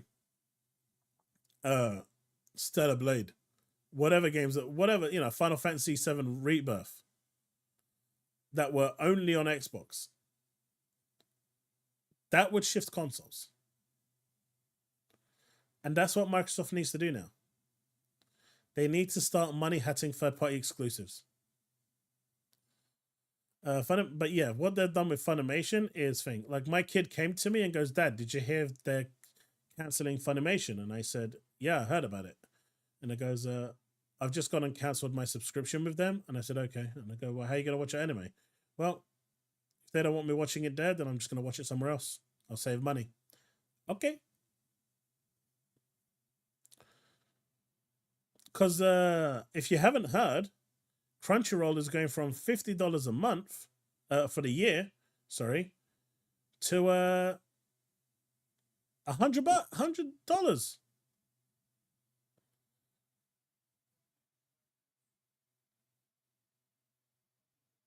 To $100. They're doubling the price. And if you get it monthly, it's going from $6 to $12.49.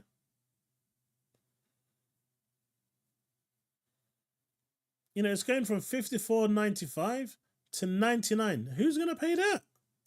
Like, they've gone crazy. But I think the worst part is the fact that the stuff that you've purchased is going. At least give people, the ability to download what they've purchased. Let them download it so they can keep it indefinitely on their PC or their hard drive or something. Give them a DRM-free version. They're not even doing that. That's just awful to me. That is bang out of order. I am not happy with that. And so, if that's the path they want to go, it's pretty much it's pretty much Netflix. Think of it as Amazon Prime Video.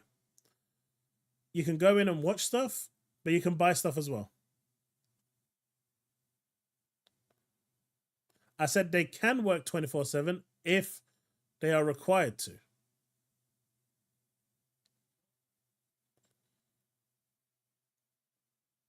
But clearly, if they're not going to give a message, then they're not working 24/7. Can I sell my Xbox? Do what you want.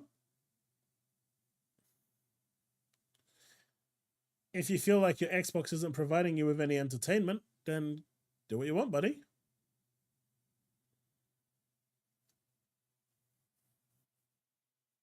I mean, if you're selling it based on rumors, you'll probably end up rebuying it.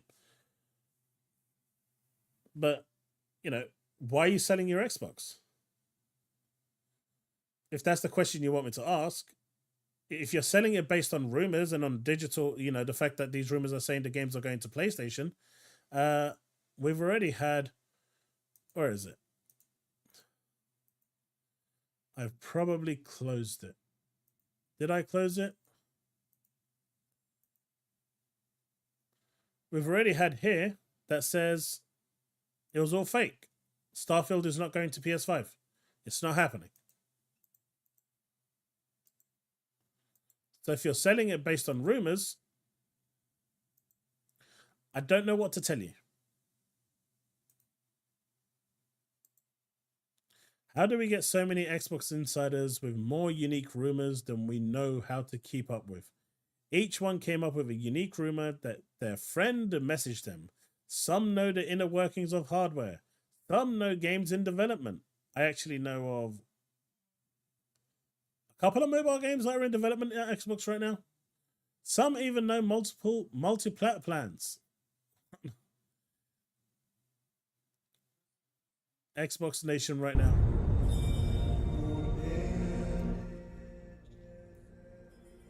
Morning.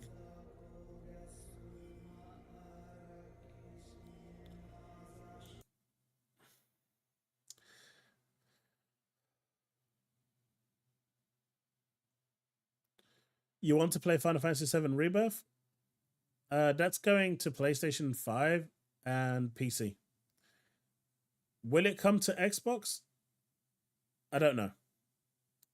But if you're not in a rush to play it, I suggest waiting for the announcement on Monday before you make any decision.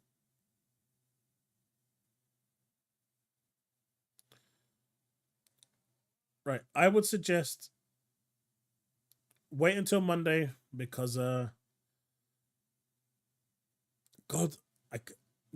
just wait until Monday. Wait until the announcement from Phil. Because this is the stuff that Power Boss was talking about. This is going into that territory, which I'm not going to get into. But all I'll say is, you've waited this long. Wait until they make the announcement. Listen to what they have to say in regards to third-party games, and to what's being done with it. And if that makes you happy, stick with it. If it doesn't make you happy, and Final Fantasy is where you want to be, then do what you need to do.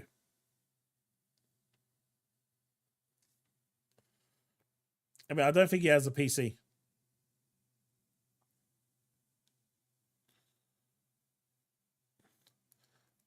I joined the Insider program on Xbox, but there's literally nothing there. Like, I was hoping I'd get access to Towerborn, and they didn't even give me access to that. I'm 47, been a massive gaming all my days, started in ZX Spectrum. Respect to my dude with the ZX Spectrum. I was there. God, those days. Them graphics now, man. Everything right down to the Neo Geo. I never owned a Neo Geo. That was one that I didn't bother looking into. My friend had like a 3DO, so I didn't need to buy one. I did own the Neo Geo Pocket, mind you. But I've pretty much owned everything since the Commodore 64. Prior to that, I mean, I did have an Atari, I think it was a 2600 as well. But I've pretty much owned everything. Master System, Mega Drive, Atari ST, wasn't it Atari Amiga? Had the Amiga.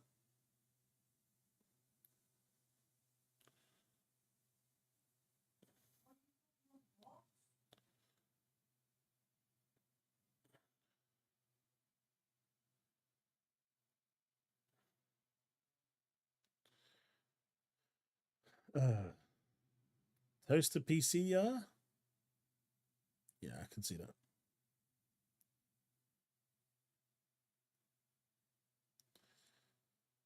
I think Neo had the first wearable gaming device I ever bought. Didn't even know I had one. I didn't have a ColecoVision. I didn't. I think that was before my time. Almost want to ask the kiddo if she even knows what a Neo is. I know my kids wouldn't. I kind of miss my ColecoVision. I never had one of those. I think that was before my time.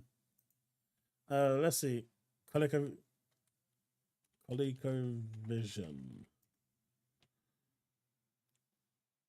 Let's go. Next level gaming, boys.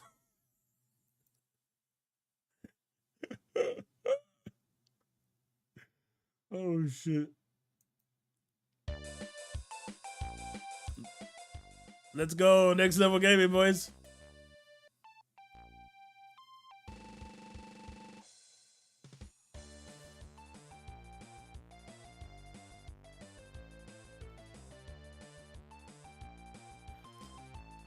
This was prime gaming.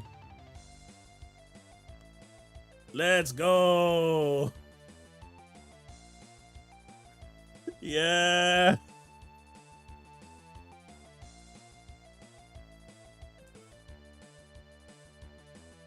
Do you know what? The Calico Vision was not bad for its time. It's almost... It wasn't bad for its time. I've seen a lot worse.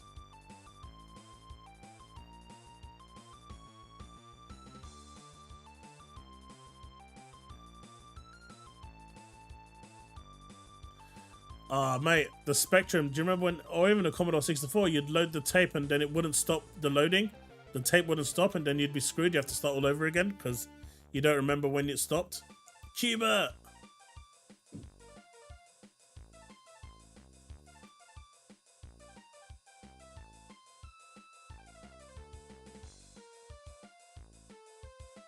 This is legendary, man.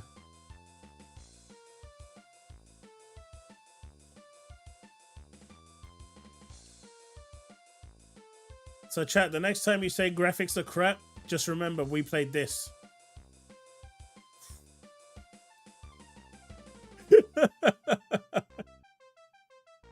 The next time you say graphics are rubbish, just remember at one point in time, this was the best you ever had.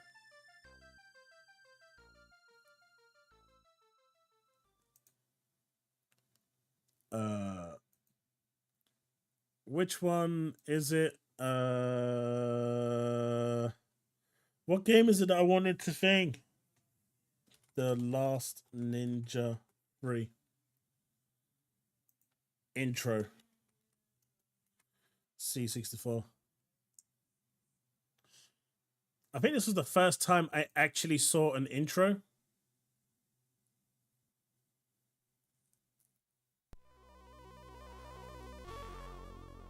They were actually going to remake this whole series. I'm disappointed that they didn't. But this was like... Did anyone actually play this?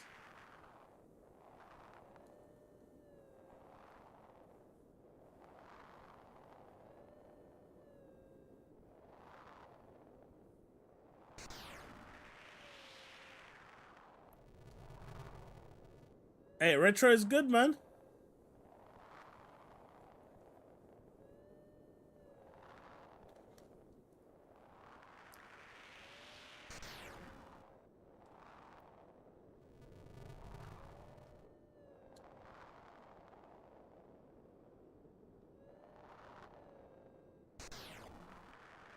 I think this was the first time I ever saw a cutscene on the Commodore 64.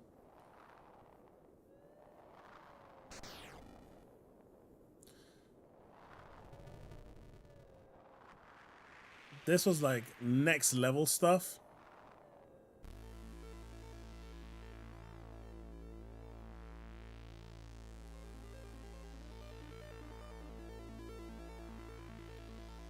Man, I remember the Sinclair Spectrum. Man, you guys are taking me back. Man, look at those graphics. Look at it, even as a squint eye. Come on, how cool is this?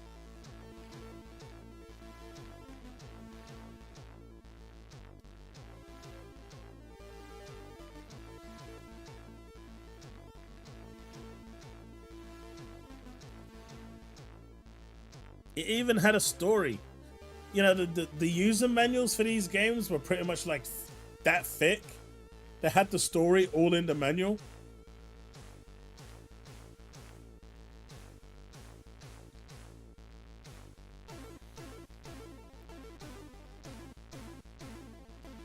The music... Can you see him in the distance over there?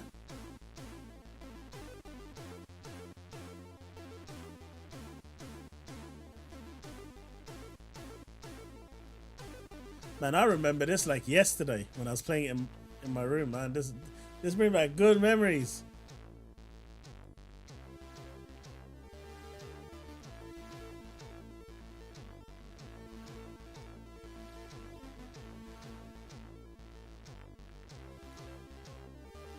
But yeah.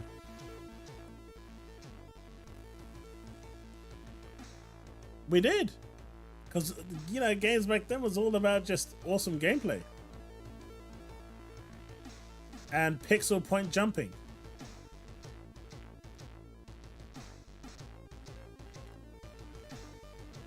Surprise, but...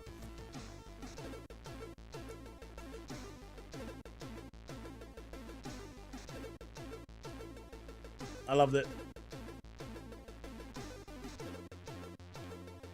Man, I was so happy when I found out they were remaking the Last Ninja series, and then they cancelled it.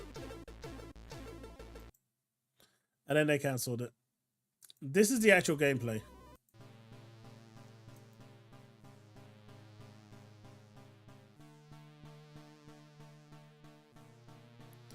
Everything was kind of being properly loaded in.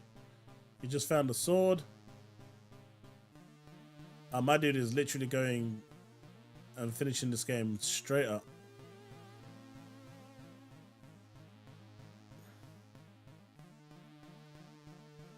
Picked up the nunchuckers.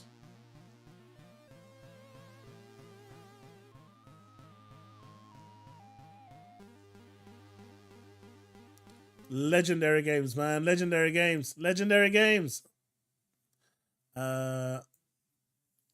Outrun.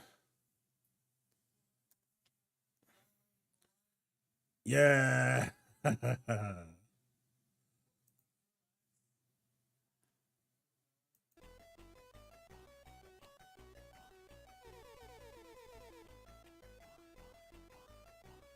Take it easy, Noobstar.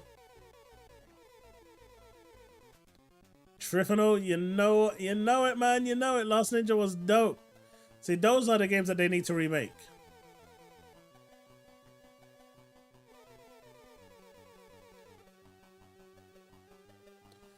Man, looking at this now, I don't even know how we played this without having seizures. It makes my eyes go funny with all that multicolored stuff. But back then, this was like next level shit, man.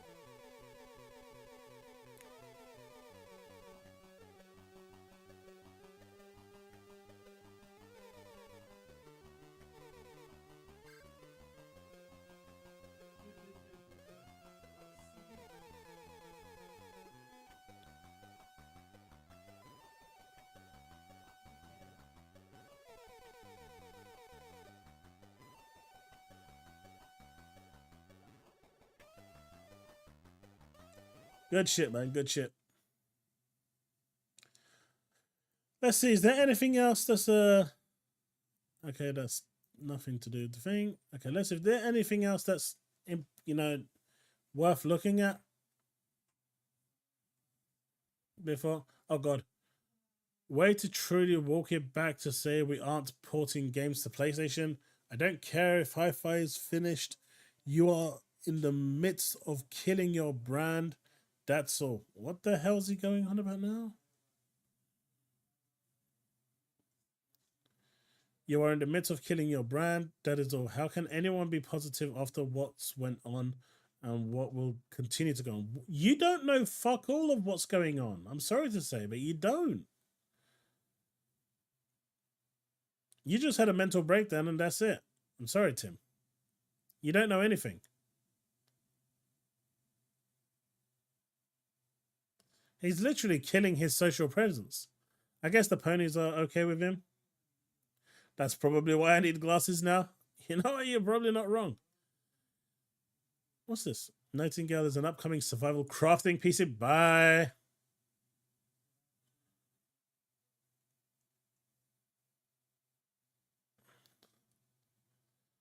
Reports now claiming that Starfield is not coming to PS5. Thoughts on this? This is why you don't celebrate early, folks.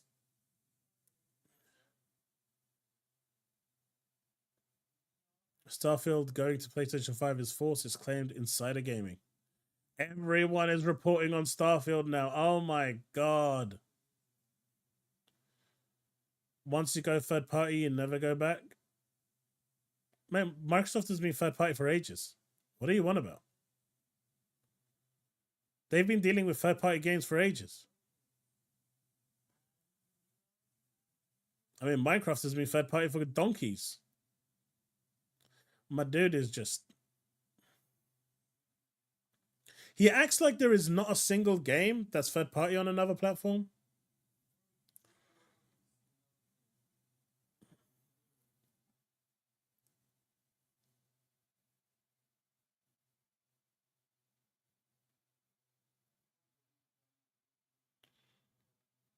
Trifonal, that's never going to happen.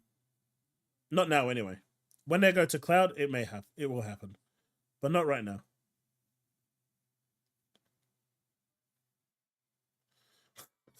About salt and salt videos, Tim Dog deserves a documentary. You know what? His breakdown will probably be spoken about.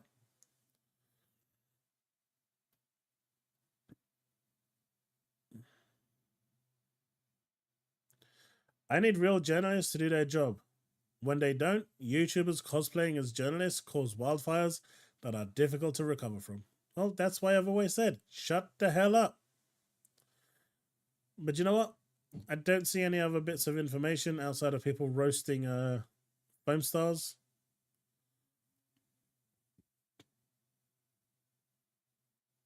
It's crazy.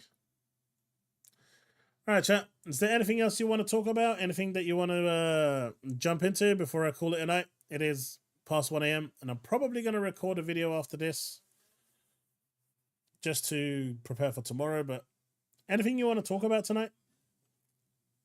Well, anything else you want to talk about tonight, I guess, should be the correct term.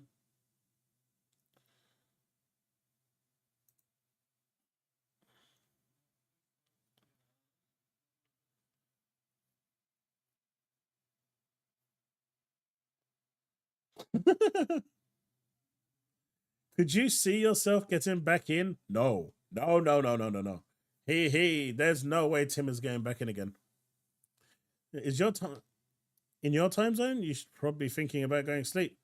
Yeah, probably. It's 1:35 a.m. Got a 60s better. It got 59. Got a 59. Jokes aside, have seen games upcoming the requirements of systems lately. Yeah, they're quite large. They're quite high. Games now requiring DLSS by default is crazy. But yeah, there's no comeback for Tim after this. There's just none. He's burning every bridge. He's burning every lane. He's burning every single path he's walking down. There's no coming back from that. And you know what? I have to give it to Peter, man. My dude has been going this way all the way. Credit to you for accepting that you were wrong. Starfield is not coming to a PlayStation 5, just fine Xbox. What the man, the Utah thing is so fucking hell. They stopped playing Foam Stars with him after that. Y'all, come on, man. Y'all ain't never been in the shower with a man and you see the suds roll down the crack of his ass and you... Nope. That face says it all, man. Fuck that. Right, folks. Have a good night, and I'll see you in the next one. If we do have anything important to announce on Monday, if they do make a thing, I'm going to try and stream it. Powerboss will probably want to do something together, so we'll try and group up. Otherwise, expect more daily videos from me on Saturday and Sunday. And yeah, I'll see you in the next one. As always, remain legend, folks. Have a good night, and thank you for being around. Don't forget to like and subscribe if you haven't yet done so, and I'll see you then. Peace.